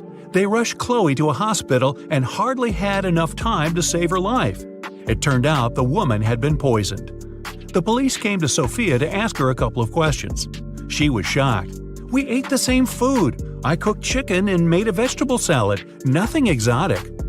After examining the food, the police officers arrested Sophia for trying to poison her sister. But how did she do it?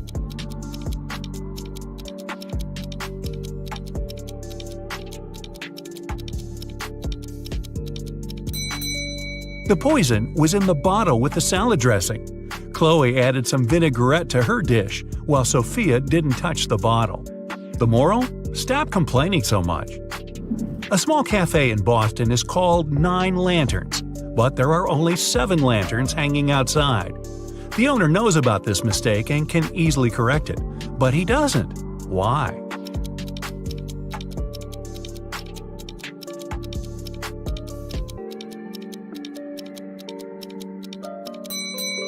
When the wind took away 2 lanterns some time ago, the man wanted to replace them. But before he could do it, he noticed that more people started to come into his cafe. They told him 2 lanterns were missing, and then stayed to drink coffee. Jackson came to visit his friend Aiden, who he hadn't seen in ages. They had a great time, gossiping and drinking tea. But Jackson had completely forgotten Aiden had one quirk. He loved making up riddles and never let anyone leave his house without cracking 1 or 2 of his newest ones. This time, his question was, "What do you swallow that can swallow you?"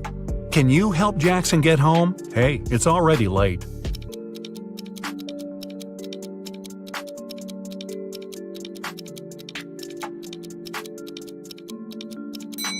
The answer is water. Jackson was smart enough to know he won't be able to leave Aiden's house after just 1 riddle. True to his expectations, another riddle was waiting for him. What is lower with a head on top than without it?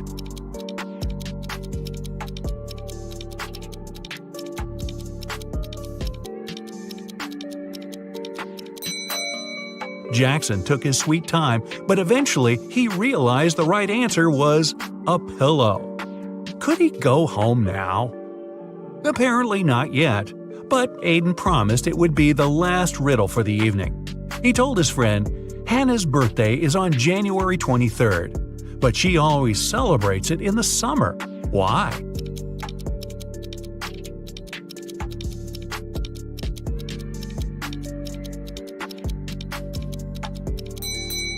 Luckily, Jackson had just returned from his trip to Australia.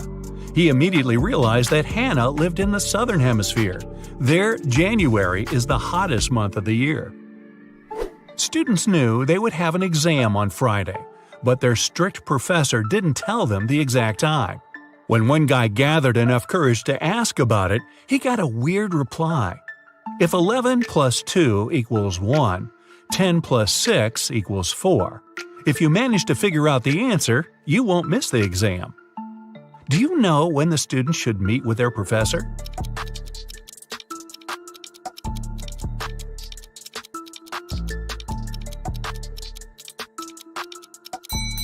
At 4 p.m. 11 o'clock plus 2 hours is 1 p.m. Then 10 o'clock and 6 hours is 4 p.m. James called his wife Mia and told her he would be at home by 8 o'clock.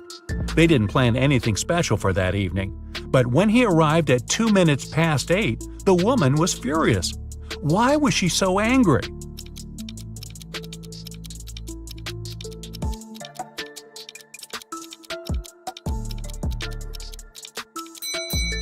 Mia thought her husband would come home by 8 p.m., but he appeared at 8:02 a.m. the next morning. Uh-oh. Look at these two ladies. They both seem to be filthy rich, but only one of them actually is.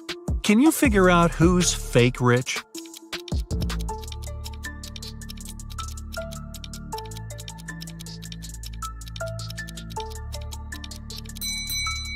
It's the girl on the left. She's taking a photo with a luxury car in the background. But there's someone in the driver's seat, and this person looks rather shocked. One elderly man could only use a public telephone to make his calls. Once the phone stopped working, the man informed the phone company. He waited and waited, but no one came to fix the phone. Several days later, the man visited the company again and said something. The day after, the phone was working again. What did the man say?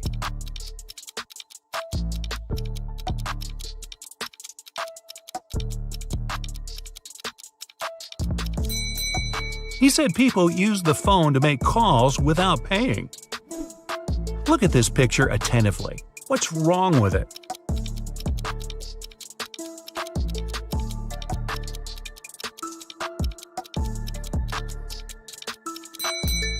The pitcher the woman is holding is empty.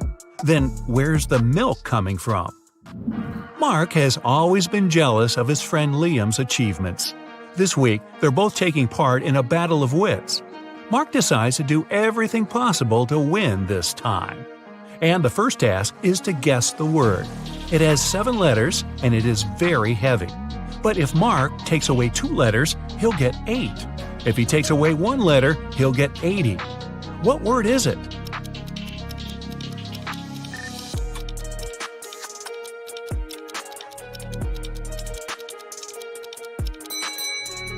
The first riddle is a success.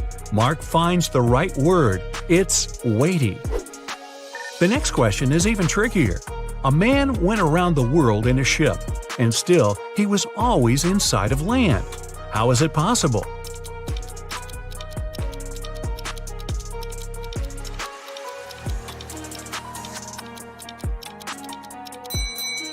It doesn't take Mark long to figure out the man was in a spaceship orbiting Earth. The next thing Mark knows, he's locked in a room. Wow. There are 4 doors there. He's entered through one of them, and he can't use it again. The first door leads to the room with high-voltage wires hanging above the wet floor. Behind the second door, there's a water-filled room swarming with piranhas. And the third door hides a room where acid, flesh-melting rain is falling from the ceiling. Which door is more or less safe to enter?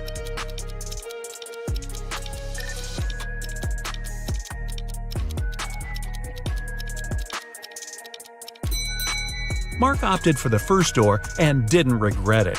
It was safe because he didn't let his body come into contact with the wires and the wet floor at the same time. It turned out the next task was the last one in this competition. Mark was looking forward to finding out the winner, but first he had to do some brain work. The world's tallest tower is finally finished. It took 5 years to build it. Every next year, the construction doubled in height.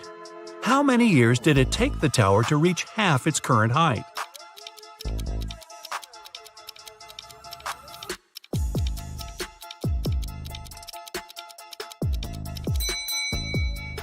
Four years. If the tower grew twice taller every year, it had to be half of its final height a year before it was completed. And if you're wondering about the results of the competition, it ended in a tie. Duh. Luna has 2 friends, Jack and Owen. On her birthday, the girl wants to go to the movies with the guys, but they don't know each other and Luna's worried they might feel uncomfortable.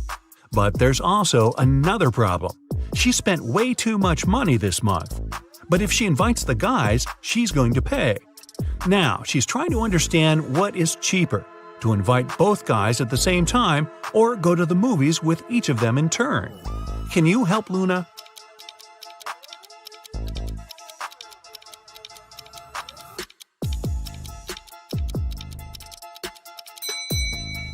It'll cost the girl less to invite her 2 friends at the same time. This way, she'll only have to buy 3 tickets. If she goes with each of them, she'll pay for 4 tickets. It was a sunny summer day without a single cloud in the sky. The ship was in the harbor. There were many people on the shore. They gathered there to look at the vessel. Suddenly, the ship started to sink. There was nothing wrong with it, and all of its systems were functioning correctly. The weather was fine and the sea was calm. But the ship still disappeared in the blink of an eye. What happened?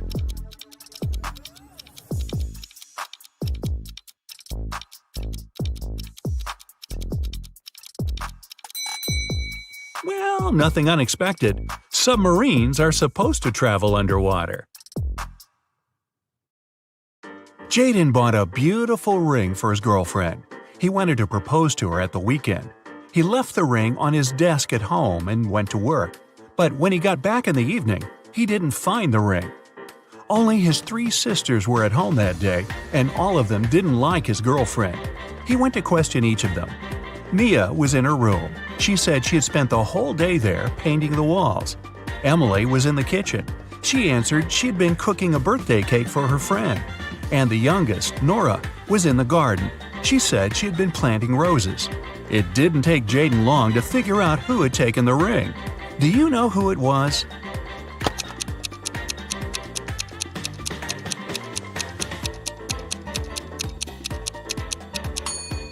It was Nora. She looks too tidy after spending the entire day in the garden. Plus, she doesn't have any garden tools. Carter's literally running home from school. He has a piece of cake waiting for him there. But as soon as the boy opens the fridge, he realizes someone's eaten his cake. It can only be his elder sister Maya. He sees her leaving the bathroom. "How could you? I've been dreaming about this cake for the whole day." "What are you talking about?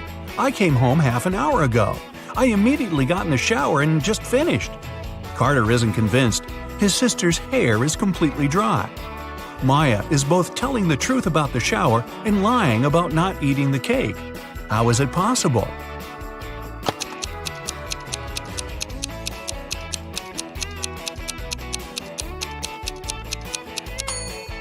The girl did get in the shower, but she didn't turn the water on. She was just sitting there and eating the cake. Someone stole the money Adam kept in his safe. Oh my God. The police questioned 3 suspects. Julia said she'd gone to bed at 10 p.m. and fallen asleep right away. Parker told the detective he'd been watching TV from 11 p.m. to 2 a.m. And Aiden had said he had been at his friend's playing computer games all night. The police immediately arrested the thief. Who was it?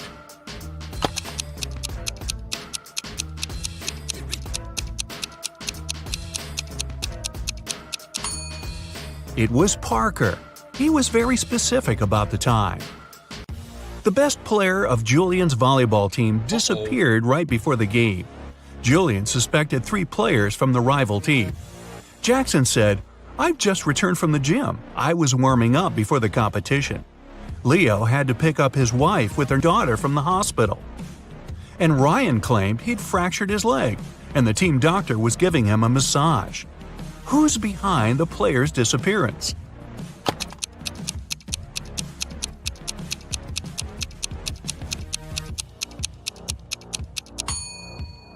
It's Ryan. Getting a massage when your leg's broken? Really? A rich businessman called the police and said a precious vase from his collection had gone missing.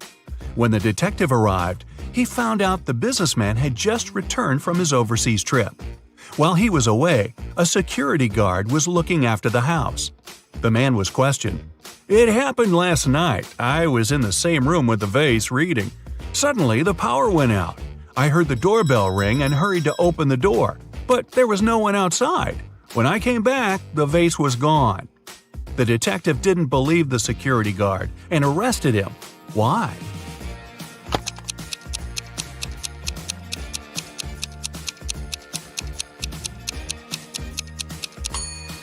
The doorbell can't ring if there's no electricity. Caroline went for a walk to the park. Deep in her thoughts, the girl wasn't really looking where she was going. That's why she didn't notice a pit in the ground and fell into it. When she came around, she found herself in a strange room. There were no windows, no door. In the dim light, the girl saw a table with 3 apples on it. And was it a note? To get out of this trap, you've got to eat an apple. But only one of them isn't poisoned. Pick carefully. Caroline was terrified, but after examining the apples, she bravely bit into one of them and nothing bad happened. Which apple did she choose?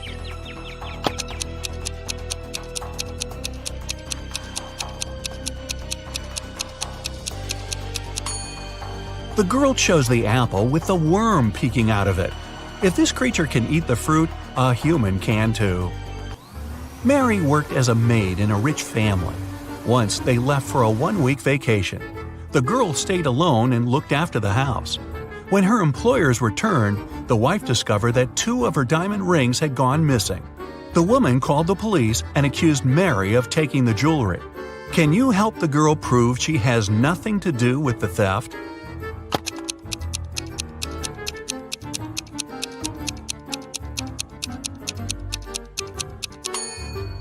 Mary was probably not very attentive while cleaning the house. One of the rings is under the sofa, the other in the bucket. It was the first day of school when the principal's wallet went missing. There were 3 suspects: the gardener, the math teacher, and the coach. Here's what they said. The gardener was mowing the front yard. The math teacher was checking the surprise test he'd given his students. And the coach was meeting new people who wanted to join the school's soccer team. Who took the wallet?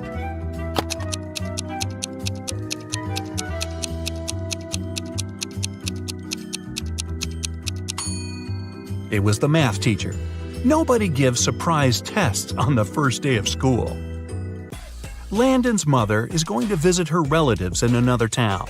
Before leaving, she enters her son's room to say goodbye. Oh my, it's a terrible mess. And the boy's playing games on his phone.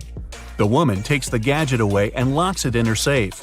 I'll tell you the password only after you send me a photo of your room, tidy and squeaky clean. She's at the railway station when Landon sends her the photo. She's happy at first before she realizes it's an old one. How did she understand it?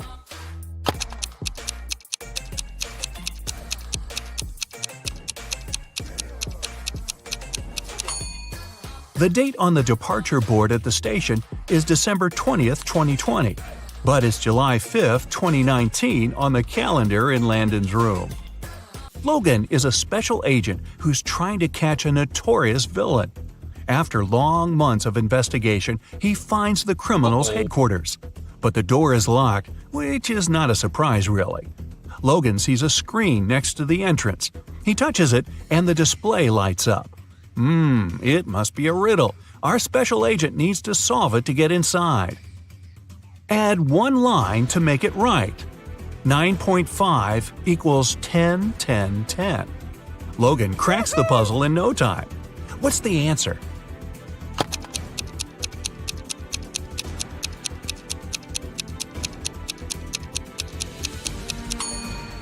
.5 equals 10 to 10. The door opens and the man steps into a dark corridor. After walking some time, Logan notices a door. A code lock again. That's when the man also spots a calendar hanging on the wall. At the bottom, there are several letters, M, F, W. After connecting the dots, the special agent figures out the code. What is it?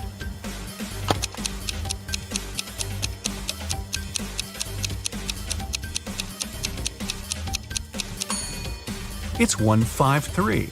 The letters stand for the days of the week, Monday, Friday, and Wednesday. Monday is the first day, Friday the 5th, and Wednesday the 3rd one. The door swings open and Logan sees a room.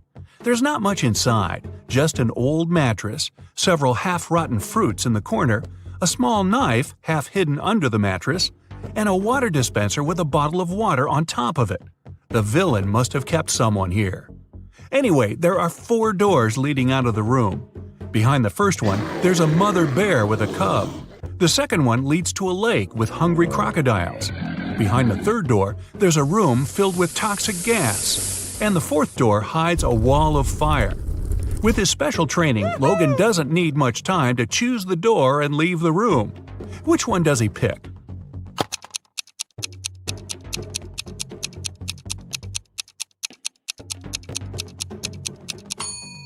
The third one. The agent empties the water bottle. Then he uses the knife to cut it in such a way that his head fits in. His scarf helps to prevent the toxic air from entering the bottle. He runs into a room. In the corner, Logan sees a staircase. It leads to the basement. Down there are 3 men. Each of them is tied to a chair and claims that one of the other 2 is the villain. They tell Logan they've been locked in there for at least 4 days. The special agent looks at the men attentively and soon figures out who the criminal is. Can you do the same?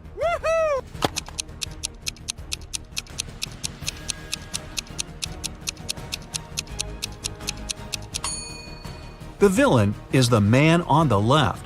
4 days have passed, but he has no stubble whatsoever. Case solved. Allison is a big boss in an international company. One day, she's hurrying to an important meeting when she notices the documents she needs haven't been printed out. But she's asked at least 3 of her subordinates to do it. Ian says he's just returned from the supermarket because they've run out of coffee beans. Robert claims he's been terribly busy drafting a new contract. And Alice answers she's been in the kitchen, preparing snacks and making coffee for the meeting. Who's actually forgotten about the task and making up excuses at the last moment?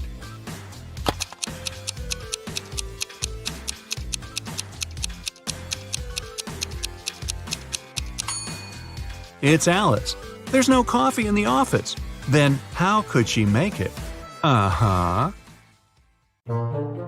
You suddenly wake up trapped in a dark room. Your only source of light is a candle. There are 2 doors in front of you. Behind one of them, there's a tunnel that will lead you outside to freedom. Behind the other, just a cold brick wall. You have a key that will open only one of the doors, and you can try it just once. So how do you know which door to try?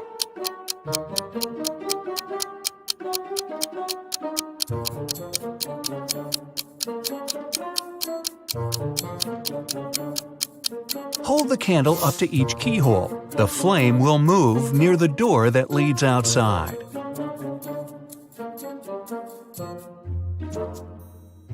You escape to freedom, but you need to send some important documents to your friend Beth.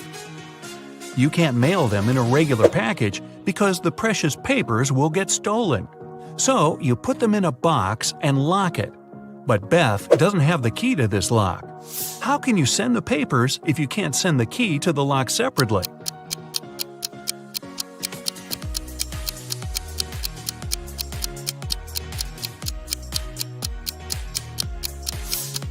First, send the lock box to Beth.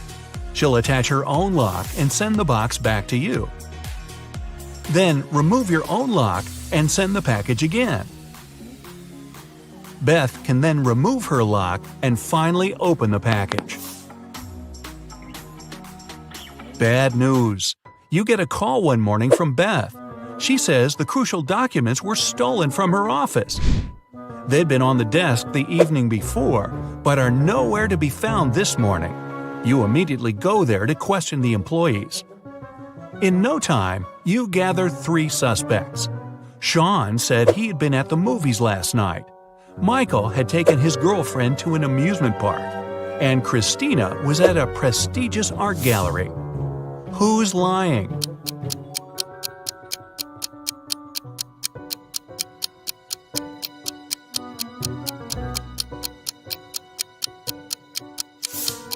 Sean. His movie ticket isn't torn. Having been caught red-handed, Sean makes a break for it. He hops in his car and drives away. Law enforcement are on the lookout. Sean sees a police car right ahead of him and starts driving toward it. Why would he do that?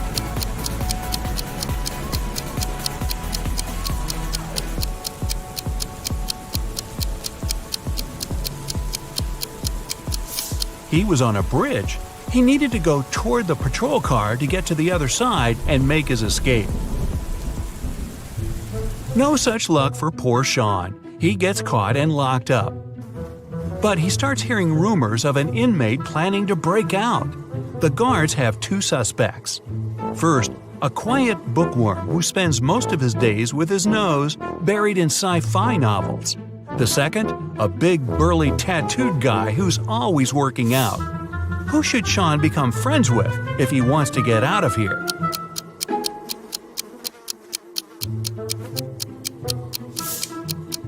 The bookworm. Look closer, and you'll see his bookmark is actually a file. On Friday afternoon, the owner of that same prestigious art gallery discovered that 4 of the most famous artists' self-portraits had been stolen during an exhibition. The police show up to do an investigation, and now they have 3 suspects. Sarah, the artist, said she disappeared into one of the studios to paint. John, the security guard, explained he was just waiting outside and had no idea the portraits were gone. Daniel, the caterer, stated he was at a nearby store picking up extra napkins when the robbery took place. So, who's the thief?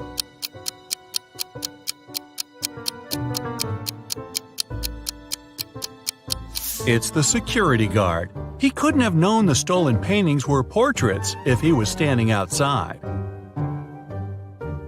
As fate would have it, there was another incident that night. Michael, who never really liked what passed for art in modern times, rushed into the gallery and caused millions of dollars worth of damage to several paintings. Yet the gallery's owner thanked him for his actions.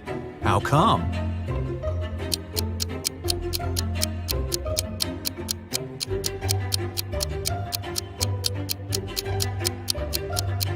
Michael is a firefighter. The water from his hose damaged several masterpieces, but he still managed to extinguish the fire and save many more works. They awarded Michael a big check in gratitude. He heads home just in time to get his 5 kids all packed up for a camping trip that weekend. Mike and his wife are really looking forward to having the weekend for themselves to relax. But when they woke up on Saturday, they discovered the check was missing from their safe. Once the officers showed up, they interviewed the 3 people who were in the house that morning. The chef said he was in the kitchen getting school lunches packed. The cleaner said he finished cleaning quickly that day and left early. The butler had just gotten back after taking the kids to camp 3 hours away. Who's lying?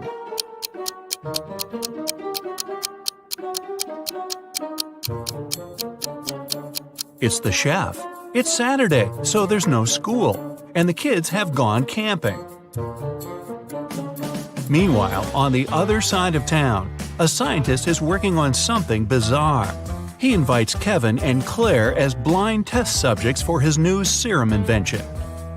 He gives them each a glass of ice-cold lemonade. Kevin drinks his fast, but Claire apprehensively waits to see the side effects on him first. After 2 hours, nothing happens, so she drinks her glass. 2 minutes later, her skin turns green. If both the drinks had the serum, why was only Claire affected?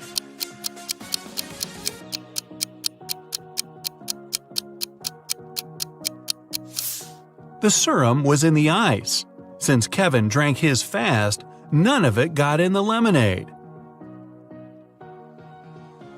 Claire runs out of the lab in horror. She gets in her car and speeds off. As she's driving down a long, empty road, one of her tires pops off. Good thing she has a spare in the trunk.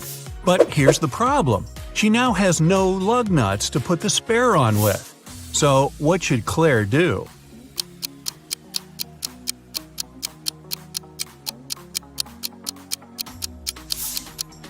Unscrew one lug nut from each of the other 3 wheels and use them to attach the spare tire.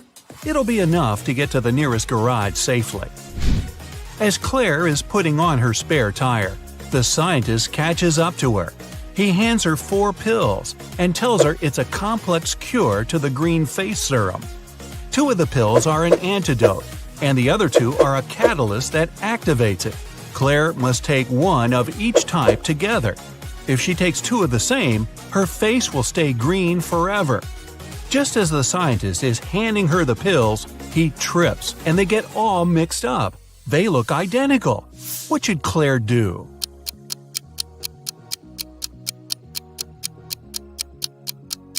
Grind the tablets up, mix all the powder together, and divide it in two parts.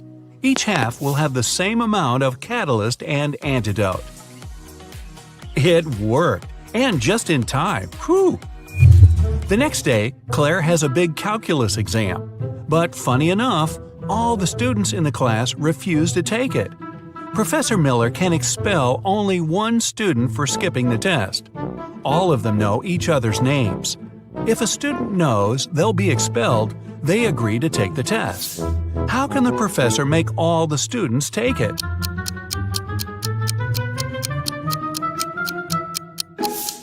She should tell them she'll expel the student whose name comes first alphabetically. Then this person won't skip the test. The next person on the list won't skip either, and so on until the end of the list.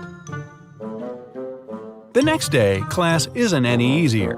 Professor Miller grabs her cup of coffee, takes a sip, goes to set it down, and what's this? It's stuck to her hand. Somebody put glue on the cup, and she's got 3 suspects. Look carefully to find out which student is playing tricks on the professor.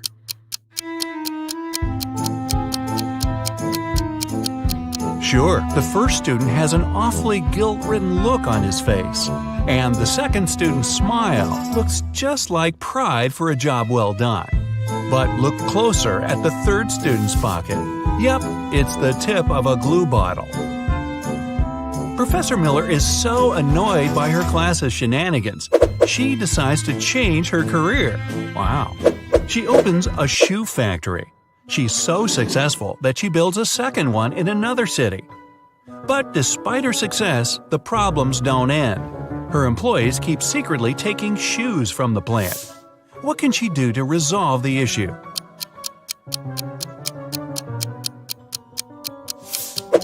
Have one of her factories start making only left shoes and the other only right ones. One of those shoe swipers is driving a semi-truck full of shoes to sell for a profit. He comes to a tunnel, and there's a major problem. His truck is just an inch too tall. But he can still drive through the tunnel. How?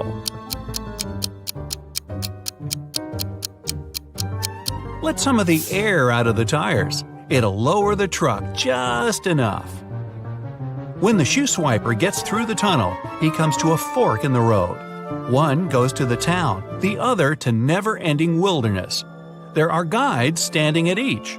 The catch? One always tells the truth, the other always lies. The driver doesn't know who's who, and he's only allowed one question. What should he ask to find out which road goes to town?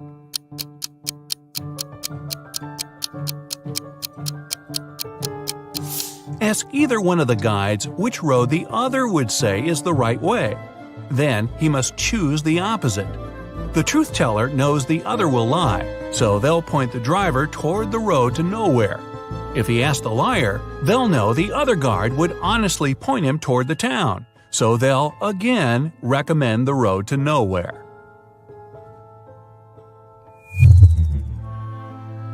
The shoe thief takes the road to town, but he has another puzzle to answer before he's allowed to enter. The guard at the gate asks him one simple question. What's the logic in the order of the following words? Fun, blue, bee, more, and dive.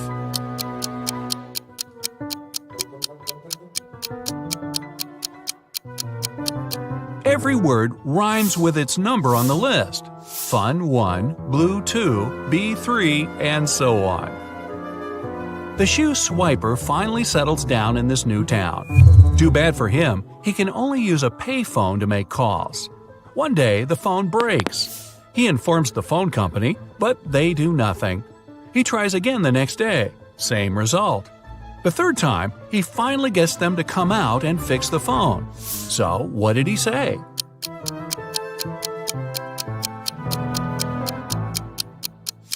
He claimed that people were making calls without paying. Richard had a collection of beautiful paintings. One day, while he was away, his favorite one got stolen. The police suspected one of Richard's neighbors. Nicole said she had been out of town. She returned home just an hour ago and was so tired after a long drive that she immediately went to bed. Dennis said he had been getting ready to paint his house, but since it didn't seem the rain would stop anytime soon, he went to the movies instead. Julie answered her sister had been feeling unwell. That's why Julie was busy looking after her little nephew. Who was lying?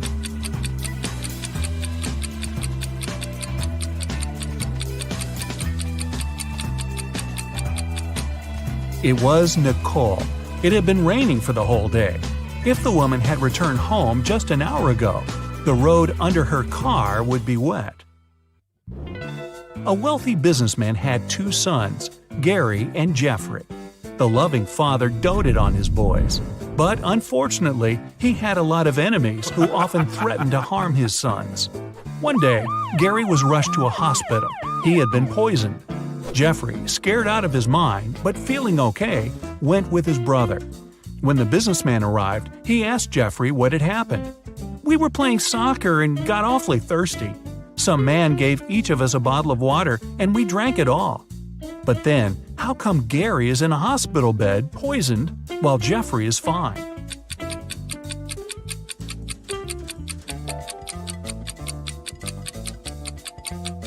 The water the boys drank was okay. The poison covered the bottlenecks.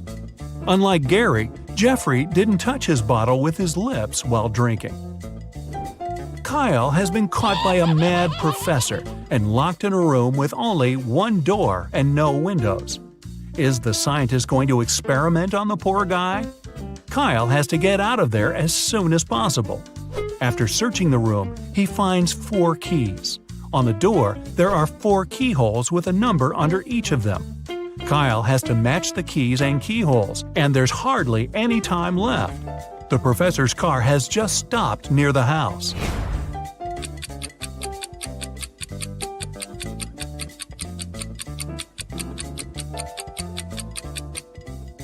The digits on the door match the number of the angles the geometric shapes on the keys have.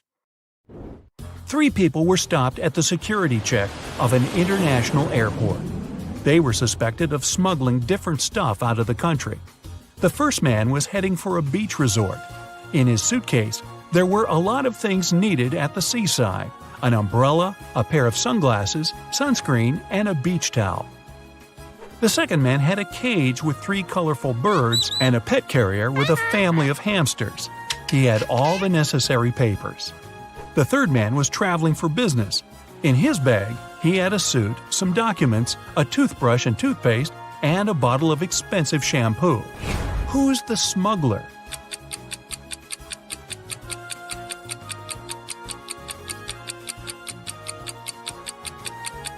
It's the third guy. He's bald. Why would he need shampoo? Young fashion designer Robert was preparing for his first show. He was excited and a bit anxious, so he took a break to steady his nerves in a quiet corner. But when it was time for him to present his collection, he was nowhere to be found. In an hour or so, a security guard saw him in the bathroom, lying on the floor. Someone had hit him on the head. The police had 3 suspects. Maya, one of the models, said she had had problems with her dress. "I didn't even have time to leave the dressing room." Catherine, one of the guests, answered she was Robert's huge fan. "I've been wearing his clothes for years. Why would I hit him?" Sam, the designer's assistant, said he had rushed to the nearest coffee shop to get Robert an Americano to calm him down. Can you figure out the culprit?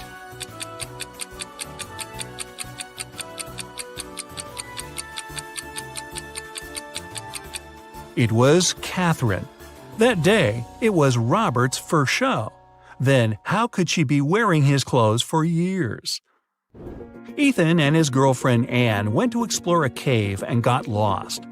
After some time, they came across 2 people, a man and a woman.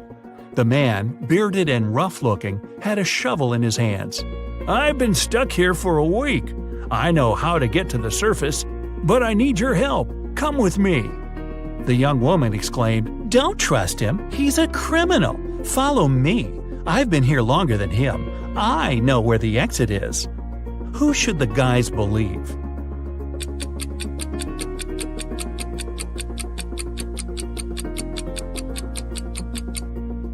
Ethan and Anne decided to follow the man. If the girl had been in the cave for more than a week, why does she look so tidy and has fresh flowers in her hair?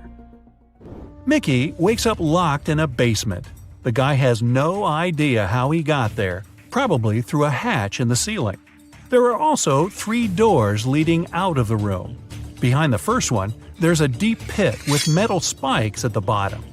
The second door leads to a lake with hungry piranhas. And behind the third door, there are crocodiles. Suddenly, the room starts to fill with water. Which door should Mickey choose to escape?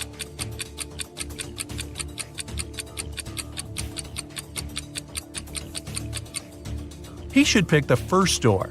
Once the pit is filled with water, the guy will be able to swim over the spikes.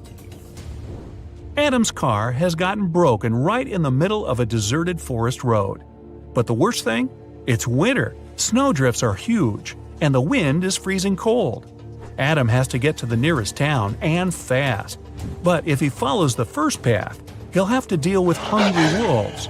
The second goes through the area inhabited by bears. And if he takes the second road, he'll have to cross a river covered with thin ice. Which is the safest way?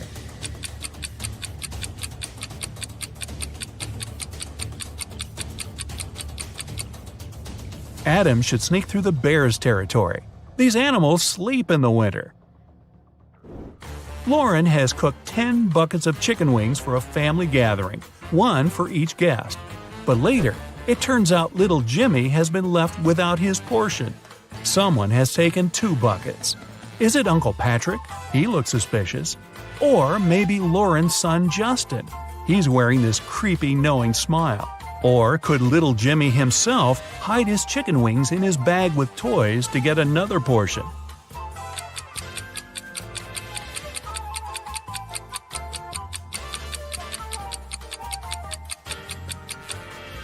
Look at the dog. It wouldn't leave Uncle Patrick's side. It can smell the meat the man has hidden. Look at these 2 girls and their fridges. One of them has never had enough money until recently, when she won the lottery. Which girl is that?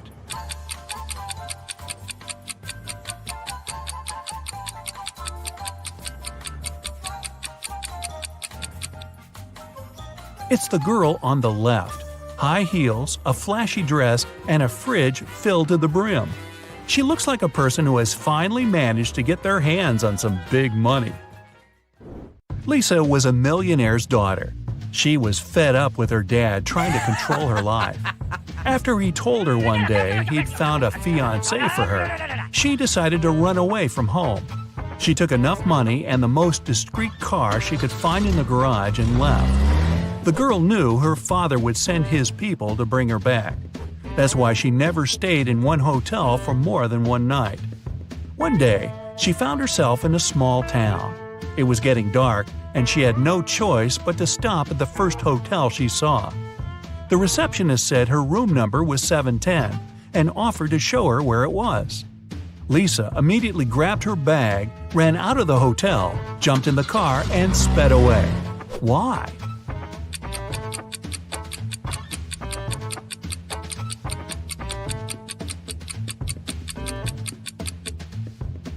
The first digit of a hotel room number usually means the floor it's on. Room 710 is supposed to be on the 7th floor, but the hotel only has 2 floors. A little girl walks through the park and spots a hungry cat. She decides to share her sandwich with the poor animal. Unfortunately, there's a stream between her and the kitty. She squats down to attract the cat's attention and shows it the food. In no time, the animal is next to her. There's no bridge over the stream, and the cat isn't soaked. How is it possible?